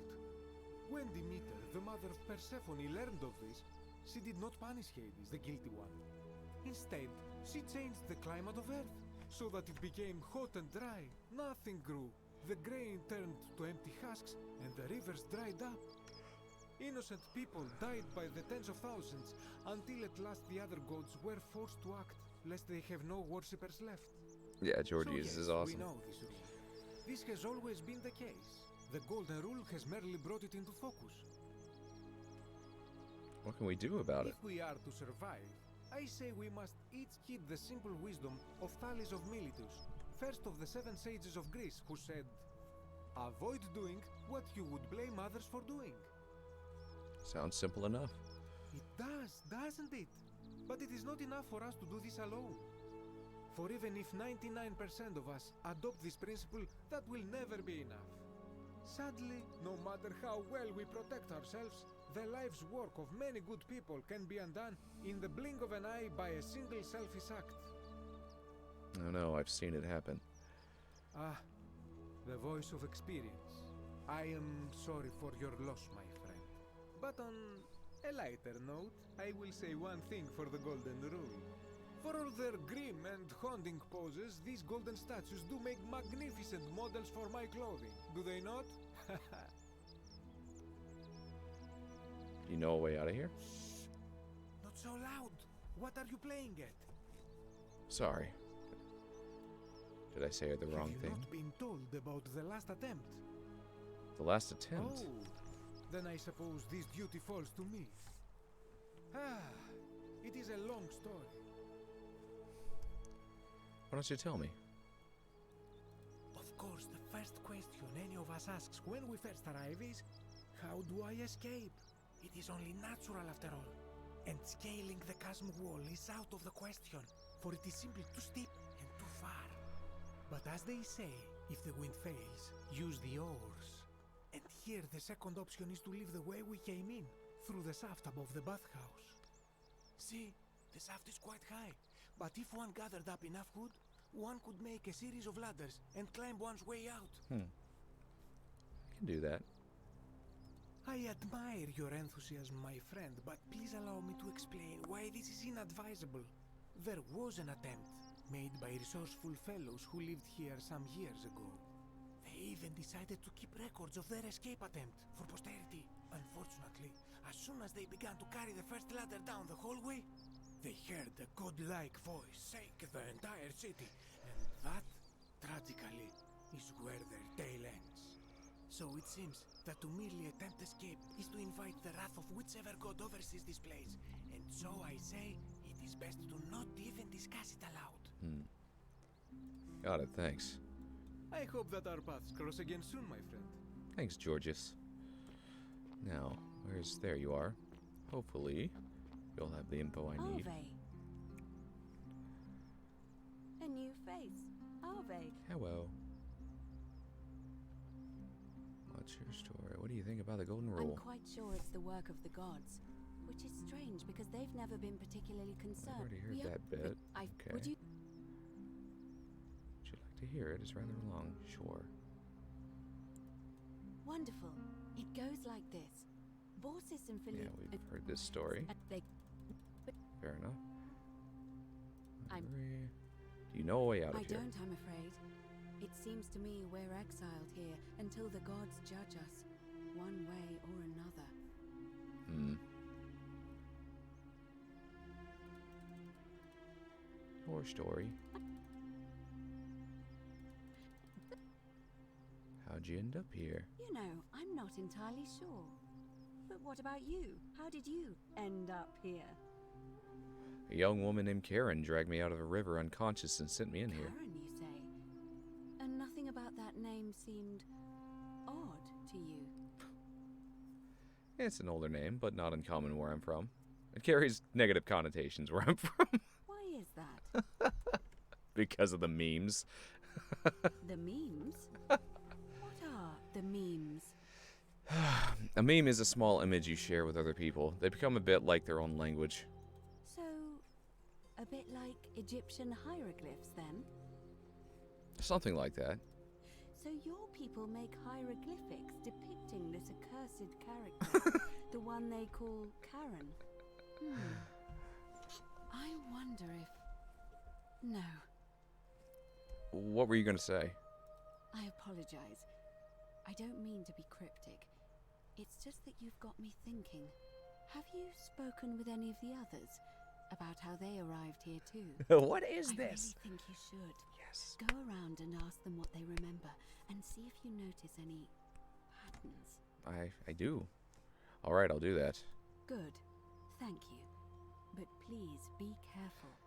I just don't want to see what happened to Livia happen to you too. I may have already noticed a pattern. Then what is it? Some people mentioned an encounter with a stranger on the riverbank. Some people mentioned a river. I'll say this, I guess. Mentioned a river, yeah. Yes. I understand many of our friends were carried here by a river current. What else? Someone mentioned an encounter with a stranger on the riverbank. Yes, I also had such an encounter. What else? That's all I got for now. There are definitely some common threads. Cool, there. so we got to talk to more people But to I get a think little we'll bit need more at least info. a few to ensure we're not just seeing coincidences. Right on. Keep asking people how they wound up here. What are I don't want memes? us to rush to any conclusions yet. Livia's fate weighs heavily on my mind, and dictates we should be sure. Yes, you should ask the others first. Alright. I've been asking And did people you about how notice they anything? wound A up here. pattern? Yeah, that's all I noticed. Ba, ba, ba, ba. Let's see. I wonder Let's if do it your way. we do here. Sure, the sanctity Why? of the temples. So that we continue to honor our gods, invite their blessings, and not bring their wrath down upon us. It's Yeah. vital that we keep them appeased. Appeased. Alright. Cool. So let's talk to more people and see if we can uncover some patterns. I think we've gotten all of Rufius's info, but we'll try again anyway, just to make sure. Names. What's your story? Families from. Yep. How'd you end up here? Let's talk about something else. Already What? good. Good, good, good. Hey, friend. What are you doing in here? Here, have some of that. What? You hope that. Honestly. Ah, look. If you don't want to tell me, I won't look a gift horse in the mouth. But no matter. Yeah. That was like the gods hearing my prayers and intervening. You just saved a person's life. Yay, and yay, in the yay, yay, yay. Hey, what's your... Do you know a way out of here? I wish. Some people here need proper medical care, not the half-baked, hanging by a thread excuse for treatment I'm giving them. Just don't get sick or injured here. I'll do my best to treat you, but I'm out of my depth and dangerously short on everything you can imagine. Okay. What's your story? How'd you end up here? Okay, I've already asked her these things. The next. So, yep. That's a shame. Thank. Yo, wake up. You're not gonna wake up? Okay. I think we broke it. Feeling. What do you think A about the city golden rule? without sin might sound good on paper, but whoever dreamt it up didn't think it through. We're in Sherlock Maybe mode it now. was an attempt to create some kind of utopia, but absolutely nothing. In some ways, we are worse off because we can't take the law into our own hands. That's a shame. All right, bye-bye. There you are. Hello. Oh, was that? What's your story? Do you know a way out of here? If that's your idea of a joke, it's not funny. Go away. Sorry. Maybe this dude. Whatever's in that great temple up there on the bluff. Hello there, friend. You'd never believe me if I told you. Well, I'll take your word for it. But perhaps you'd be interested in selling it to me. I mean, it's not as if you have any use for it down here. It's not for sale. Oh well, let me know if you change your mind. For now, can I help you with something? Do you know a way out of I'm here? afraid not. If you're desperate, I did hear that Aurelia down at the tavern claims to know of a way out, but I'm not sure I trust her. Some people here are a little shady for my liking. Thanks. Okay, really? I hadn't noticed. Oh yeah, gotta watch out. Old Dacius has got your back though. Alright, what's your I mean, how did I story? end up here? Let's hear it. All the bar with a cat. You chose the girl, right? No, we already did that. We already know what you did. Sounds like you got what you deserved. I couldn't agree more. I mean, sure, I'd lost a few thousand denarii, but I've already made it back, and this place is a veritable treasure trove. Look around you. There must be more gold here than the treasury of Rome. If I can figure out how to get it out of here. Very well. Alright. Cool, so we've already talked to him about that. I don't think we talked to Shiny. her about this. You. Hey, Fabia. You took care of him? I did. He had a tragic accident in that shrine. Accident? So, it's over? Oh, God. That's such a relief. I really thought we were all going to die. I do have a question, though. That shrine, the one I was going to hide in, did you know it was going to collapse? If I said yes, I'd be admitting to murder. I don't understand. Oh, I see. I should probably keep my big mouth shut then. Sorry. I promise, nobody else will ever know what you did. But I know. That was really clever. Thank you. I'm glad you're here. Yeah. Oh, speaking of which, welcome. I'm Fabia. Sorry I was a bit frantic before. Need anything? Cool. Any way out of here? What? You've been here a few moments and you're desperate to get out already? Why not give the place a chance before you try to leave? Good people here. Galerius works hard on the farm so I can put food on our tables, and Lucretia tries to keep us healthy.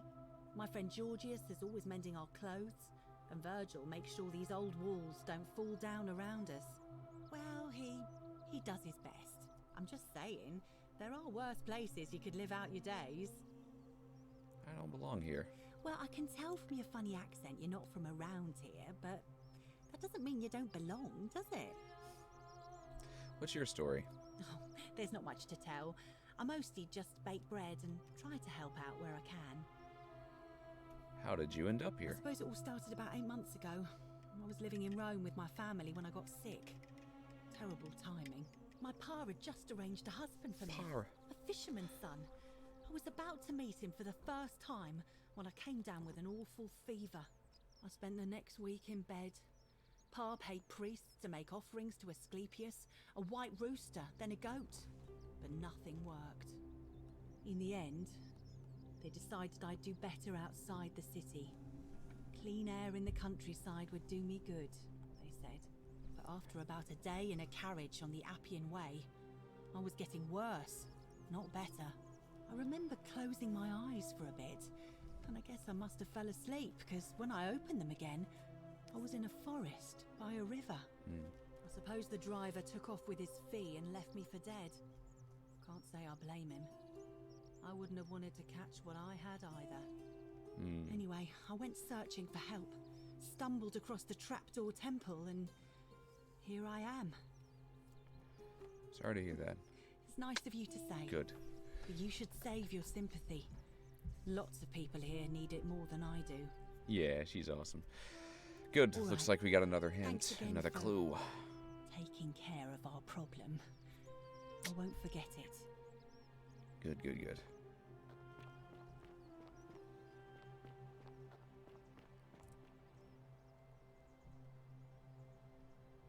Ave again. Did you find what you need? Yes. And did you notice anything? A pattern? Some people mention memory That's lapses. true. I know I wasn't entirely sure how I wound up here. It's as I feared. I think I understand what poor Livia has been going through. You mentioned earlier, you met a young woman in the forest named Karen, yes? You know what? I think Karen is like Charon, like the ferryman. She came equipped with a canoe by the river. I think that's who Karen is supposed to be. Oh my god. I see. And was this Karen by any chance wearing a hood? Yes. She was wearing a hoodie. How could you have known that? I had like that glimmer of a thought at the beginning of the game, but I didn't say. It wasn't a fully formed thing, but oh yes. Because I've seen her before. There's something I think you should see. I think you'd better follow me to the baths. Karen. That's such a great pun. All right, I'll meet you in the baths. Don't follow too closely. We can't have people thinking we're bathing together.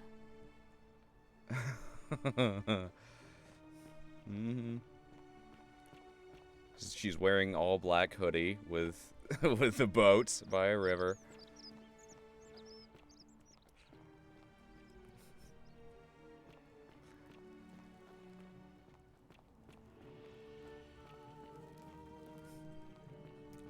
What are memes? Alright, now we're getting somewhere.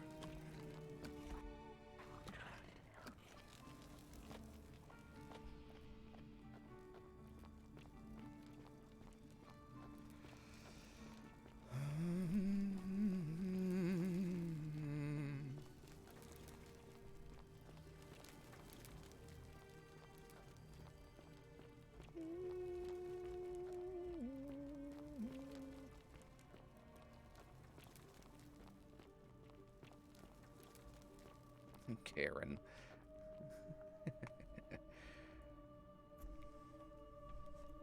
All right, you're here. You were asking how I knew the young woman you met by the river was wearing a hood. Here, look down at the bottom of the baths. It's a little hard to make out in this light. If only we could see. Oh, what a marvelous lamp. Karen! But do you see it? Somebody waking up by a river in a forest to find a hooded figure with a coin.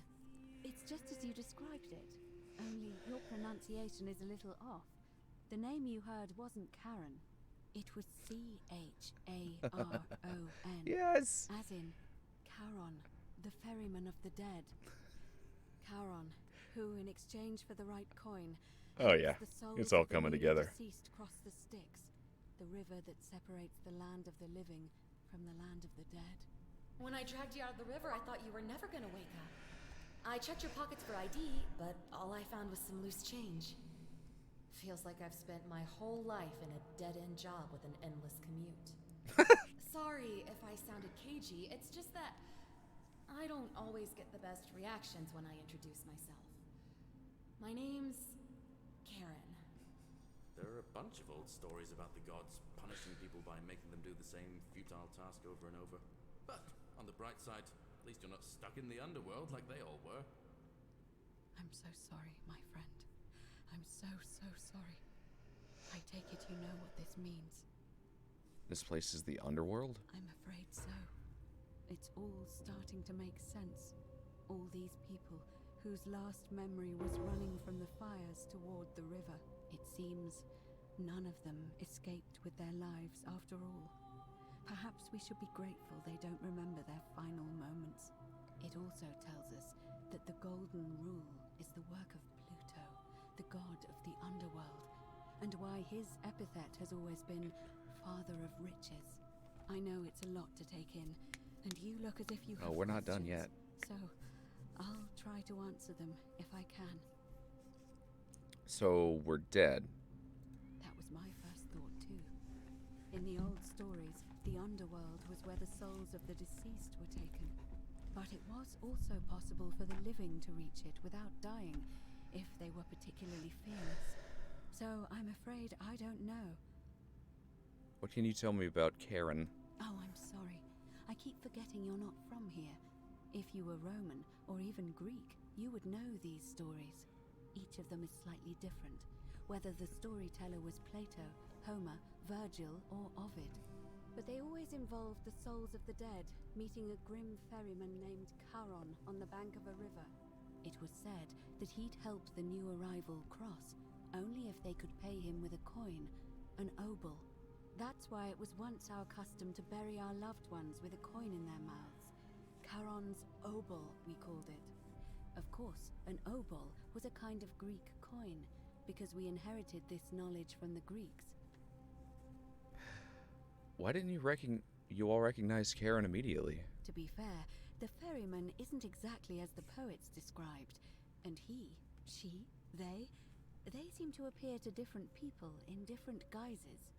You say you saw a young woman named Karen with a hood, and I once heard Kabash mention a stranger in a ram headdress named Kerti, and like that Rufius note. described meeting a stranger named Kumut Tabal wearing an eagle headdress. But whatever form this stranger took, they were always wearing a hood of some sort, and their name always began with a K sound.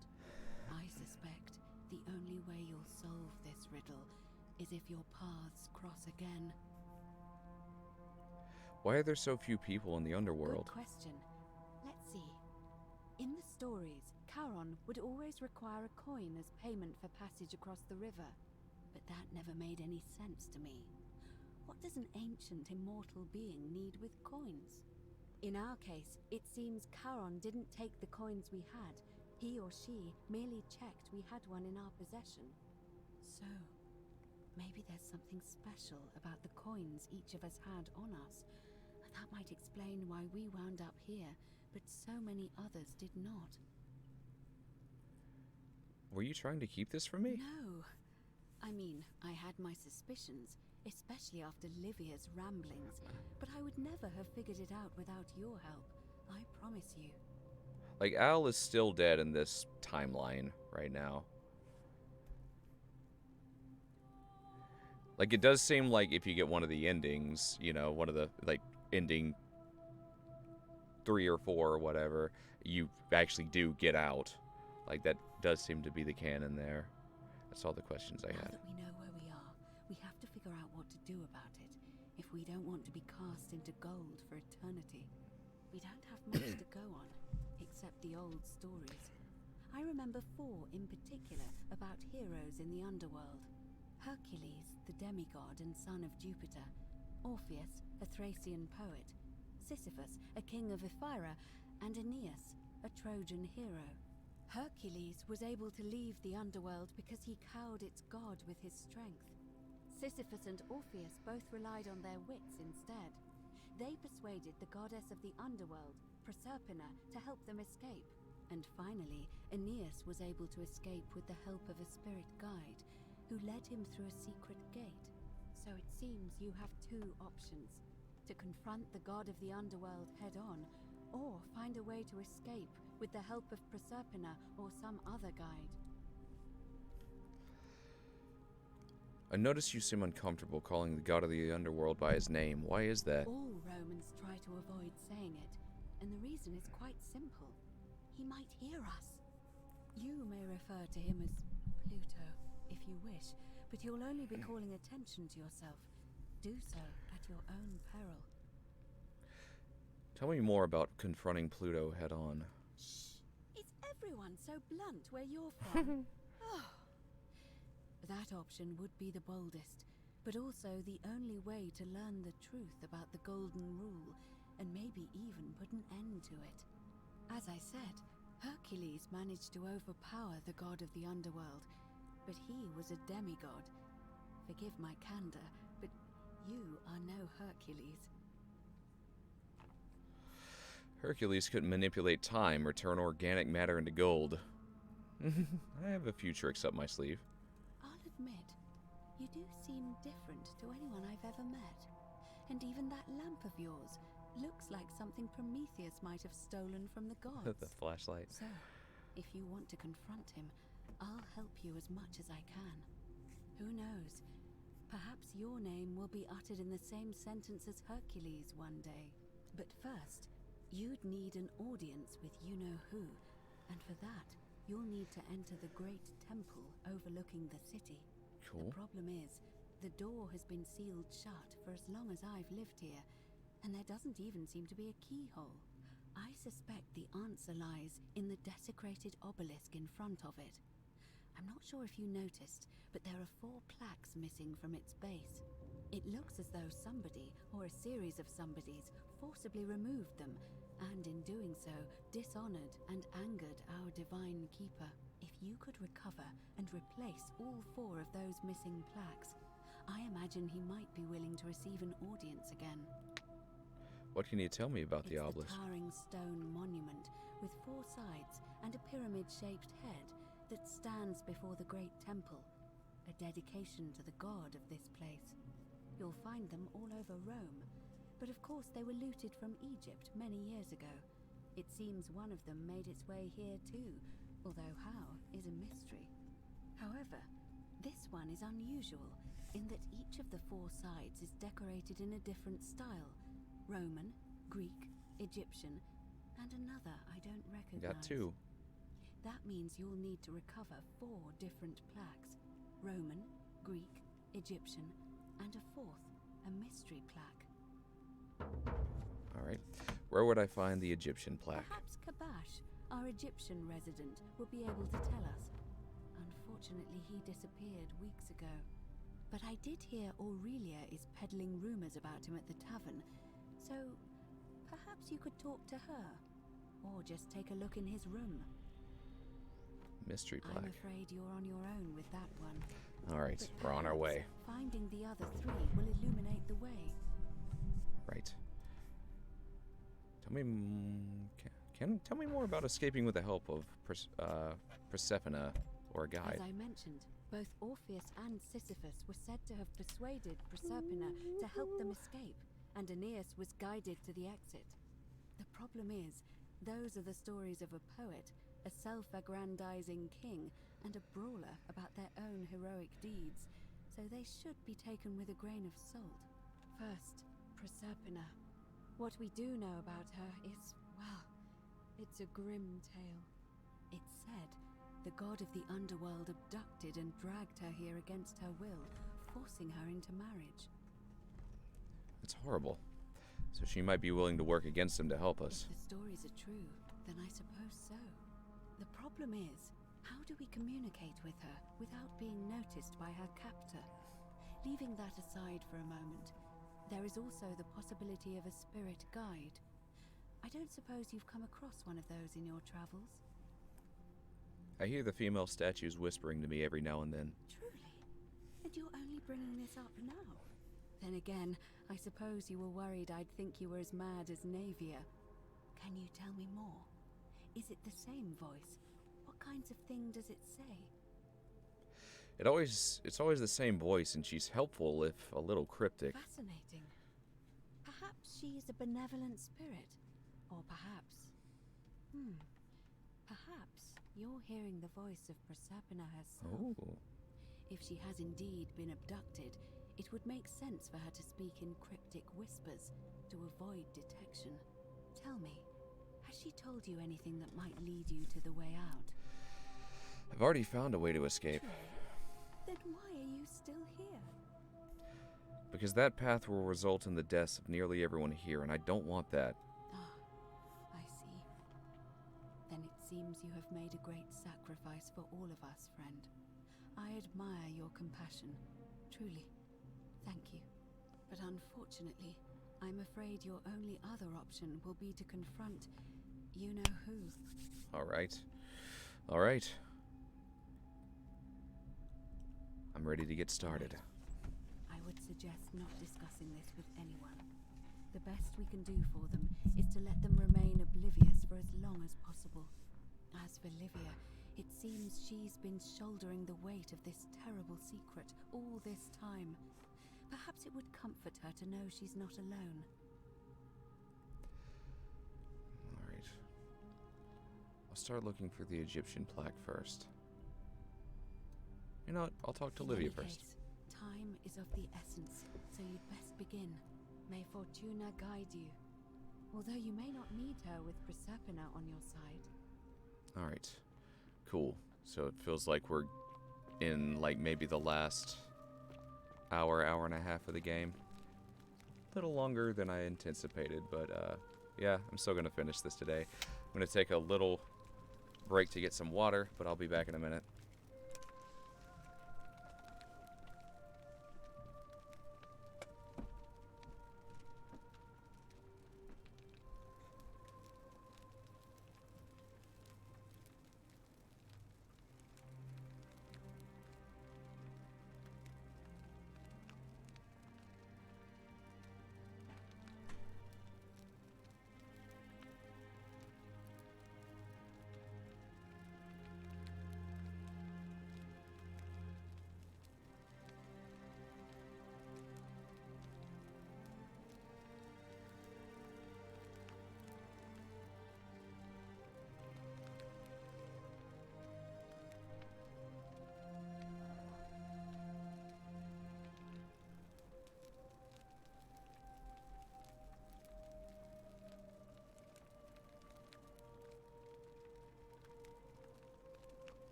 Caius Charis. Charius. Okay.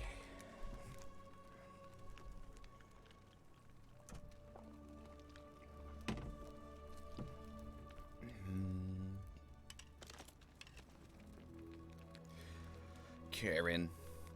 Oh, Karen. Why, Karen? Why?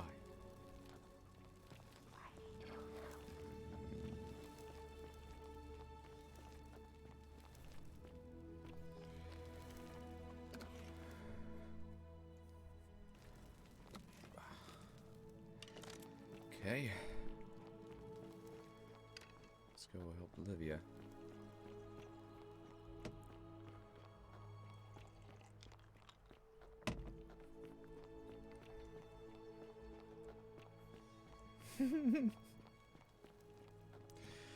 Poor Karen.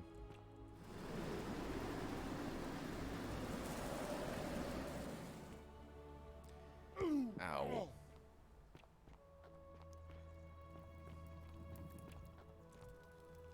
Just as the ocean accepts the rivers of all the world, but Yes, it does not. Yes. I figured it out. I know where we are. Say it. Speak its name. The underworld. Then it is true. I was right. You were. I thought I saw it, but when the rest of them could not, I kept thinking I must have gone insane. I had to tell myself it was true over and over again, until I wasn't sure if I was deceiving myself. I must apologize if my words seemed cryptic. I'd found comfort in reciting the Metamorphoses by our great poet Ovid. He gives such an uncanny description of this place. I cannot help but wonder if he himself came here. Would you like to hear it? Sure. I will do my best to remember the relevant verse. There is a downward path, gloomy with fatal yew trees. It leads through dumb silence to the infernal regions.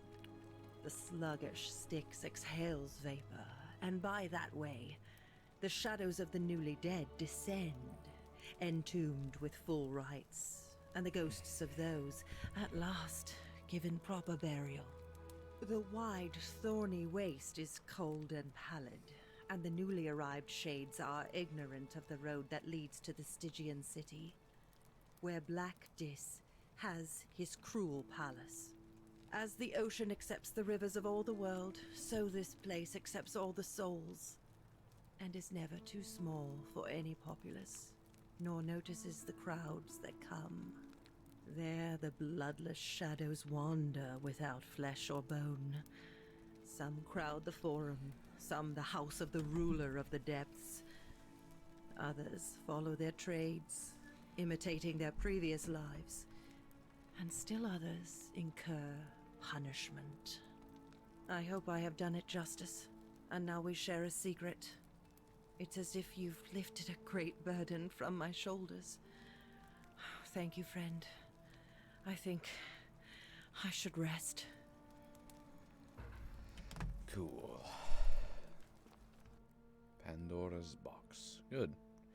The Egyptian plaque. Hello, Aurelia. You know what? I'm going to save it here before I upset you with whatever I say.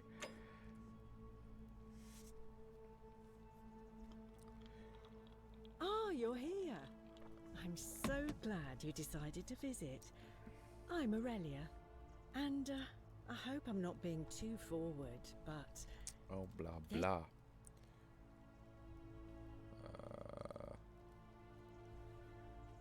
Thanks. I'm fortunate enough to have a very good, very expensive education. I don't... What do I need to do? Sure. Well, since you... That's the charmer.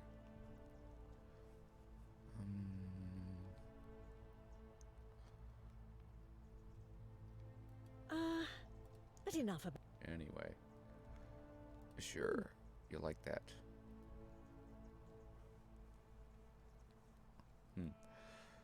There you go. These are the things you like. Take that off your hand. Go through with what? Sorry, I was just scripting you to get your You wine. were. Listen, I can respect a good grift. But you choking at the last minute? You disgust me. Get out of here. Whatever. Just. Alright, you're gonna make me reset the day, aren't you? I'll do it all. Alright, gotta do that. Darn. The many shall suffer for the sins of the one.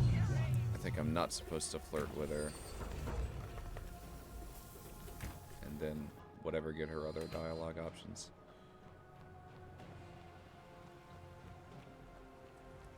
So we need to find this Egyptian tablet.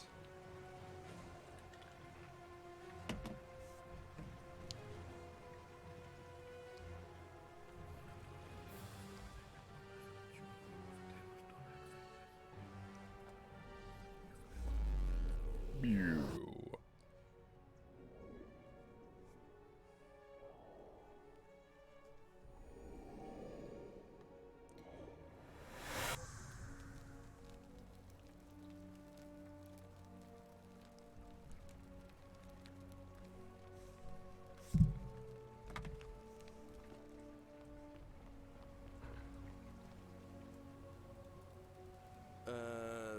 I don't. See you later.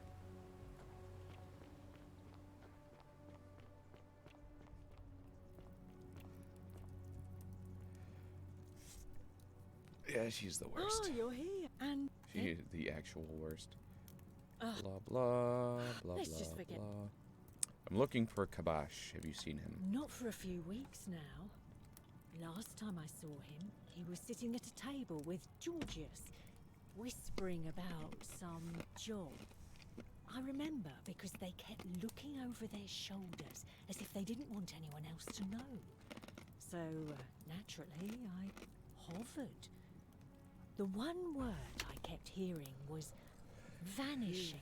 And then, the next day, Kabash just and the tree you disappeared. grasp at eludes you. Coincidence?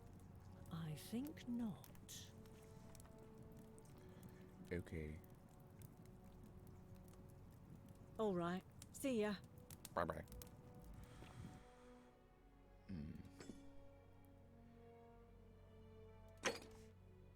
Georgius.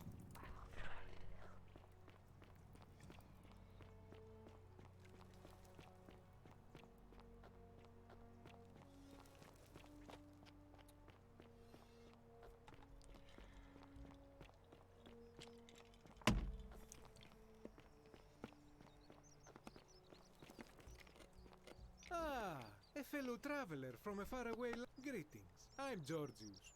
It gladdens me to see another foreigner in our midst. We must stick together, you and I. My friend, you're... I'm looking for Kabash. And I heard you were one of the last people to see him. Ah, I knew this day would come. I do not wish to lie to you, my friend, but even discussing this matter is dangerous. Please, let us leave the live coals safely beneath the ash. You can trust me. We foreigners have to stick together, remember? Very well, but the magistrate would not look kindly upon this, so please keep it to yourself. For several months now, I have been sneaking out at night to worship the gods of my ancestors in the temple of Demeter. Each day, I leave offerings of food in the hope that we may have a bountiful harvest, and yet the next day when I return, the food is missing. Was that a problem? How strange. So I ask, who or what is devouring the food in this temple? Stranger still. Once I sat in front of my shop like the 100-eyed Argus until dawn to see if I could spot a thief going in. But do you know what I saw? I have no idea. Nothing. Nobody entered. And yet when I went to take a look, my offering was gone. It is bizarre, is it not? Bye, Queen. When I told my friend Kabash of this at the tavern, he offered to help investigate. He went in, and to my dismay, he was never seen again. Alright. Where's the temple at Demeter? It is the only Greek temple in the city. Head towards the baths, and it is the last building on your right. Alright, I'm off to there I do then. not think you should pursue this, my friend. It would break my heart to be responsible for 2 people disappearing. But you do not strike me as a kind of person to be deterred by such warnings, so just be careful, I beg you.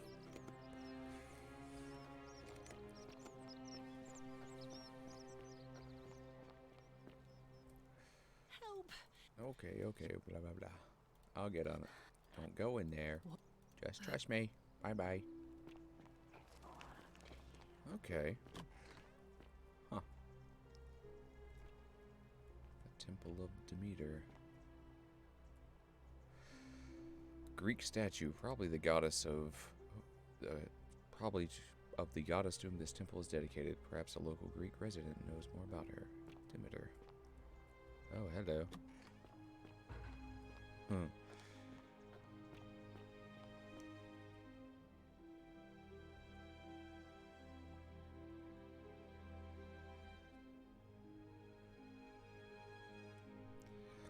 Ugh, I think we're frozen. God dang it.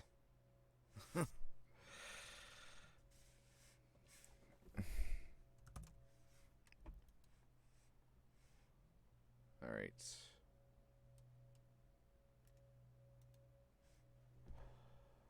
Dang. Oof. Yeah. Hold on. In task. Let's boot it up again.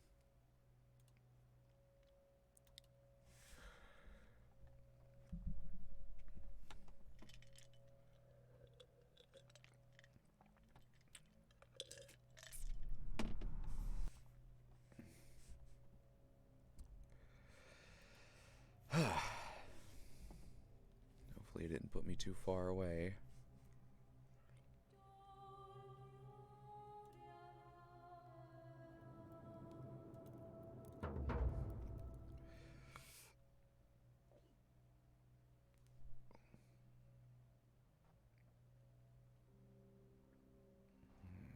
Oh, good.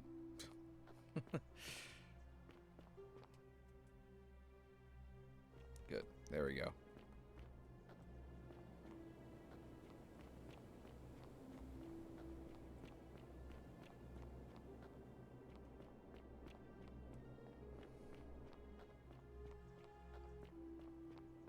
Whoa.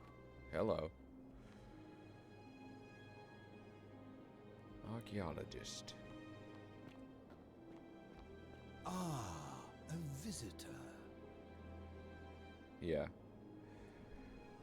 Welcome, welcome. May I ask your name? It's Darby. It's a sincere pleasure to meet you. Tell me, what brings you all the way down here? I'm looking for a plaque that was removed from the obelisk. Ah, yes, that cursed thing. I know exactly where it is. I will tell you everything I know, but first, a request. I have been living down here alone for many years, with nobody to talk to but myself. The one thing I long for above all else before I die is a good philosophical argument with somebody astute. I'm hoping that person is you. Let us find out with this simple question. Have you deduced the name of the god responsible for the Golden Rule? Pluto, the god of the underworld. Excellent. I see you are indeed quite astute. Very few come to that realization before their time in the sun is over. Now, will you join me in a friendly Socratic dialogue? Sounds easy enough. Wonderful. Then let me begin with a question. Would you say you know the difference between right and wrong?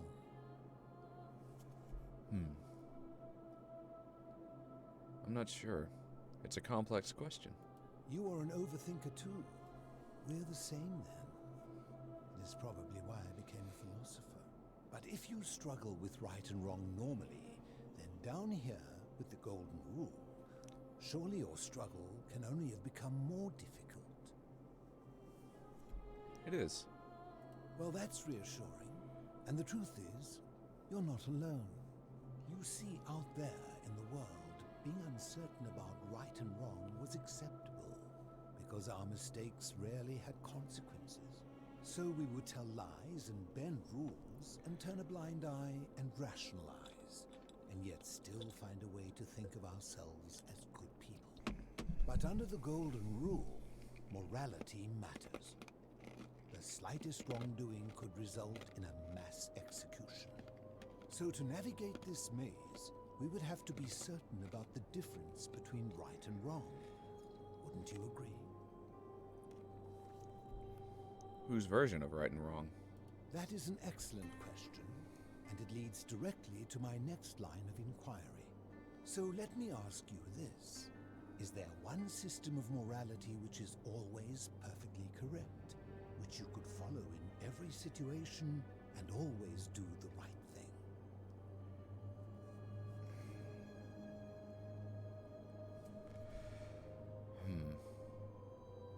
There's more than one. Yes. You know what? No. Are you sure? Or is it possible that humans simply haven't figured out the right system yet? Suppose we haven't figured it out yet. After hundreds of years, and as many great thinkers dedicating their lives to these questions, what hope do we have if our best and brightest haven't been able to answer them? It just makes us human. What's your point? If our best and brightest. Oh wait, I want to change my answer. Good. Never discourage anyone who continually makes progress, no matter how slow. Would you say you know the difference between right and wrong?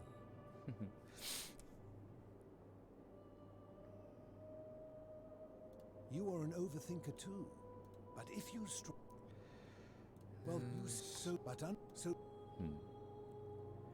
Whose version of right and wrong? Would you be certain about the difference between right and wrong? Navigate this maze, you would have to be certain about the difference. I mean, yeah. So let me ask you this. Is there one system of morality which is always perfectly correct, which you could follow in every situation and always do? There's more than one. How can that be? Since they all have differences, it follows that in some cases they would offer different conclusions about what is right and wrong. If there is a correct moral code, then wouldn't it follow that only one can be the correct one? The correct moral code depends on the laws and customs of whichever society you're in.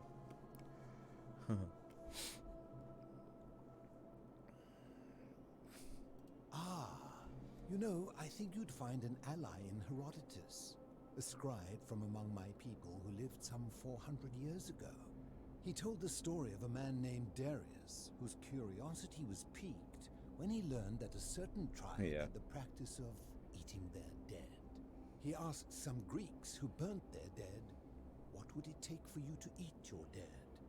Aghast, they replied, "Nothing." Then he asked the tribe who ate their dead, "What would it take for you to burn your dead?" "Nothing," they replied, equally aghast. From this, Herodotus concluded that custom is king, that right and wrong are merely local ideas which do not survive the journey from one tribe to another. I take it you're in agreement? Yes. Then let me ask you this. If you visited a tribe where they ate each other, copulated with the dead, and drank wine from cups made out of human skulls, would you still maintain that within such a tribe there is nothing wrong with such conduct? Would you still maintain there's nothing wrong with such... No, I suppose not. And that's a credit to you.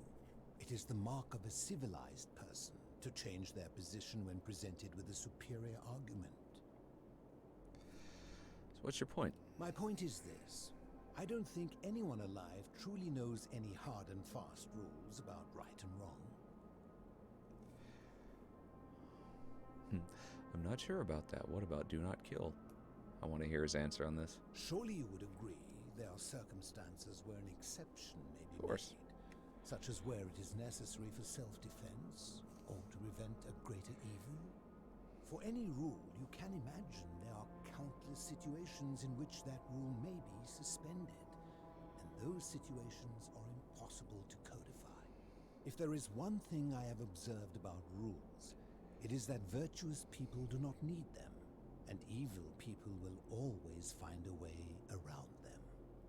And so we must accept our limitations, and the sad truth that no human society will ever achieve the utopia for which it strives. In mathematics, we would call it an asymptote, a line that can be approached but never reached. Because the only way to create a utopia is with the ever-present threat of force, such as the Golden Rule. This and no other is the root from which a tyrant springs when he first appears as a protector. And life under tyranny is no utopia at all. I agree. I'm glad to hear that. In any case, thank you for humoring an old man. I would be happy to answer your questions.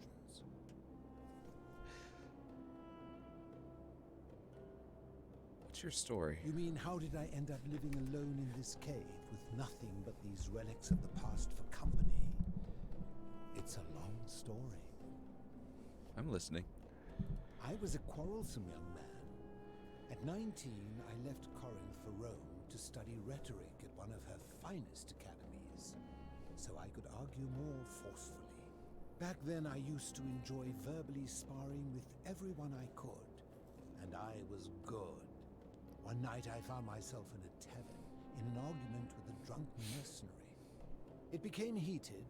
He drew a gladius, and I won the argument, but lost my life. I woke up on the banks of the Styx at a campfire opposite Karen. Of course, I tried to persuade her to let me return, but even with all my skill, I failed. I settled in, made friends, and learned what I could, quickly realizing our little community faced certain death under the Golden Rule. So I began looking for a place to hide underground.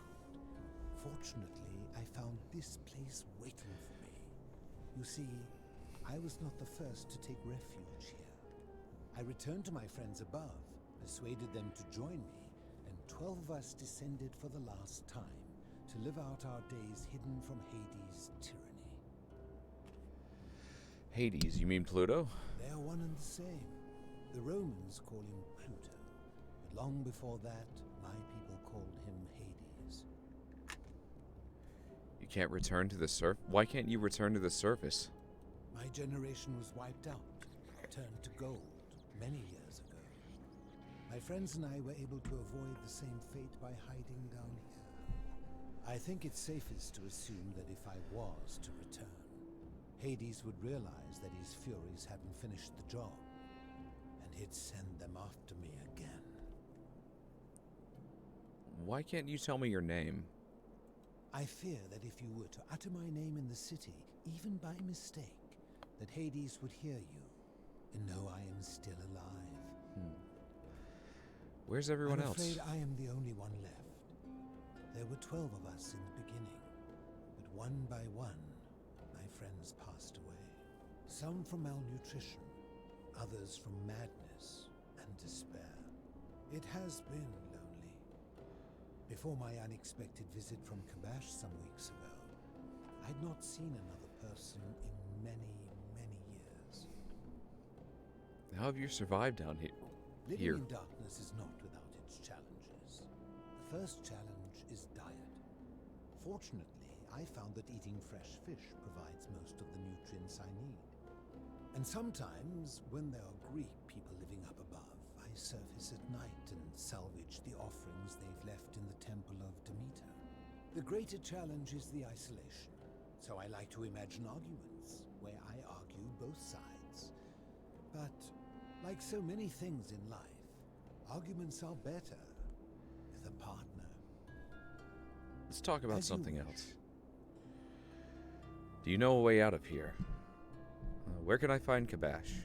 I will tell you, but you may find him hostile. To prepare for your encounter, there are certain things you must know. Very few know this, but before the Romans came to this city, it was once entirely Greek. The architecture, the temples, and the people. When the Romans came, in typical fashion, they claimed it as their own, built over everything that could be built over, and renamed the things that could not. Thus, the Shrine of Persephone became the Shrine of Proserpina. And when they found an obelisk bearing the name Hades, they tore it off and replaced it with Pluto instead. And the city's dwindling Greek residents, witnessing this compulsive Roman conquest, decided to preserve what they could of their heritage. They gathered their art and valuables, secreted them away through the Temple of Demeter, and hid them here, out of reach of the Romans. Hid them here. I'm with you so far. However, there was one thing that always seemed out of place to me, and it is the very thing you seek. An even older plaque bearing an Egyptian inscription. What did it say? How'd it get here? We had no idea until years later, when the first of my friends began to die. As a result of their deaths, we began to dig catacombs branching off from this cavern to lay them to rest. We extended the tunnel so far that we accidentally discovered another, an even older tunnel, which somebody had gone to great lengths to keep hidden. Suddenly it made sense why there was an out-of-place Egyptian plaque among our people's possessions. You see, we proud Greeks had thought the Romans beasts for stealing and corrupting our heritage. But it turns out this game has been going on much longer than any of us imagined. I think it is best you head through the catacombs and follow Kabash's trail. What's in there? There are certain things you must see for yourself.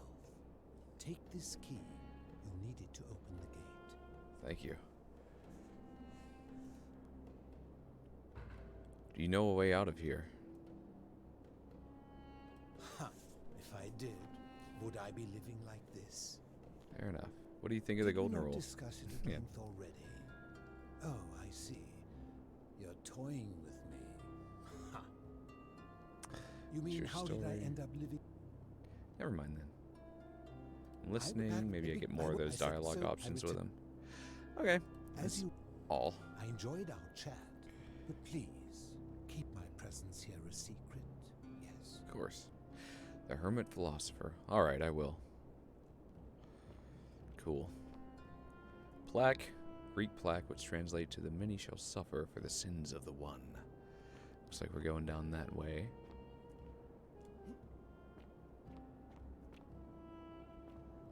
Okay. Ah, you've returned. Ah.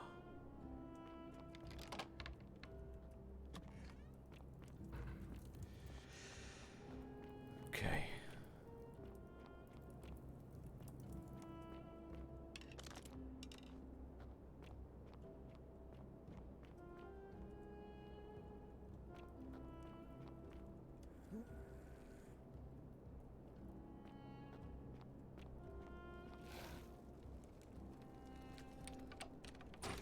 Locked from the other side. Ah! No.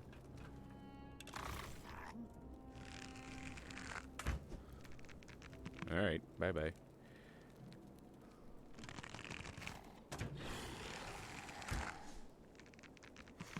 Yeah, I should probably put my aimer on. I took it off earlier.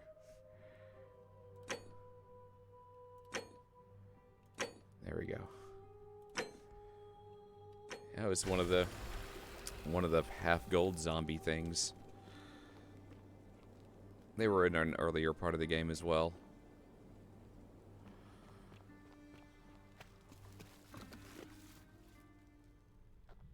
Oh, there's one. Come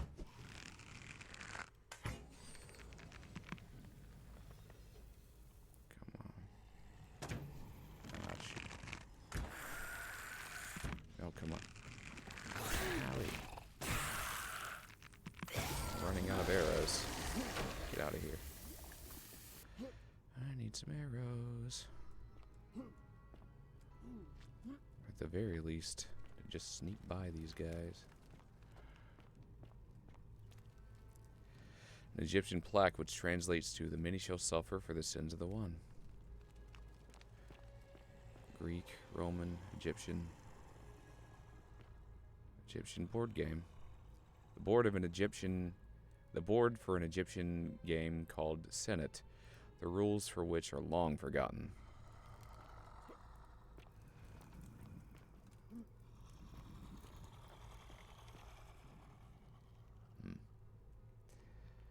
Just gonna sneak by. Don't need to fight him. Whoa, Anubis. An ancient Egyptian statue of a man with the head of a jackal. Could this be Anubis?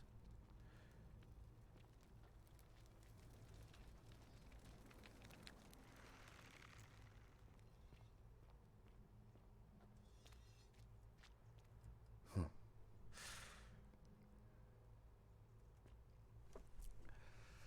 The many shall suffer for the sins of the one. So under the Roman ruins, we find Greek ruins, which are built on top of ancient Egyptian ruins. As he said, this game has been played for longer than any of us could have imagined. Oh, hello. Stop. Do not come any closer. Who are you? I'm Darby. Who are you? I am Kabash. Hi, Kabash. And let me guess. Another Greek or Roman come to loot and plunder the resting place of my ancestors, Not at all. I'm just looking for the Egyptian plaque. To what end? I want to return it to the obelisk. That is welcome news. You really are not Greek or Roman, are you? I was planning to return it myself, but for now, I must remain. Here, take it, and restore the honor of Osiris. Yeah. Seems to be the kind of thing they're going for, Rugnar. Something like that. A plaque bearing the hieroglyphic inscription Osiris, Lord of Silence. Yeah. Rugnar says, hear me out. The underworld gods and goddesses are actually a mix of various cultures, and they're all identified with different names from different people. Yeah, seems to be the kind of thing they're going for with this. Thanks. Now, as for the other plaque. The fourth plaque. You know about that? Indeed. I have it right here. Oh, really? I stumbled across a collection of dusty curiosities while searching for a place to hide from the hungry children of Amit. And there it was. May I have it? You may not. In fact, I am about to destroy it. Why? Because it speaks a treacherous, blasphemous lie. How so? I will tell you. But first, do you know what this place is? The Duat? Indeed. And I see you know our history. This is the Duat. See what has become of it. I have been down here for weeks, piecing together its story. And here is what I have learned. As Egypt declined and the Greeks had their turn to flourish, their souls came here in great numbers. But instead of adopting our ways, you can in the beginning, copied and corrupted them.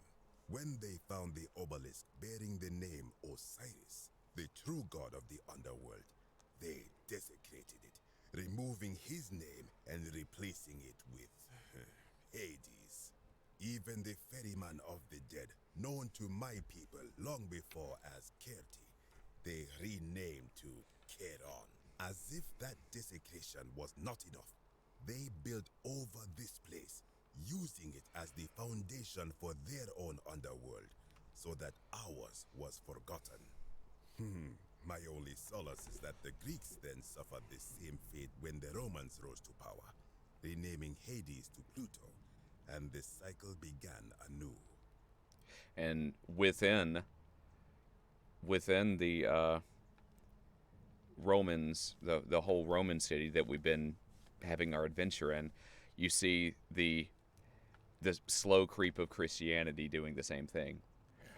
The Christians are currently persecuted in Rome at this time, but they're slowly getting there, you know. You would see some of the same ancient backstories in Christianity. So, what's the problem with this plaque? It is inscribed with a script I do not recognize, but it is ancient, almost as if it is older than the plaque bearing Osiris's name. But if that is so, it would imply the gods of Egypt are mere imitations too, copied and corrupted from an ancient people who prospered even before us. True. And that my people did to them what the Greeks and Romans did to us. But this, I cannot accept. I sense a deception. Perhaps it is the work of Set, the usurper, seeking to undermine Osiris once more. What does the inscription say? You will never know. This work of sacrilege must be destroyed, thrown into the black abyss below in Osiris's name. Please don't. You are too late. It is done. Well, I'm going after it. Venture beneath the Egyptian underworld. Now I'm gonna have to go after it. You would plunge into the depths of the Duat with no way back up. Madness. I'll find a way back up. We'll see. First, I have some questions for you. If it will help you to see reason, then ask. What's your story? I am from Rakotis, which you may know as Alexandria, the name of the city the Greeks built over it. I was a fisherman, like my father before me. Since the Romans had taken over from the Greeks, I took the opportunity to learn Latin and eventually traveled to Rome. When the fires broke out last year, I tried to help.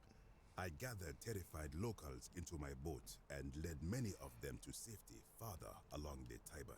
On my 7th trip, a passenger demanded I wait for his brother. But we were full to almost sinking, and smoke was all around us. I told him his brother would have to save himself, and he tried to bribe me by placing a coin into my hand. When I refused, he drew a dagger and thrust it between my ribs. I awoke on the banks of the river to a stranger wearing a ram headdress. He said his name was Kirti, and at the time, I simply thought him odd. It did not dawn on me until much later that he was the Kirti, the ram-headed ferryman described in the Book of the Dead. Do you know a way out of here? This is where I belong, as caretaker of the memories of my people. If our ways are to be remembered, it falls to me. What do you think about the Golden Rule? If someone is to break the Golden Rule, it will not be me, for I try to live as I always have by the command of the goddess Ma'at. Do to the doer to make him do. As for the punishment that will come from it, I finally understand why it has long been said among my people that gold is the skin of the gods. What do you think is down there? I do not know. What could possibly lie beneath the underworld? Perhaps it is infinite darkness. Perhaps it is the lair of Amit, the devourer of souls. All I know is it would be unwise to venture down there. Perhaps. That just makes me want to go down there even more. Perhaps. Most unwise. Still, gotta do it. Good. Be gone from this place. Wait. You are planning to go down there. I see it in your eyes. Definitely. You would plunge into the depths of the Duat with no way back up. Madness. I'll find a way back up. We shall see. Well, there's Kirti. Into the depths we go. And mysterious tablet. Sumerian plaque. A plaque bearing the cuneiform inscription, Nurgle, the Fierce One. Yep. An Egyptian civilization on top of a Sumerian one.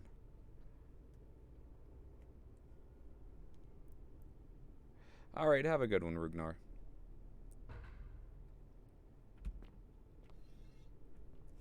Just a moment.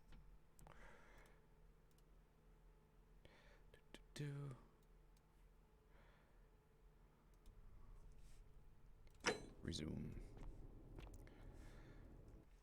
Do a quick refresh on this screen. Good. Okay.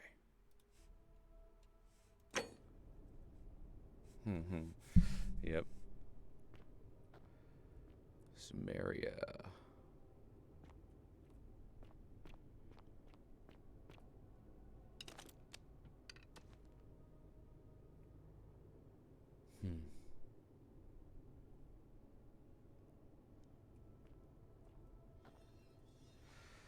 All these civilizations.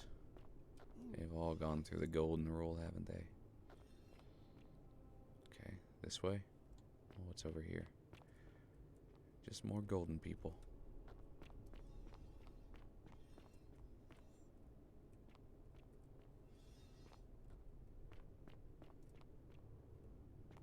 Whoa. Oh, hello.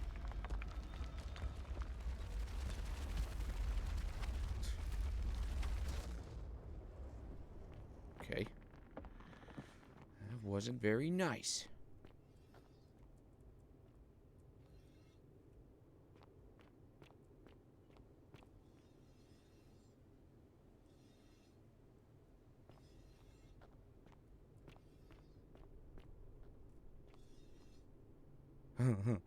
You can hear, like, their heads turn. Oh, look at it. He's looking back. Yep. Now their heads will turn. I've seen it happen once, but yeah, you can hear it. An eroded set of barricades. It looks like these Sumerians are trying to defend themselves from something. Oh, I'm not stepping on that.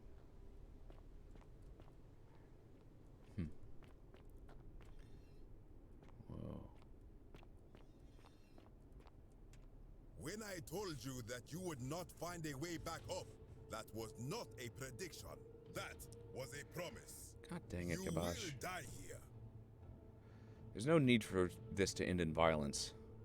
I disagree. I warned you against coming down here, against perpetuating this sacrilege, but you persisted. You have undermined and dishonored the true god of the underworld. How did you think this would end, if not with bloodshed? Just hear me out. Very well, I will listen. But if I sense deception, or if you further insult my gods, I will carry out my threat. So tell me, why should I let you live after you salvaged this instrument of blasphemy?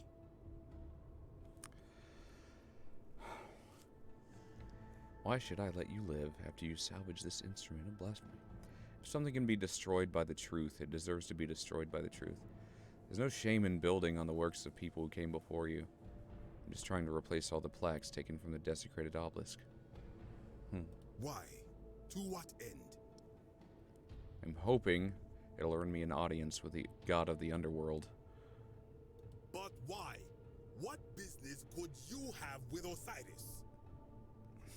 I'm gonna confront him about the Golden Rule. Going to demand that he let everyone go. I'm gonna kill him. I'm gonna confront him about the Golden Rule. Blasphemous fool! You have sealed your own fate. Oh, boo.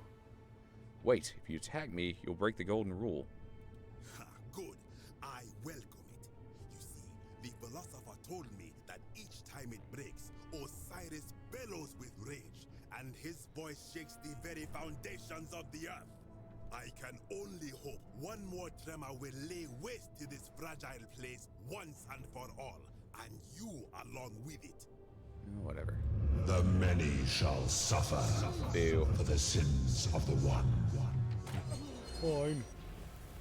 Gotta answer his questions correctly, I guess.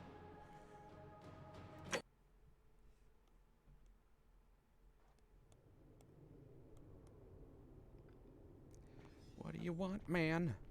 When I told that, Blah, blah, blah.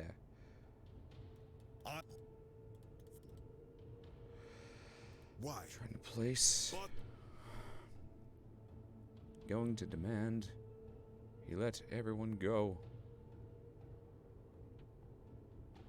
Golden rule. Blasphemous fool! Ah, darn. I answered the same thing again. Do your worst. Shall suffer for the sins of the one. Blah, blah, blah. Try again.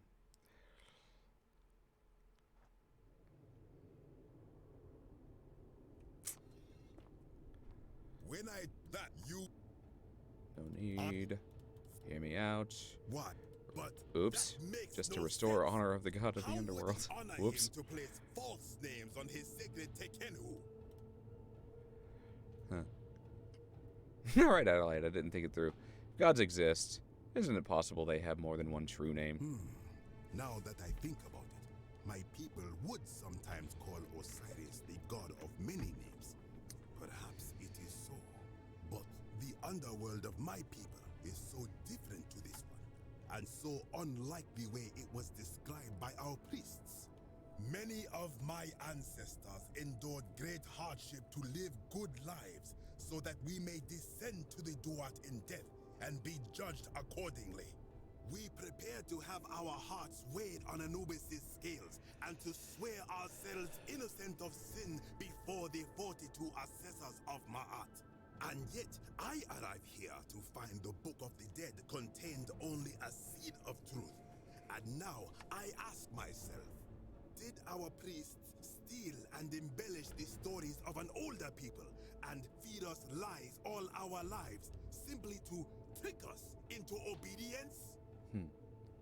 Probably, but you can blame your priest for that, not me. Isn't being a good person a worthwhile pursuit in itself? I am not sure I follow. Speak plainly. Even if your beliefs about the afterlife weren't quite accurate, isn't the important thing that they motivated you to live good lives? If you were only good in life because you expected a reward, were you a really good person? No, we'll go with this first one. Perhaps there is some truth in that. What is your point? Are you going to abandon a lifetime of good character now that it matters most, just because you found out you were misled? You are persuasive. Very well. I will let you live, and you may do what you will with that plaque. I will remain here for a while and attempt to learn what I can about the foundations of my people's beliefs. Go. Yay. Cool.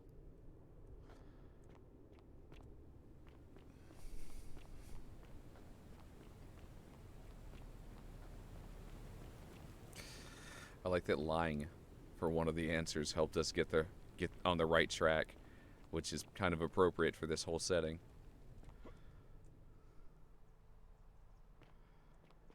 Okay, interesting. Back up to Egypt.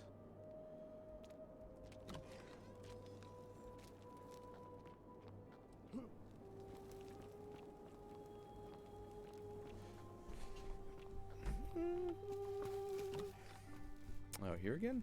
I guess we want to go this way? Okay, cool. So yeah, this just leads us back up to the sewers. Now that we have all 4 tablets, we can put them in the thing.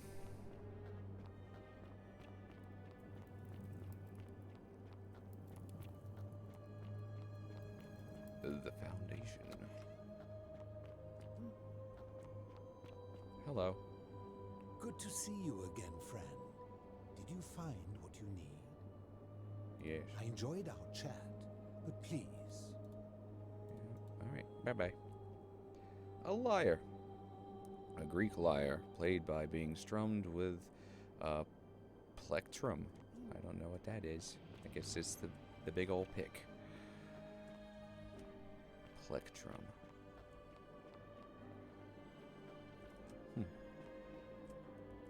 Nice. Neat.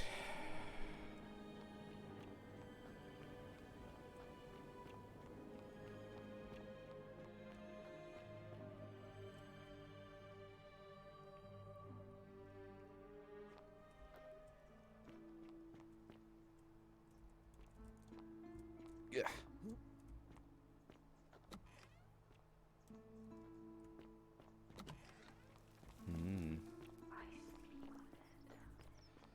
Cool.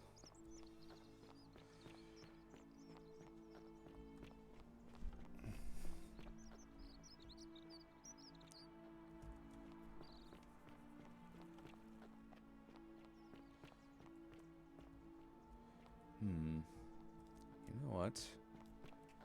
I think before I do that, I'm gonna run back to the entrance and have Galerius just do the rounds. That way, Ulfius won't jump off.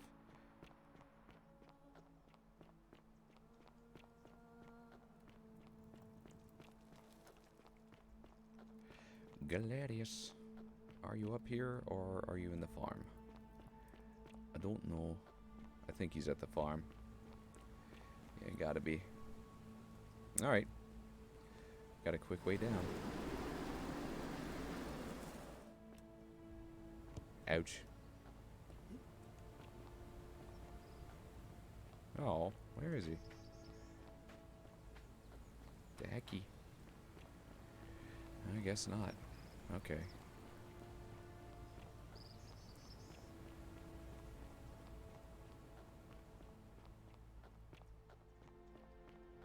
Where are you?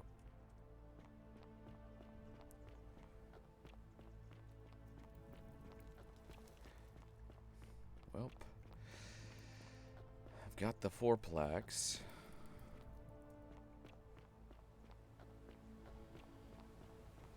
I'm not sure how much it matters, but I know if I go near that obelisk, dude's gonna jump, so I think I'll reset the day.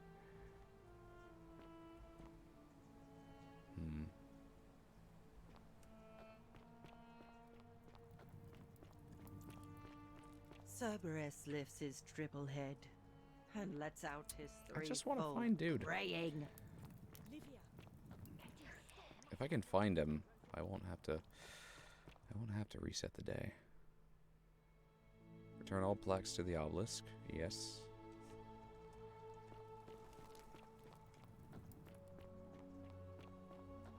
Be better if I didn't have to. Maybe he's in the market. Maybe he's talking to Dooley.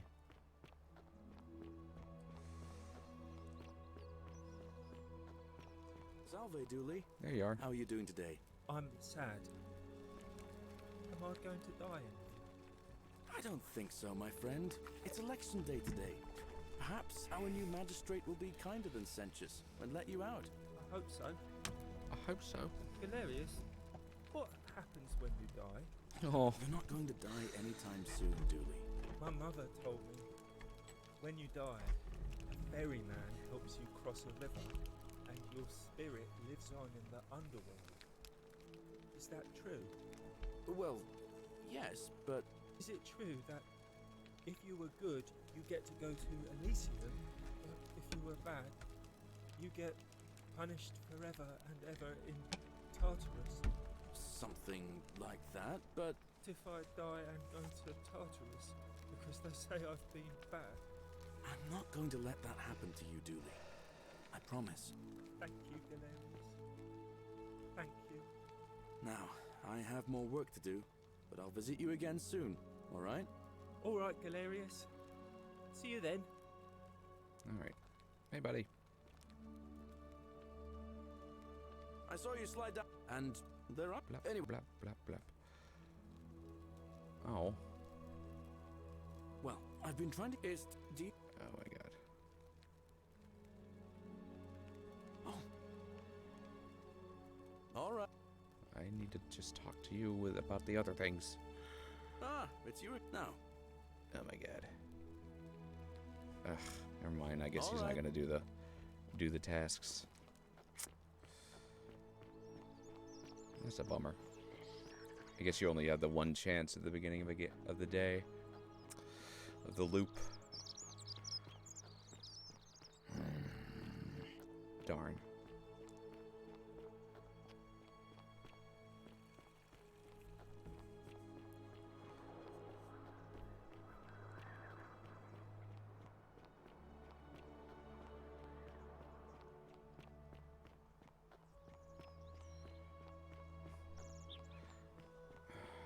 Can I get to the obelisk before... No, they're like right in front of it. Yeah, I'm definitely... Okay, so I can still save him. Yeah, I still got a way. If I give the medicine to... What's her face? Ulia. Then that should work.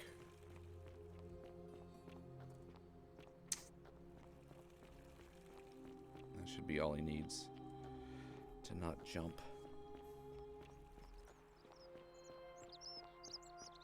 I don't know if any of that'll matter, but...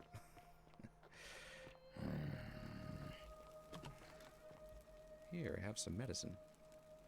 What are she? But if this What, is going to be the Julia? last Hopefully cycle, that was- then... Time traveler. in- Bye-bye. That's a If this is the last cycle, I want to keep as many people alive as I can.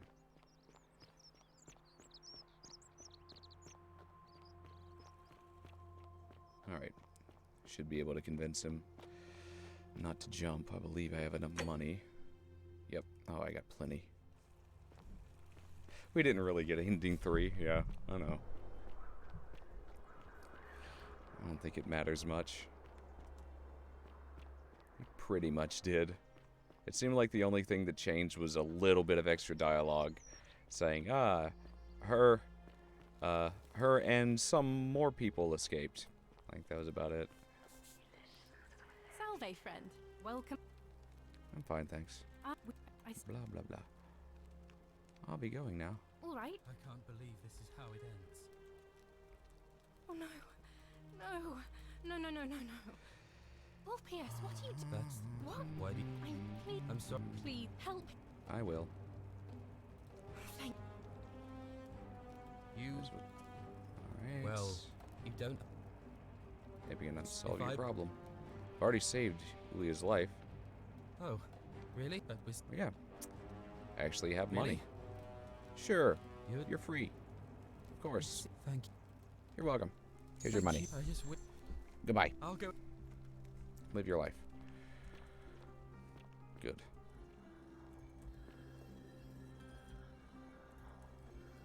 There we go. Return all 4 plaques to the obelisk.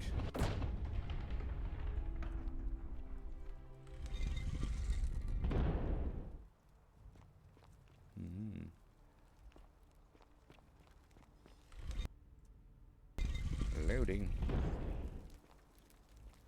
Speak his name. Hades, Lord of the Many, grant me an audience. Nurgle, Fierce One, grant me an audience. Say nothing. Nurgle, the Fierce One, grant me an audience.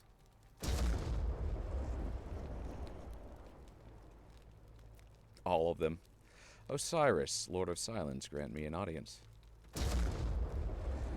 Hades, Lord of the Many, grant me an audience.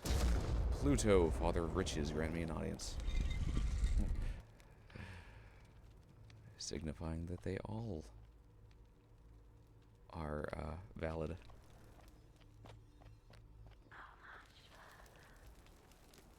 To all of... Okay. Are you wanting me to do all of these? Again?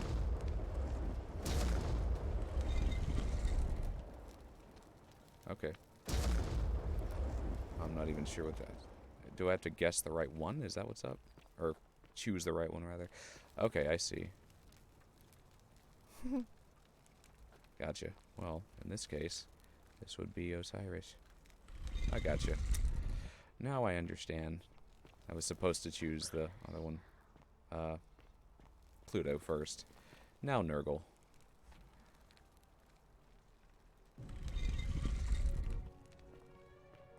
Whoa.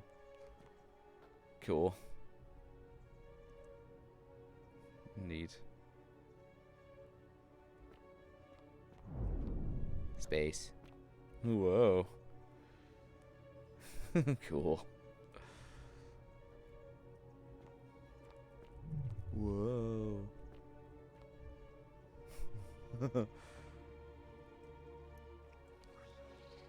It's the God elevator, yeah. We meet at last. And here you are. Allow me to introduce myself. As you have already gathered, I've been known by many names.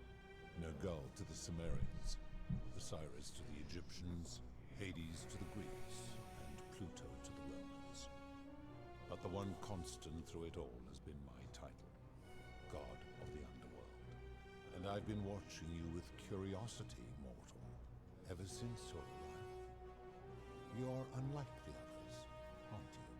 And what is more, you carry a weapon that was never intended for mortals to wield, and you do it so brazenly. But there will be time for your reckoning later. First, as a reward for undoing the desecration of my obelisk, I will allow you to satisfy your curiosity. Ask what you will. What's your story? My story is many thousands of years long. You will need to be more specific. What do you wish to know? The god of the underworld is a dilf. You're a god? It is a matter of perspective. God is a label I was given by you mortals, not one I gave myself. Your ancestors revered me because to them, my knowledge and technology made me incomprehensibly powerful, just as you might seem so to an insect. But despite all that, there are rules even I must obey. Why do you look and sound like a man? My kin and I all adopted this form long ago, so that we might better understand and communicate with your kind. In time, we grew fond of the sensory delights it affords: desire, joy, ecstasy, even rage and sorrow, while an acquired taste can be addictive. May I see your true form? No. Long ago I swore to Persephone that I would remain in this form for as long as we remained among your kind. I must honor that. Who's the woman to your left? This is my beloved. Like me, she has been known by Hello. many names. Ereshkigal to the Sumerians, Isis to the Egyptians, Persephone to the Greeks, and Proserpina to the Romans. Or perhaps you might know her as the goddess of springtime, the cycle of life and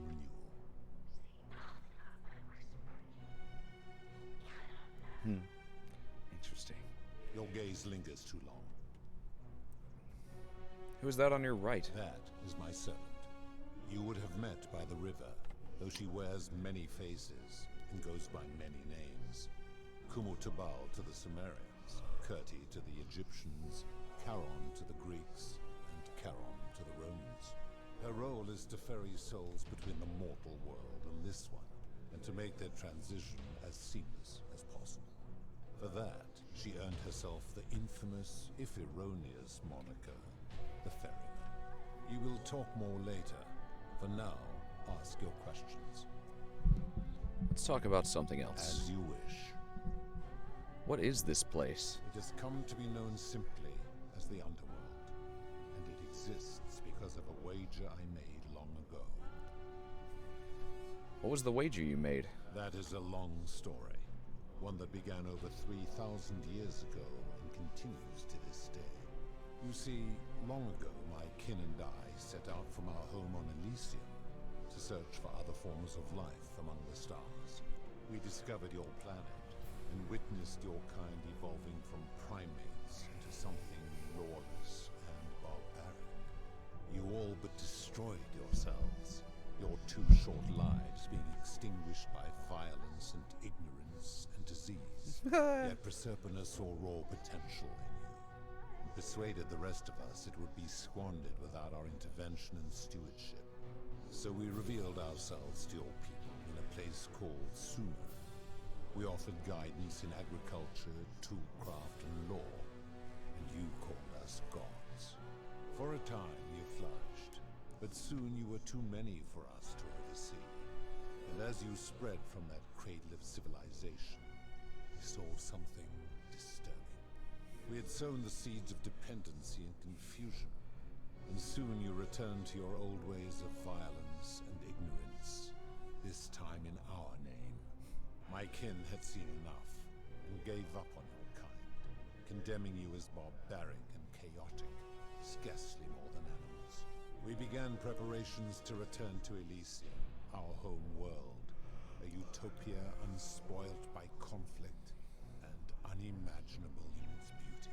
But my Proserpina could not bear to abandon your kind without guidance, and knowing it would force the rest of us to leave her behind, she made an extraordinary sacrifice.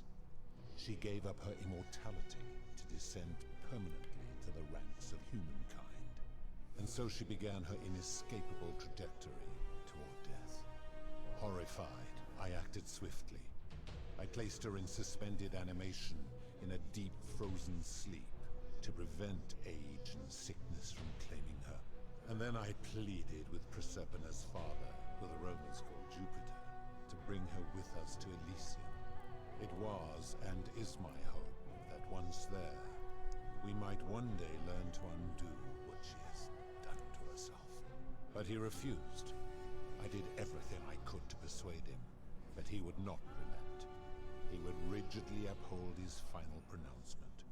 Humans were unworthy of ascension to Elysium, and no exceptions would be made. But seeing that I was aggrieved, he proposed a wager, the terms of which were as follows. If even one human city could prove itself capable of living without sin for a single year, then Proserpina and all of humanity would be permitted to join us in Elysium. My part would be to remain behind, the last of my kind, to watch over you, without interfering, and to sit in silent judgment. And so my reward has been to languish here, enduring a 3,000-year winter, waiting for the day your kind proves itself worthy of her faith in you, so that I might take her with me to Elysium and unthaw my goddess of springtime. And here I am, after all this time, still waiting. Who are your kin? There were also gods who, like me, have been known by many names, but perhaps you knew them by their Roman names.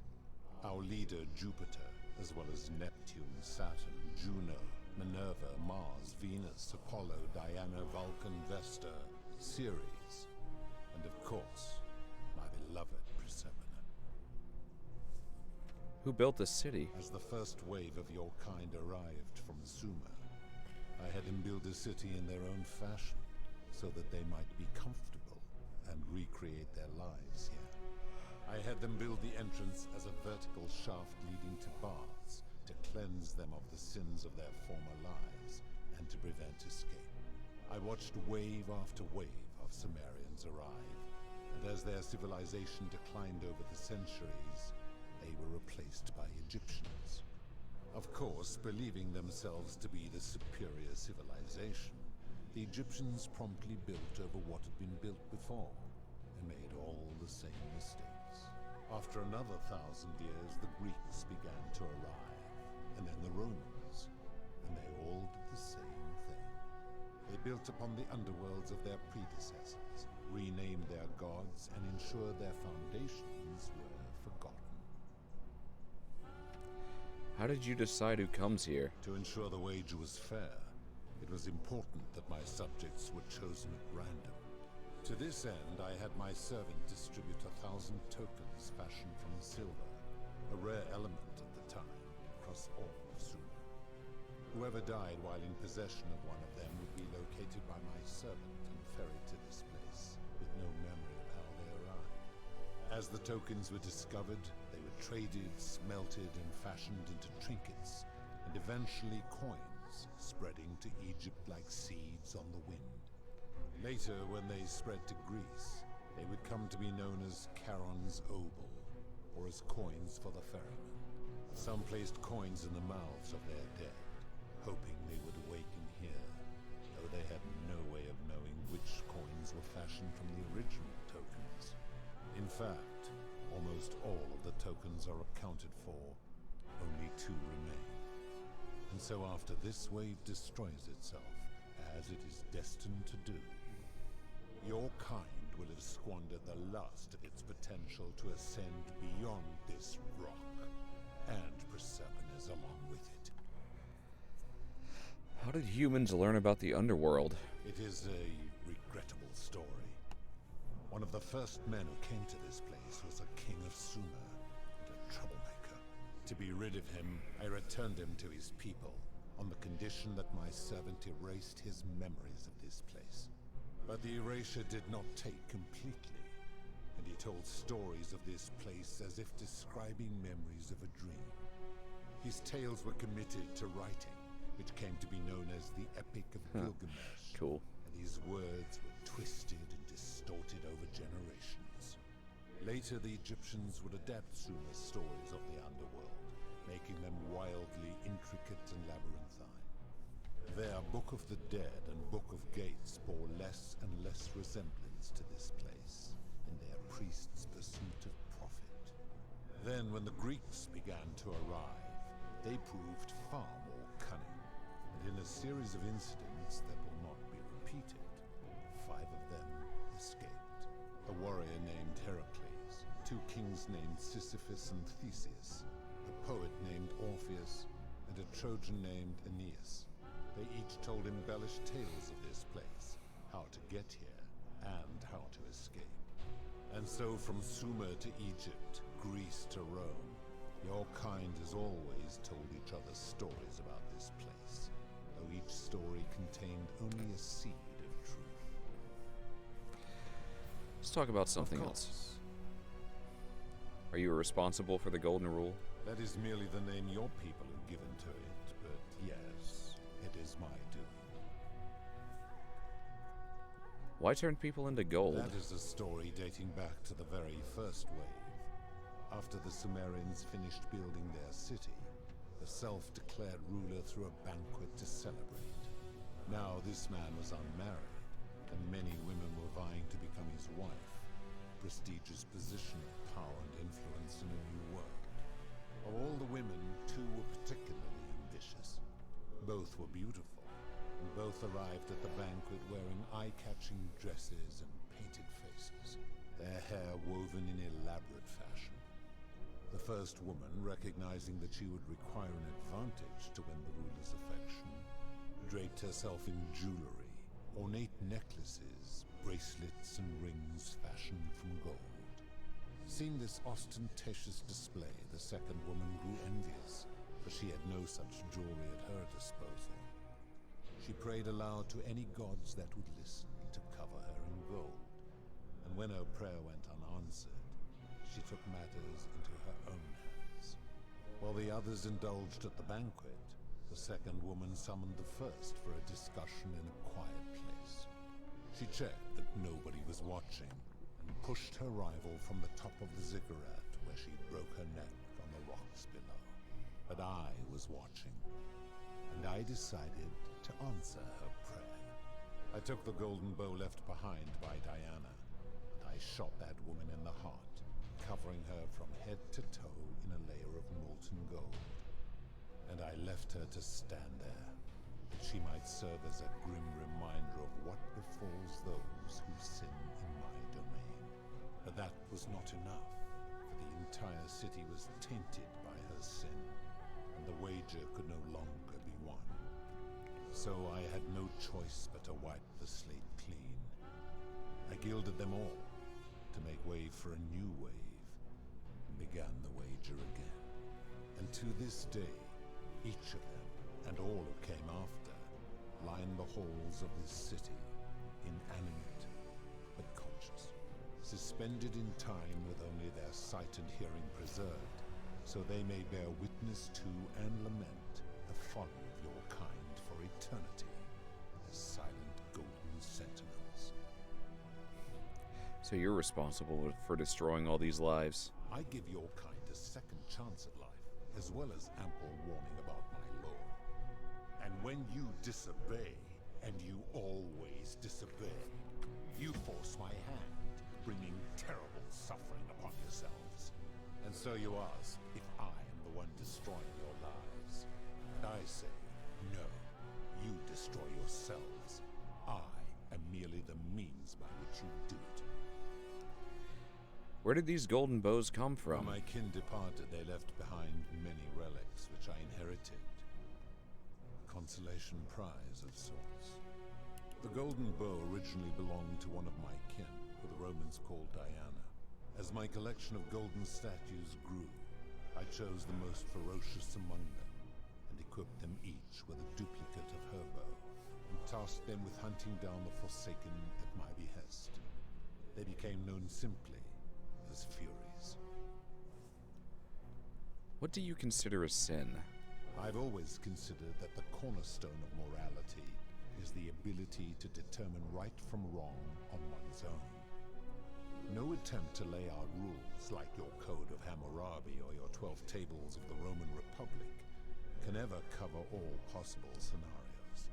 This should come as no surprise to you, since the core principle has been expressed in many forms by many of your civilizations. The Egyptians made a rudimentary attempt with do to the doer to make him do. The Greeks refined it with avoid doing what you would blame others for doing. The Roman Stoics added, treat your inferior as you would wish your superior to treat you. Even the so-called cultists hiding among you often say, do unto others as you would have them do unto you.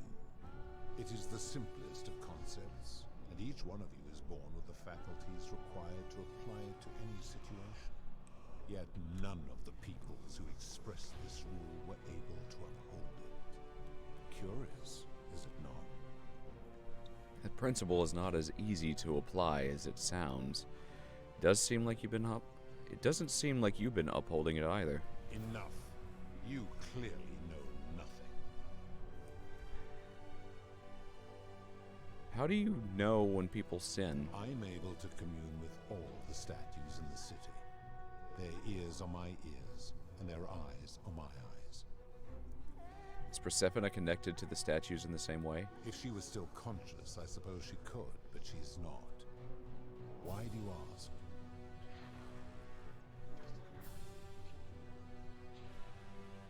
No reason. Then what an odd question. I've seen some terrible things here that you didn't consider a sin. How could you let them happen? Do you plan to speak in sweeping generalizations, or are you going to give me an example? Price gouging for life-saving medicine? A scam? Debt bondage? Experiments on golden statues, abduction, debt bondage. You speak of the moneylender. How is that inconsistent with the rule? He wouldn't want to be trapped in a 30-year labor contract because of a loan. And he would never have signed a contract pledging his labor for 30 years. All he did was enforce the terms of a contract signed voluntarily by others. The whole concept of debt bondage, like slavery, is unethical. It's illegal under international law where I'm from. Ignoring your irritating sense of moral superiority, this is interesting. I'm curious, how do people escape poverty where you come from? It's customary to take out a loan, to buy a house, and in some places to pay for an education. I see. And how long might it take such a person to repay? Their whole life. Debt bondage. It depends. Typically decades, sometimes their entire life. I fail to see how your system of loans is significantly different to a debt bondsman signing over his labor for 30 years. It's not the same thing. Kind of is. It's slavery through capitalism, but there you go.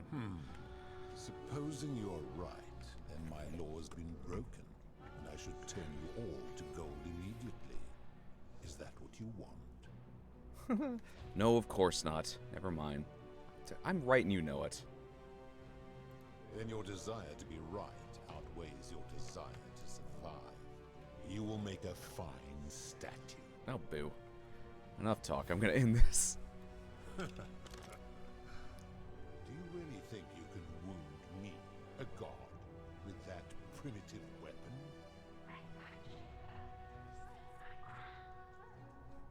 Okay. Break my chamber, seize my crown. Let's find out, shall we? Wow! The many shall suffer for the sins of the one. Got it. Ow. I got that crown. I don't know what you want me to do with it. I guess I'm going this way. Ow. Ow, my face. Am I supposed to just run? I have no idea. Probably not. God dang it.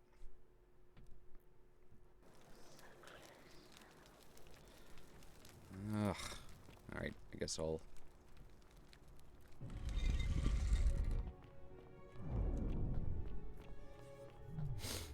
just kind of skip through some of that dialogue.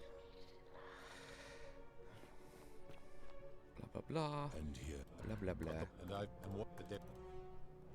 Story, are you responsible? That is... Rule.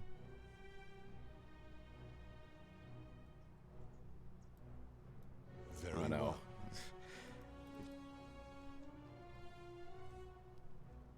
Talk about something else. We already did that. What's your story? Golden rule. That is... You consider a sin. Yeah. Doesn't seem like you're upholding it either. Should let them happen. Abduction. Abduction? You mean the magistrate imprisoning his daughter in the cistern, I take it? He did Yeah. so because she sought to escape. A sin I take particularly seriously. Better that he stops her from escaping, albeit brutishly, than I have to wipe out this entire city to punish her. Wouldn't you agree? I disagree with that. Supposing you're right, then my law has been broken, and I should turn you all to gold immediately. Is that what you want? No, of course not. Now tell me, what other sins do you believe I have overlooked? Experiments on the golden statues. You're gonna just say, well, they're sinners anyway. The midwife and the palace, yes. How is that inconsistent with the rule? She wouldn't want to be... She wouldn't want to be experimented on if she was gilded. The rule is do unto others, meaning other people. Those statues are something else now. Bloodless shadows, mere shapes of their former selves. They are forsaken. What happens to them is no concern of mine. You know what? The rule doesn't say do unto other people. It says do unto others. That seems like an extremely literal interpretation of the rule. Applying this rule always requires us to interpret the meaning of the words. A literal interpretation helps to minimize the ambiguities of your primitive language. If our language is full of ambiguity, doesn't that make the rule inherently subjective and unreliable? Supposing you're right. Yeah, same thing. No, of course, never mind. Now tell... Price gouging for life-saving medicine. You know, it's no wonder people say the gods are cruel. This just shows how unreliable and subjective your moral code is. You're no better at judging right from wrong than any human. Do you honestly think you could do better? No, but that's my point. Nobody grasps right or wrong. Nobody's grasp of right or wrong is so perfect that they can be trusted with all this power. You become a tyrant. I should strike you down for that. And if you did, you'd be proving my point. Now, did you have any other questions before your reckoning? Blah. Alright, tell us something Very else. That is a story. Oops, that was an accident. I've always considered... Blah, blah, blah.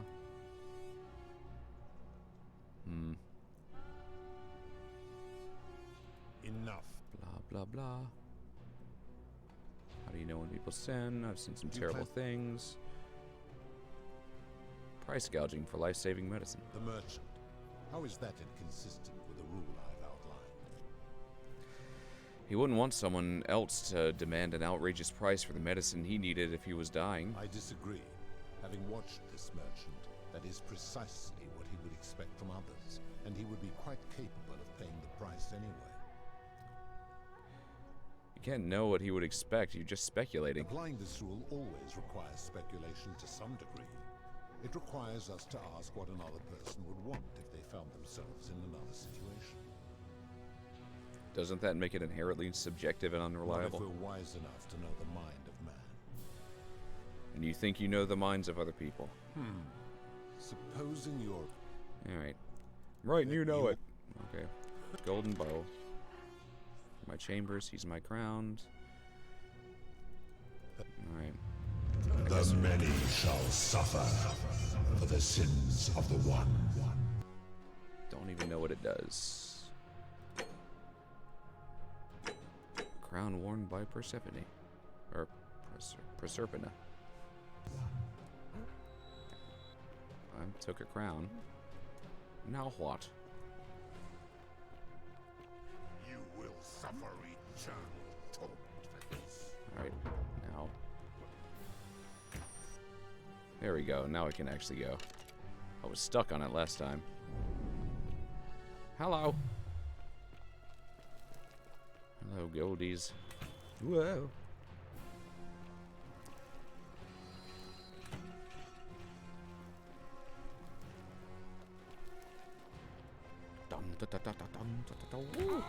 Ow, that didn't even come close.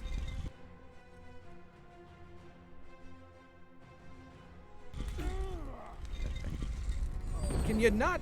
Oh my god. Freaking killed me. Dumb.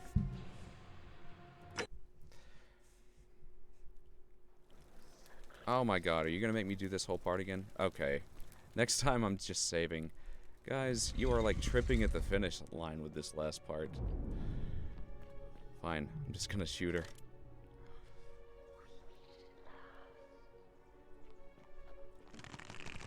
Oh, whatever. I don't want to talk to you. I don't have any questions. Then now it is time for your reckoning.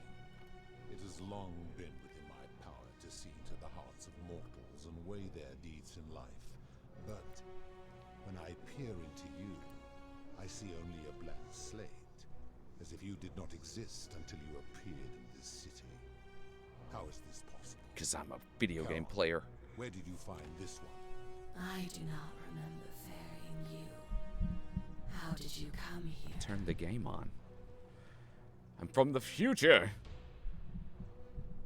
Maybe you're getting forgetful in your old age. I'm from the future. If that is true, then I sense the intervention of someone powerful. How did you come to be in this time, mortal? Who brought you here? He cannot know. I was hoping you could tell me. I came here on my own. Impossible. No mortals possess such power. I do. Do you have a better? I do. I do not believe you. But we shall see just how powerful you are in time. Enough of this.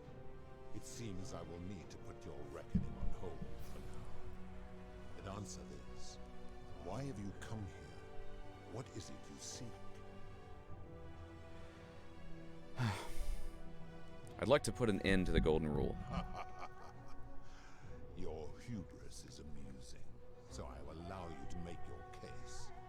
But I warn you, if you anger me or waste my time with lies or wrong-headed arguments, you face death here. So, tell me, why should I put an end to the so-called golden rule? How can you expect us to live without sin if you can't do it yourself? That is a very serious accusation, Didn't you abduct Persephone and imprison her here? You trapped people in the city against their will.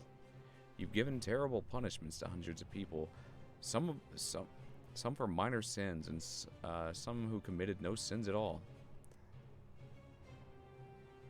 You Didn't you abduct Persephone and imprison her here? I am well aware of the story told by the Greeks and Romans of my so-called abduction. It is entirely unfair. My love was done, and I intervened the only way I could to save her life. What would you have done? But she didn't choose. But didn't she choose to die? It was an act of rebellion against the others. She knew I would have to act to save her, and I did because I loved her. I love her still. You've taken away her Accordingly, agency. I reject your argument. You trap people here in the city against their will. These people were all dead when my servant found them. I gave them a second chance at life. Would you prefer to have simply ceased to exist? Maybe? Then you still have the option to end your life should you wish, and you are no worse off than if I had not intervened. Accordingly, I reject your argument. You've given terrible punishments to hundreds of people, some for minor sins, and some who committed no sins at all. Every one of those people was guilty of failing to ensure their peers lived virtuously. They failed collectively, and so they were punished collectively. The Romans understand this, as did the Greeks before them. Where I'm from, collective punishment is considered one of the most egregious crimes there is. If our positions were reversed, you wouldn't want me to punish you for all the sins of other people? Ah, but I'm a god, and you are a mortal. Why would you expect me to treat you as I treat my own kind? You are not a peer. You are not a respected equal. Let me ask you this. Do you treat insects as you wish to be treated? Do you care for their well-being as you would your fellow I do. man? I don't Do you squish them. ensure they have food and shelter and protection from predators? Do you give them rights? No. Of course not. Because that would be absurd. Just as it would be absurd for me to treat your kind as equals. What makes your kind superior to mine? Your kind and mine can't be so different, given that you're in love with one of us. My love for her does not mean I am not superior, now that she is mortal. That sounds arrogant. Perhaps you're not as different from humans as you think. Bah! For a moment I thought you might have been building to a point. But I see now you are just a hubristic little creature. If you're doing this for love, you should know... Let's see, how can you expect us to That live is a without very sin? Terrible punishments. Where I'm from, collective punishment is still one of the most egregious crimes there is. How unfortunate that we are not where you are from. Positions reversed, you wouldn't want me to do that. Let me... Do you... Yes, I treat bugs nicely. I warned you not to lie. You will make a fine statue. Oh, you suck. Enough talk. Break my chamber, seize my crown. You may be immortal, but your beloved isn't. How dare you threaten her? This ends now. The many shall suffer for the sins of the one. Whoa. That's not the crown. I don't know why she shatters. Ew. Is there... I'm wondering if... Oh, they killed me. Alright. I actually wanted to ask him more questions, so this is kind of fine. Yeah, I wasn't really going for it that time. But, yeah. I like that there's a, like, another dialogue tree if you just try to leave the conversation immediately. It seems like a lot of really important stuff. And here you are. Allow me. No, but the one and what did they prefer? Don't have any questions. That's good. Where did you find? Maybe you gotten forgetful in your old age. You would have us believe that my servant merely forgot bringing you here. I misspoke. I arrived here about 2,000 years ago. In about 2,000. Then I sense the end of it. How did you? I came here on my own. I do the thing. In what? All right. I'd like to stop the golden rule. Okay, if you're doing this for love, you should know. Well, I want to. That is a very. A little bit more here. What else didn't I? I think I've already done that. Change my argument. Very well. This one. If you're doing this for love, you should know that Persephone doesn't love you. He cannot know. Huh. I see what you are doing. You are trying to undermine the one thing keeping me anchored here. You are playing a dangerous game. My apologies, I misspoke. She keeps saying. Alright, I gotta use the restroom real quick. I'll come back and finish this conversation.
Okay, so looks like to talk my way out of this. Apologies, I misspoke. No idea how close you just came to eternal torment, mortal. You will need to do better than that. Let's see.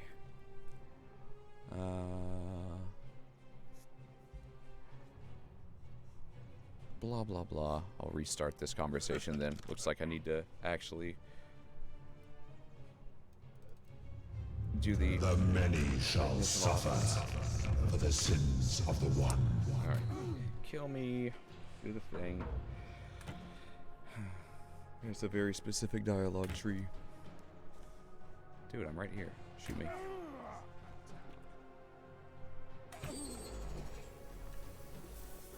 First, exhaust all the dialogue options under what's your story, then say, let's talk about something else. Then exhaust all the dialogue options under what is this place? And say, let's, okay. Well, we've already done that, so I'll just kind of click through them really quickly. Pretty much talk to him about most things. I just had to do it in a specific order. No, I'm not kidding. And here you are, alone. And what the first. My story is. You're a god. Why do you look inside like a man? Okay. What is this place? What's the wager? Who are your kin? Who built the city? Who did the thing? Why did the thing do that? Let's talk about something else. What is this place? Alright. Now.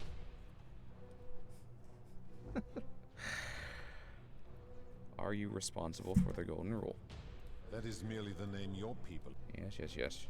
Now, what do you consider a sin? I've always know it. This should come as no surprise. The Egyptians made a blah blah blah blah. That principle is not as easy. Okay, that's one I didn't actually try before. For you, perhaps. Okay.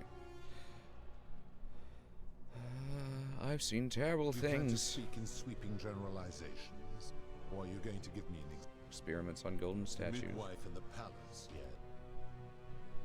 She wouldn't want to be The experimented rule on. is do unto others. They are forsaken. That seems like an extremely literal interpretation. Applying this rule always requires us Yep. Language is full of ambiguity. Supposing you're right. Of course not. Never mind. Now tell me, what other sins? I've heard enough. What? So unreliable. First, never mind.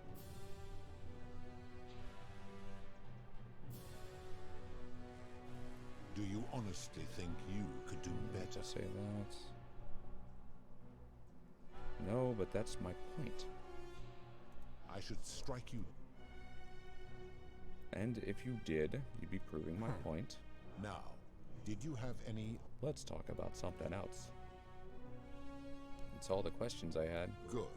Then now it is time for your reckoning. Only, it seems, something is wrong. It has long been within my power to see to the hearts of mortals and weigh their deeds in life. But when I peer into you, I see only a blank slate, as if you did not exist until you appeared in this city. How is this possible? Charon, where did you find this one? I do not remember ferrying you. It's possible I didn't need to do all these steps. I just had to choose still a specific one, but I'm doing them all anyway. I'm from the future. If that... How did you come?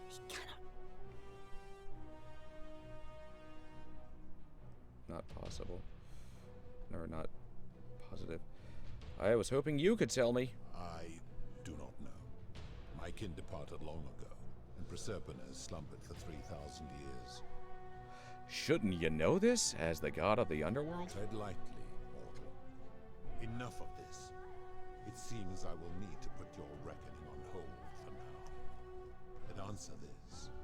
Why have you come here? What is it you seek?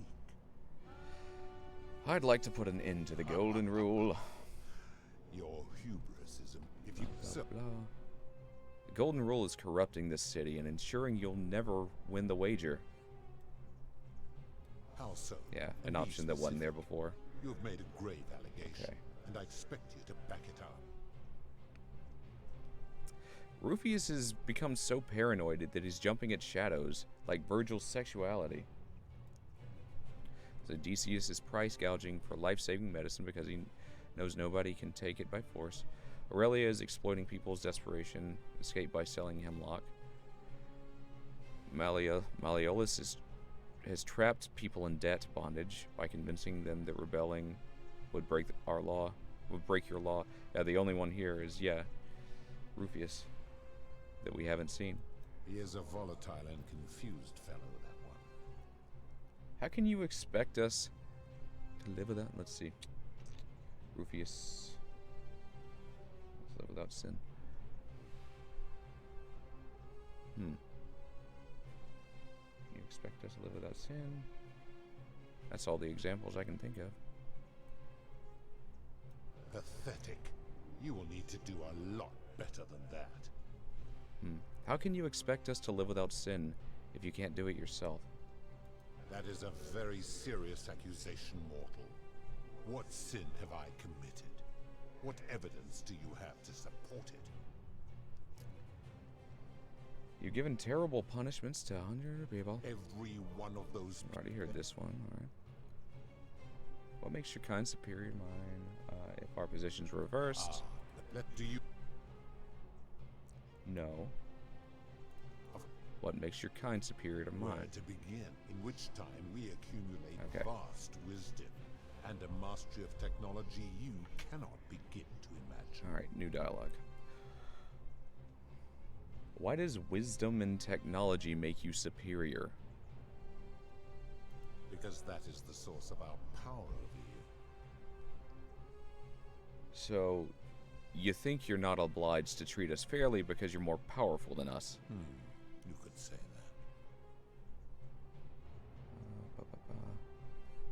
that. Yeah, I'm pretty sure this is gonna be the one. Yeah. What was it the Roman Stoics said? Treat your inferior as you would wish your superior to treat you? My kin have no superiors.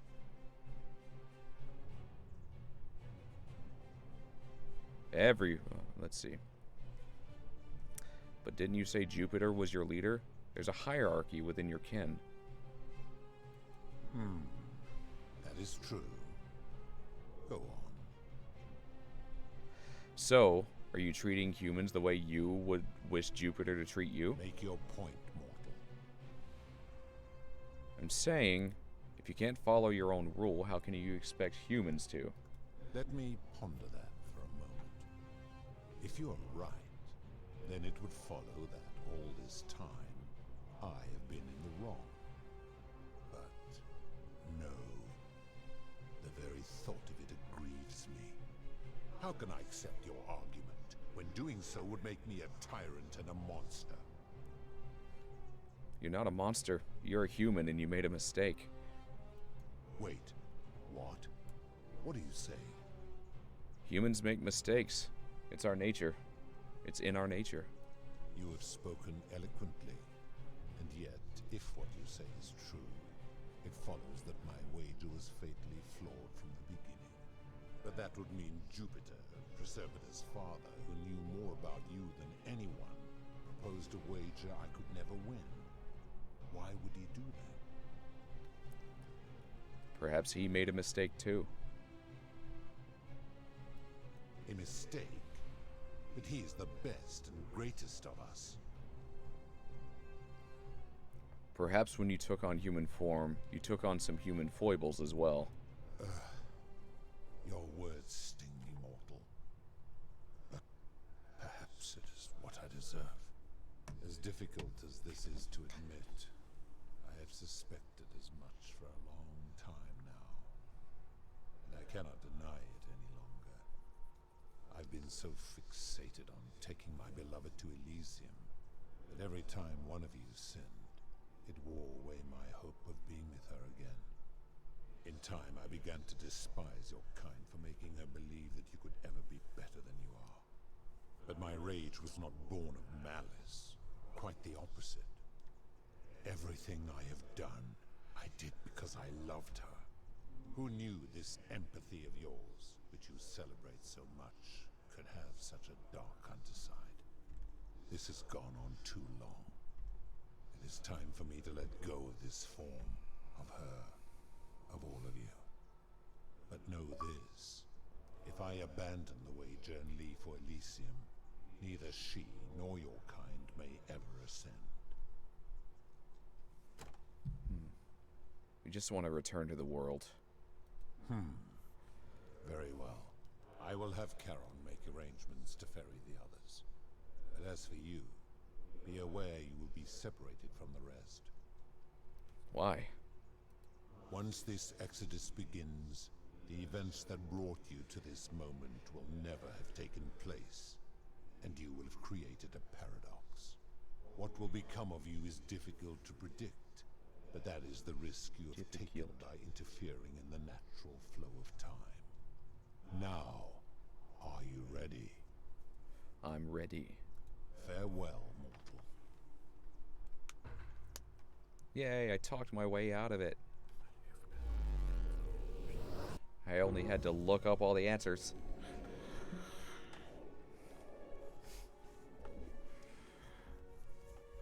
I mean, I could have just trial and errored it for a long time, but I didn't want to do that on stream.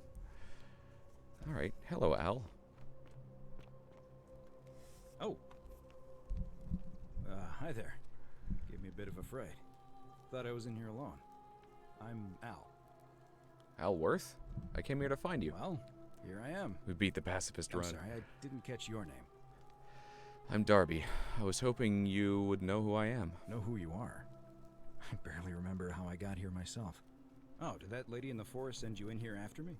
I guess I lost track of time, learning about the history of this place, and it is extraordinary. I'm fairly certain you and I are the first people to set foot in this city for about 2,000 years. Fortunately for us, the last person in here was a Roman man named Galerius, who inscribed an account into a tablet. Apparently, there was a community of 20-something people trapped in here, and living in fear of a curse they called the Golden Rule. They believed that if even one person sinned, an unknown god would cast them all into gold, like the 1,000 people who'd lived here before them. Then, one day, just as Galerius had finished praying for a good harvest at the shrine of Proserpina, an oracle appeared and went around solving the ills of the city, like saving the life of a dying woman, preventing the suicide of a man in debt bondage, and so on. Then, the oracle walked up to the temple of the mysterious god, this one right here, and demanded an audience, and the doors just opened up to him. Nobody knows what went on in there, but Galerius wrote the oracle must have been more persuasive than Odysseus, because the next thing he knew, the ground shook, and the voice of that god rang out over the city. The many have suffered long enough. Unfortunately, Galerius' account just sort of stops after that, leaving a lot of questions unanswered. What became of him, and the other people who lived here? What happened to all the golden statues? And did this mysterious oracle single-handedly undo the curse that had terrorized people for hundreds of years? Actually, that was me. These Romans are crazy. No, it was me. What? Oh, I see. For a moment there I thought you were serious. Anyway, I think I found a way out through the aqueduct that brought water into the city. Follow me. All right, I'm right behind you, Al.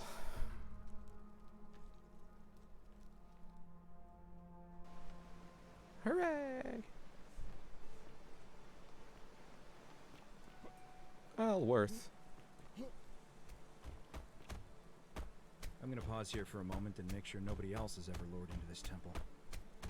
Good idea. You go on ahead, and I'll be there soon. Yay.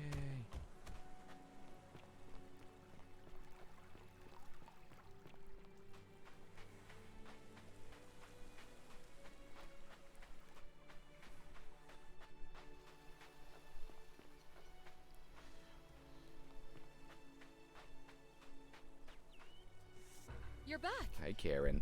But you're alone. Does that mean you didn't find Al? I found him. He'll be here in a moment. What a relief. Thank you so much. I was beginning to think you'd both become trapped in there. Oh, Why come don't on, you tell Karen. me what you discovered while we wait? Discovered you're not who you said you were. I remember you meeting you 2,000 years ago. Ah, I see. I thought you might. Well, Now you know. I suppose you have questions. Who are you really? You can just call me Charon, if you like. I am sorry I was not completely honest with you when we first met. I do not enjoy deceiving people. Believe me, I do not. But I have learned, from 5,000 years of experience, that most people find comfort in familiarity, in gradual change, and coming to see the truth in their own time. What truth is that? That you died, of course. You were dead when I brought you here. My role, as the servant of the god of the underworld, has always been to assist the chosen to cross the threshold from the land of the living to the land of the dead. How did I die? Usually, when people do not remember how they died, it is because they suffered a terrible trauma. Most souls would rather not remember. Ask yourself honestly, do you really want to know? Yes, I want to know. As you wish. You were murdered. You were exploring an old tomb when you discovered a cache of forgotten relics, including 2 silver coins of ancient origin.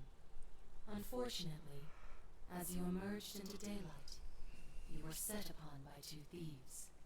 A nearby hiker saw the scuffle break out and leapt to your aid, trying to help you recover your bounty. You both fought bravely, but your assailants were armed, and you were not. Was the hiker Al? There was nothing you or your ally could have done. Al the ally. He died instantly at the scene, and you followed a few hours later. That man's name was Al Worth. You were each in possession of a sacred coin, called Charon's Opal by some, and so it was my duty to bring you here. Pluto said the coins Al and I had were the last in existence. What does that mean for you? It means... No, Al didn't kill us. He came to our rescue. There is nobody else to ferry here. Nobody to keep you company. After 5,000 years, the underworld has finally run its course. What's so special about these coins? Perhaps you have heard the tales of the Greeks and Romans burying their dead with a coin in their mouths to pay the ferryman for passage across the river. Well, those stories contained a seed of truth, but not any coin would do. A long time ago, my master created 1,000 silver coins and had me distribute them across the world. My orders were simple. Whenever a person died in possession of a coin, I was to locate them and ferry them here. Yes, Pluto mentioned that my coin was the last in existence. What does that mean for you? It means I am now bereft of purpose. There is nobody else to ferry here. Nobody to keep you company. After 5,000 years, the underworld has finally run its course. Can you return us to the land of the living? I see no point in keeping you here. But I have to ask one thing. That you keep this to yourself. Look! Here comes Al now. Al! It's so good to see you. You were gone so long I thought I'd never see you again. Kinda lost track of time in there. You wouldn't believe what we found. The ruins of a long-forgotten city. And there was a tablet describing an oracle who confronted a god and undid an ancient curse. Sounds like quite a story. And I look forward to hearing all about it. But you two look exhausted. Why don't you hop in my boat and rest while I ferry you back to civilization? Sounds good to me. And you? Are you ready to go home? All right, Charon. Ferry us home.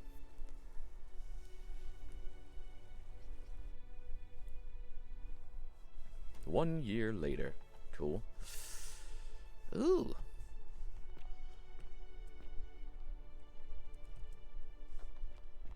Is that you, Al? No. Oh. Hey, you made it. It is. It's great to see you again. I read your book, and what the critics said about it. I guess they weren't ready for your theories about the underworld. Anyway, after everything you've been through, I thought you might appreciate some good news. So after we got back to the real world, I started doing some research into the people mentioned in Galerius's tablet, and I found something strange. I'm sorry I've been so cryptic. I've been dying to tell you. I just really wanted you to see this for yourself. Why don't you head on down there? I'll catch up with you at the other end. Okay. Galerius. You're finally here. Remember me? Galerius, what are you doing here? It's a crazy story. After you disappeared, Karen appeared and told us she was returning us to the world. Even gave us some coins to help us start our lives over. Only, for some reason, she returned us to your world instead of ours. Cool. Anyway, I know we only ever had that one conversation, and I wasn't even sure if you'd remember me, but I wanted to say thanks for freeing us from the underworld and giving us a second chance at life. What are you doing with yourself these days? Oh, I used Karen's gift to buy a farm in Umbria. Got a villa on it too, with enough room for Dooley, of course. Oh, it's hard work. He's taking but care I of sleep Dooley. soundly every night. I'm finally my own man, and I wouldn't change it for the world. You're with Aquisha now? I know. I can't believe my luck either. But Best, we're nicest engaged supernatural and twist living ever. together. We're planning to get married next spring. If you're going to be around, we'd love to see you there. I'd love that. Count me in. It's good to see you again, Galerius. Of course. There's a whole museum full of people waiting for a chance to thank you. So you better keep moving. We'll speak again soon, my friend. Cool. Assemble as many people as possible in the museum. Oh, hello. Hey, Dooley. Hey, Quitia. You're here. It's lovely to finally meet you. Galerius told me all about you. Good to see you, Aquidia. So, you're the hero who somehow vanquished the last of the Roman gods. Oh, hello. As I'm a priestess, you realize you've put me out of work. I'm just teasing. Actually, and it still feels a little sacrilegious to say this, I'm finding life after religion quite enjoyable. What are you doing with yourself these days? Galerius and I are engaged and expecting. We've just bought a lovely villa in the countryside with room for a large family, and Dooley too, of course. It feels like the world has just opened up for us. There's so much to learn, and so many more possibilities for our children than we ever imagined. We're just so thankful for what you did for us, for all of us. How's Livia? Oh, it's sweet of you to ask. She recovered nicely. In fact, she's here somewhere, if you'd like to ask her yourself. I'll do that. It's good to see you again, Aquidia. See you at the wedding, I hope. Dooley. Hello, I'm Dooley. I know. I remember who you are, Dooley. Galerius said you're very nice and a big helper. Thank you for getting us out of the bad place. I didn't like it. What are you doing with yourself these days, Dooley? I live at Galerius and Equitia's house. They look after me now and help me remember when I forget things, like brushing my teeth. Yeah, it'd be hard to remember, Dooley. I'm sorry you never found your treasure. Treasure? Oh, I forgot about that. I like my box now. Galerius got me a box that tells stories. It's my favourite thing. Is it an iPad? I'm glad you're happy. It was good to see you again, Dooley. Bye-bye. Bye-bye.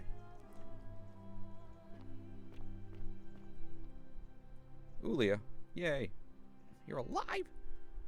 You're the Oracle, right? Darby is fine. Oh, of course. Sorry. Hi there. And I never got a chance to thank you for telling Galerius how to save my life. And of course, getting me and all of us out of a terrible situation. All Dooley ever wanted was an iPad. What are you doing with yourself these days? Oh, I barely recognize myself. I'm living in a house share in London with my wonderful girlfriend. And I'm studying English at university. Eventually, I want to travel the world and write about it. Turns out, It's about 30 times bigger than the Roman Empire ever was. Did you know there are entire continents Rome never knew existed? And you can travel almost anywhere in an aircraft, which is rather like flying on a Pegasus, but much more comfortable. Yeah. Oh, sorry, you already know all that, of course. I'm just so excited. There's so much to see and learn and write about. Consider that next time you're riding in an airplane. You're like a Greek myth up there. In a chariot in the sky, eating meals while you sit through the clouds. Seeing the world through fresh eyes sounds wonderful.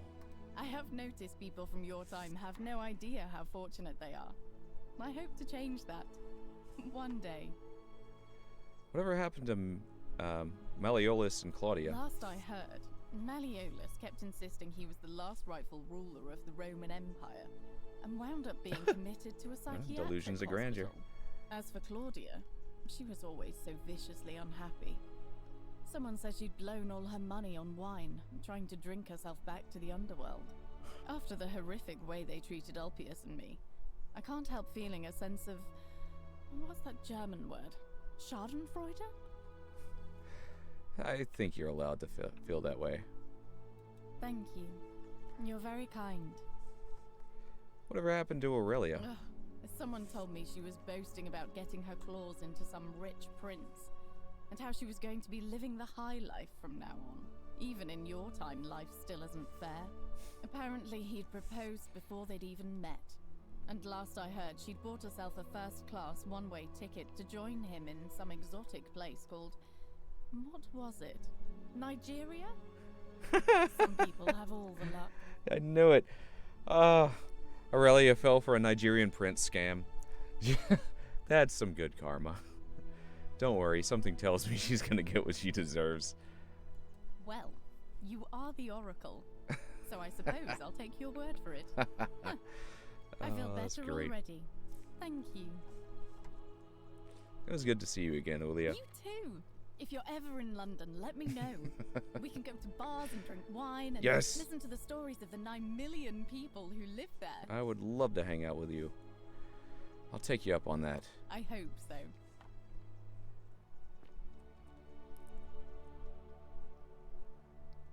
Long time no see. What's up, Doc? Lucy is fine. I'm making an effort to blend in, as you can see. We are all trying to keep a low profile.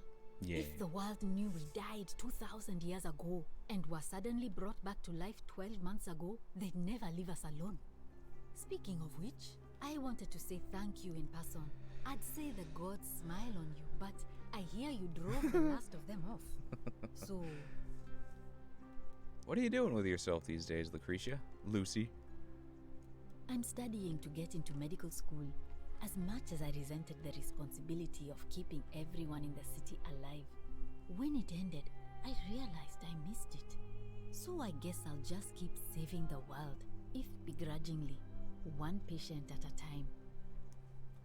It's good to see you, Lucy. You too. Don't be a stranger. Hey. Horatius, yeah, went to the military. Makes sense. Hi there, I'm Horatius. Hi, Horatius. I understand we have you to thank for giving us a second chance at life, and reuniting Centilla with us as well. So, thank you. What are you doing with yourself these days? I'm living up north and studying in the military academy in Modena. I'm going to be an officer one day. The world's changed a lot, but some things stay the same. Would you believe we're still studying military tactics from my time? Alexander the Great, Caesar, Hannibal Barca. Still, I have to keep challenging myself to let go of old ways of thinking and embrace the new. As Seneca wrote, the ones who pioneered our paths aren't our masters, but our guides. Whatever happened to your buddy, Domitius? He's not my... Oh, I see what you did there. Good one. He had more trouble adapting than most. He got himself disqualified from the UFC. So he started some kind of underground blood sport tournament, like we had in Rome. Suppose it appealed to people's baser instincts. And they say he made some good coin, killing a bunch of men like that. But his luck finally ran out, and his life along with it. You know what they say. Live by the sword, die by the sword. Guy was a gladiator through and through. Sounds like he got what he deserves. That's a shame. Perhaps. It's good to see you again, Horatius. And you. Farewell. Didn't have too much conversation with Cynthia, but she was Scintilla's sister. I take it you're the Oracle. Thanks for coming. Good to see you again, Cynthia. Actually, I changed my name to Cynthia. I didn't want to be associated with Sentius. Fair enough. After what happened. I'm not sure if you heard, but after you drove Pluto off, Proserpina emerged from the Great Temple. She knew right away what none of us had figured out about that psychopath.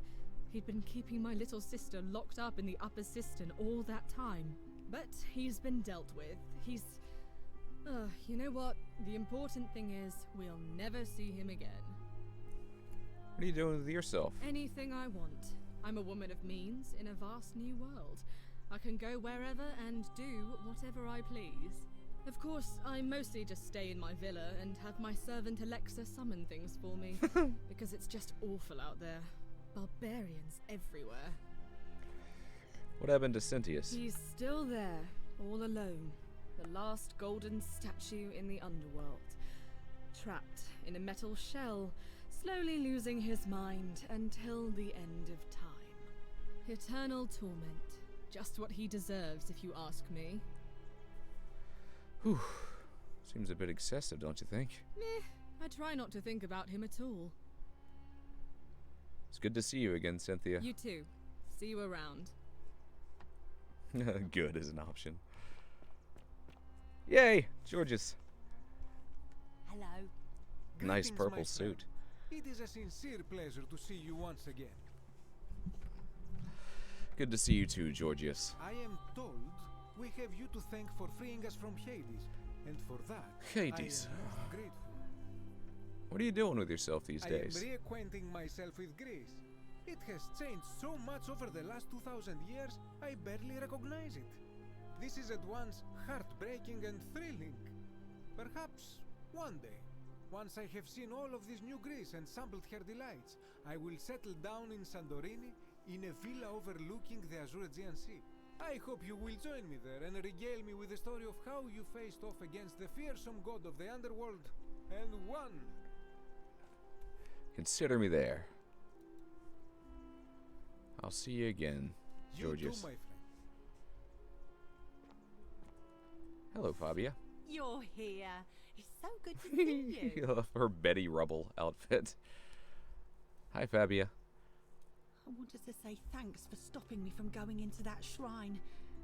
I still think about that all the time. And for getting us out of there. Very Flintstones of you. You're welcome. I'm just so happy to be here. With you and everyone. Together again. Even if it's just for one more night. What are you doing with yourself these days? Well, it's not like I have to work with all the silver Charon gave me. So, I just do what makes me happy. Mostly that means baking for my friends and looking at memes while binging TV shows in yoga pants. What a time to be alive. Yay. Sounds like you're living like most of us. I'm glad you're happy. Sounds like a life well spent. Oh, it really is. It's good to see you, Fabia. You too. Oh, the hermit. This guy. Well dressed. Snappy. And here you are. It's wonderful to see you again. Yeah, what happened to the nameless assassin, I wonder. Well, I guess he died. I mean, she just said that, you know, thank you for telling me not to go into the place that killed the assassin. So, yeah, I guess he's dead. Yeah. Good to see you, too. Oh, and by the way, I go by Philip now. A fine Greek name. I Philip. never thought I'd leave that cave, let alone the city. And now I'm living in the 21st century. What a time to be alive. And it seems I have your catabasis to thank for it. Catabasis. What are you doing with yourself these days? I'm working as a consultant to the Faculty of Classics at Cambridge University, helping fill the odd gap in their knowledge. Not that I need the money, but I do love being around enlightened minds again. Going or marching down or back. Like a retreat. Catabasis. You still think Utopia is out of reach? Aha! You remember that? I have to admit, I've been profoundly impressed by the advances humans have made these past 2 millennia. He's so dapper. The sum total yeah. of human knowledge available at our fingertips, miraculous modern medicines, and a series of prosperous democracies. Your contemporaries have come further toward utopia than I ever thought possible, though there's still a way to go. Agreed.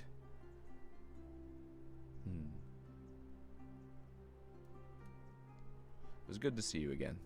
My sincere thanks once again. Good evening. Octavia. You're here. It's so lovely to see you again. Nice to see you too, Octavia. I'm thankful that you're here. I was sure the person who drove off the last pagan god would have more important things to do than visit the likes of us. But thank you for coming and for saving our lives.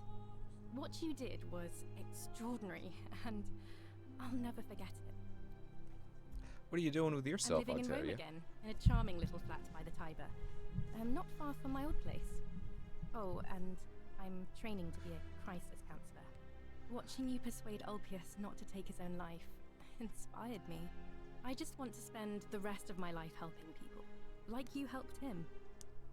Sounds like a noble cause. Good on you. Thank you. That means a lot. Cool. It was good to see you again, Octavia. And you. Oh, and I hope this isn't too forward, but some of us are going out for a drink after this. Yeah. If you'd like to join us? Sounds good. I'm in. Wonderful. I'll see you soon. Some soiree, isn't it? Decius breaking through the ropes. Of course. Oh, hello at last. You must be the oracle I've heard so much about. I'm Dacius. Hi, Decius. Listen, I wanted to express my sincere appreciation for what you did. If it wasn't for you, I'd never been able to sell all those useless old relics I accumulated. Whatever you did in that temple made me a very wealthy man. Thank you. You're welcome. No need to thank me. It was entirely unintended. You're welcome. Most gracious of you. What are you doing with yourself these days? I took the money I made from selling my trinkets and started investing in the stock market. That's where the real money is now. In fact, I was hoping to ask your advice, you being the oracle and future seer and all that, on which stocks I should invest in next. I can't decide between fossil fuels, tobacco, gambling and arms. What would you recommend? God. I can't really see the future, I'm afraid. Like, all of these awful things. Oh, don't be like that. You can tell your old pal Dacius. I won't take no for an answer. DVD rentals have a bright future. Broadcast television's going to be the next big thing. Print media is going to make a huge comeback. DVD rentals. Oh, of course, yeah. I was just thinking the same thing. I'll go home and buy up as much stock as I can tonight. I'm going to make a bloody fortune. I'll be going now. Of course, don't let me keep you. Thanks again for the tips, my friend. You're welcome. Good evening. Hi, Livia. Greetings. Good to see you looking well, Livia. Thank you for your kind words and for liberating us all. In all the time I was in the underworld, I never once imagined that I might end up in a place so much like Elysium. Yeah, he's gonna become the next Blockbuster, right? I would have loved for them to put Blockbuster on that. I bet they probably wanted to, but they couldn't use a brand name. Invest in Blockbuster. Well, what are you doing with yourself, Livia? I'm recovering. Octavia was kind enough to let me stay with her for a while. At least until I'm well enough to be independent again. She still talks wistfully of you. Oh. Read any good poems lately? Ah, you remember that. I'm a little tired of Ovid, but that's all right. I have 2,000 years worth of poetry to catch up on. There's a now. lot. I'm already up to the 19th century, and am quite enjoying the work of a fellow named Poe. I think I may have found a kindred spirit. Men have called me mad, but the question is not yet settled whether madness is or is not the loftiest intelligence. Well said. It's good to see you And again, Livia. you. Farewell, friend.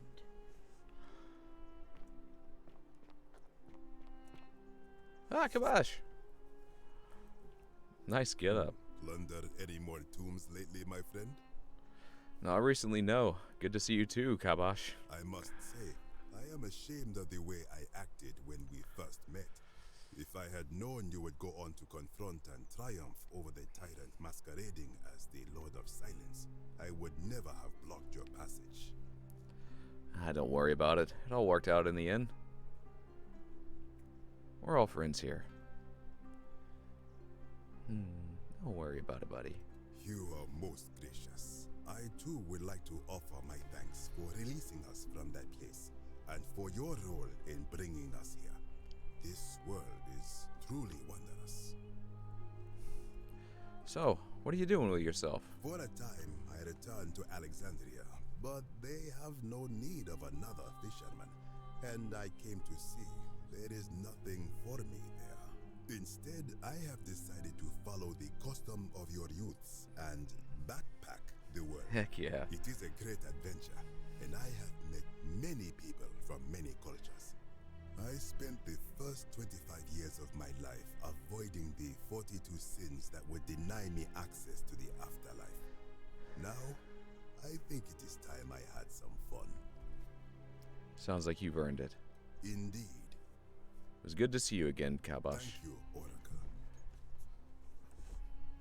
I like your jacket. Oh, yay, Virgil. It's so nice to finally meet you. I've heard so much about you. Good to see you, Virgil. I wanted to thank you personally for getting us out of there.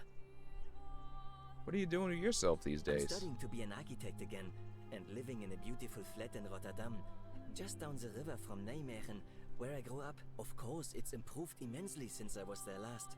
Gleaming futuristic buildings and clean streets, full of educated, accepting people. You natives of the 21st century have no idea how fortunate you are. Well, it was good to see you again, Virgil. You too. If you're ever in the Netherlands, I'd be happy to show you around. Heck yeah. It's the least I could do. I may take you up on that. Hello there. Hello, Scintilla. Oh, I go by Gabriella now. I didn't want to be reminded of that monster every time I heard my own name. After you drove Pluto off, Proserpina came and released me, and that monster got what was coming to him. I'm sorry. I had no idea. Don't worry. Nobody did. What are you doing with yourself these days? I'm living with Ulpius on a little vineyard in Umbria. Yay. It's even more wonderful than I dreamed it would be. I'm so grateful to you for making sure he's still with us. If you're ever passing through the region, I hope you'll come and visit us. You can try some of our very own wine. Yeah. I might just do that. Well, it's good to see you again, Thanks. Gabriella. You too. Ulpius. Good to see you under better circumstances than last time. Good to see you too, I Ulpius. wanted to thank you for saving my life and getting us all out of there. The way you just showed up out of the blue and stopped me from making a terrible mistake. I'll be forever in your debt. What are you doing with yourself these days? I'm living with Gabriella in Umbria. We finally bought the little vineyard we always dreamed of. It'll be a little while before we know what we're doing, but every day I look at her and this extraordinary new world with all its beauty, and I think, what if I'd given up hope and missed out on all of this? So we're living each day to the fullest. And we end them all the same way, sitting together on our terrace with a glass of our wine, which the locals say is almost drinkable now, and watching the sunset over the rolling hillside. That is a happy ending. Couldn't be happier. I'm glad you're happy. Thank you. I wouldn't be here without you. It's good to see you, Ulpius. You too. All right.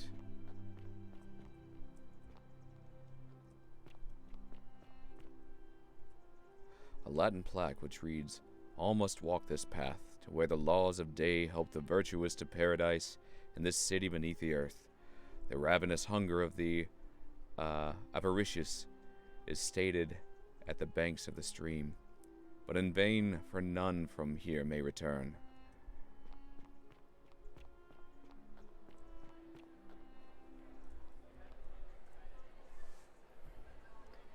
There you are. Hi, Al. I hope you enjoyed that. Now, there's one more person I wanted to introduce you to. I think you know her.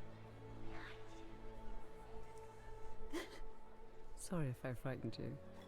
Just a little joke I've been saving for a long, long Oh. time. It's Persephone. I recognize that voice. Allow me to introduce myself properly. I am Proserpina, Persephone. former Persephone. goddess of the cycle of life and renewal, and now a regular mortal. I wanted to meet you in person, and thank you for freeing all these people, and me.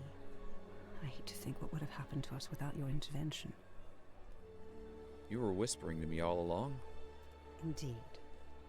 Suffice it to say that while Pluto was controlling the eyes and ears of each golden statue, I was able to control their tongues, and whisper to you when he was distracted.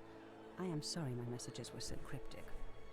There were only ever brief windows in which I could speak to you without being detected. You did what you could. Thank you. You created the time loop? I did. I may have given up my immortality, but I still retain my gifts as the goddess of the cycle of life and renewal. After witnessing Pluto punish countless poor souls over thousands of years, I knew this generation, the final wave, would not survive. So I tried to give them a way to buy more time. A second chance. Rather, as many second chances as they needed to avoid his wrath. What became of Pluto? I don't know what happened to him. I haven't heard from him, and I rather hope it stays that way. What became of Charon? Oh, she inherited dominion over the underworld. Last time we spoke, she was working on a new world of some kind. She wouldn't say what it was, but I'd be surprised if you don't run into her again. I imagine we all will, one day. It was nice meeting you. And you, although it feels like I've known you forever. Oh, and one last thing. Do you remember all those golden statues scattered throughout the city? Of course. Good, because they remember you. Well done, my friend. Of all the heroes who ever journeyed to the underworld and returned, none came close to achieving what you did. Hercules, Orpheus, Theseus, and Aeneas would be proud. It's a statue of us. Cool. Wonderful. We did it. We got the best ending. It only took us 6 hours and 20 minutes today. Total of almost 10 hours, I think.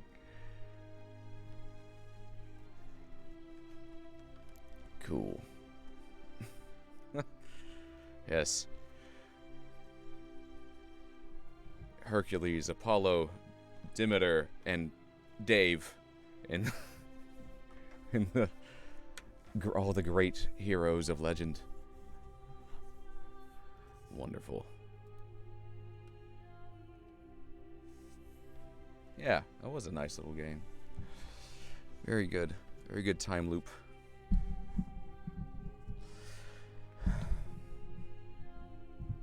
Creative. And nuts that this was like originally done as a mod for Skyrim. It's very cool.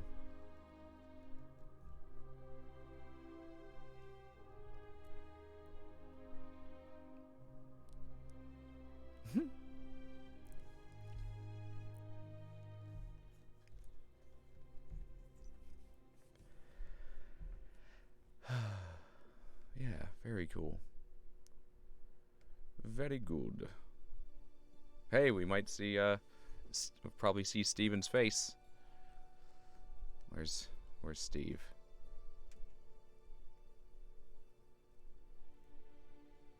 It's Galerius.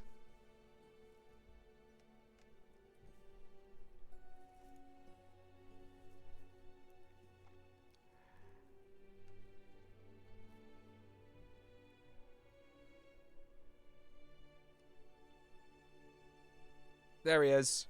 There's our guy. There's Magus. Cool. Steve!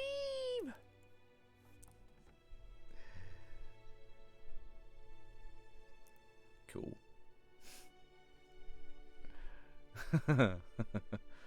Very cool.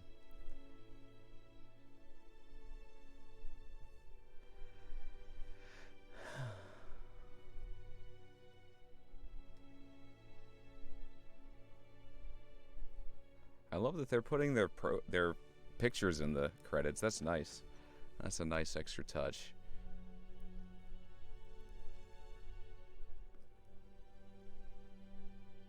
The face behind the Magus.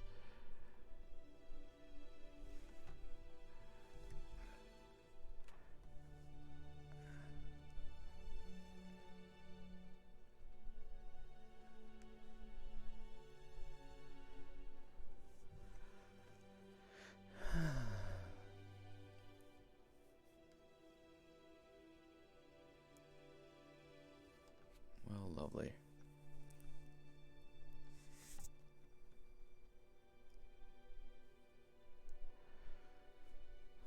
Well done, guys.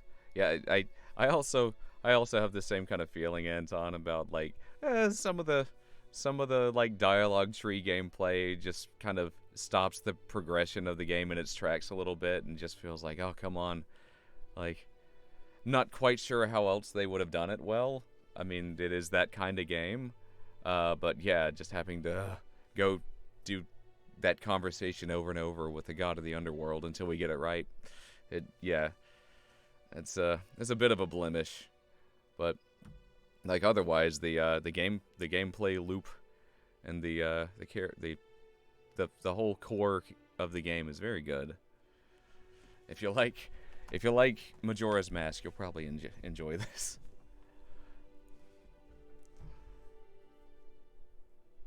Also, for those who weren't here this morning, I definitely recommend checking out Jacob Geller's recent video on Nebula or YouTube or whatever. It's about time loops and how time loops in video games and in literature, when they're examined, kind of breed this form of nihilism that's really interesting. I very much enjoyed the video. He talks about a book in it that I kind of want to check out now because it examines what it would be like for someone to essentially be Flowey in Undertale, just go completely, murder happy, just become the best murderer, and then just stop, and then just one day decide, I don't want to do that anymore, and then having to live with that while still in the time loop. I forget the name of the book, but it's he mentions it in it. It sounds like a really cool concept. It's like, what do you do? Like, essentially, what if the main character in what if Frisk never came in Undertale, and Flowey just continued doing what he did, and then one day decided, I don't want to do that anymore. I think I'm done with all the murdering and killing, but still have to live with that. Still have to live with all the horrors and atrocities that he committed. Kind of the message there being like, even in a world without consequences, the consequence is what we have to live with, like the stain it leaves on our soul. Yeah. Dedication from Martha Pierce, whose steadfast love and support made this game possible. Very cool. We hope you enjoyed The Forgotten City. We'd love to make even better games in the future, and you can help out by recommending The Forgotten City to a friend or writing a review. The more people play our games, the more we can level up. And if you'd like to be the first to know when we announce our next project, please connect with us here. Very cool.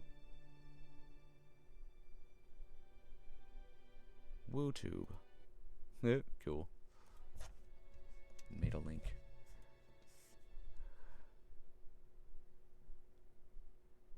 All right. I think I'm done. mean, I could go back and get the 3-in-1. Do I want to do that?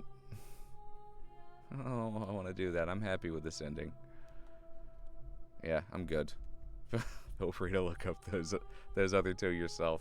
One is essentially just going up to Cynthius and killing him immediately. You can do that in like the first 30 seconds of a new loop. And 3 is the one we kind of almost got, but then the game froze. But it looked like it didn't really change much other than saying that Cynthia or Scintilla freed a couple extra people. This was the good canon ending. Alright. I think I'm done for today. It's a good 6.5 hour stream. I better be done. Alright. Hope y'all enjoyed. I certainly did. It was a good experience. I loved the thankfully I didn't get spoiled on the ending. That was nice. I did get spoiled on, it was the same dude I was recommending, Jacob Geller. He made a video on the Forgotten City, and it was about, it was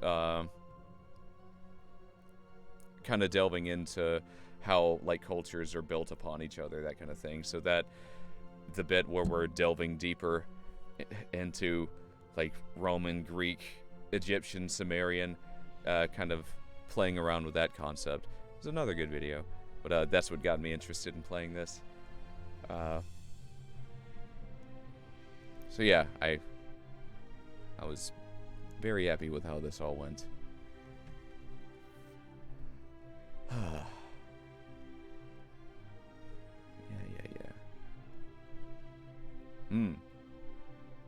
Right. Oh my god. Cool. Well, alright everybody. I'm gonna call it here. Hope you all have a good rest of your Saturday. And I'll have something else, something new on Monday to play. Till then, have a good weekend. Bye-bye.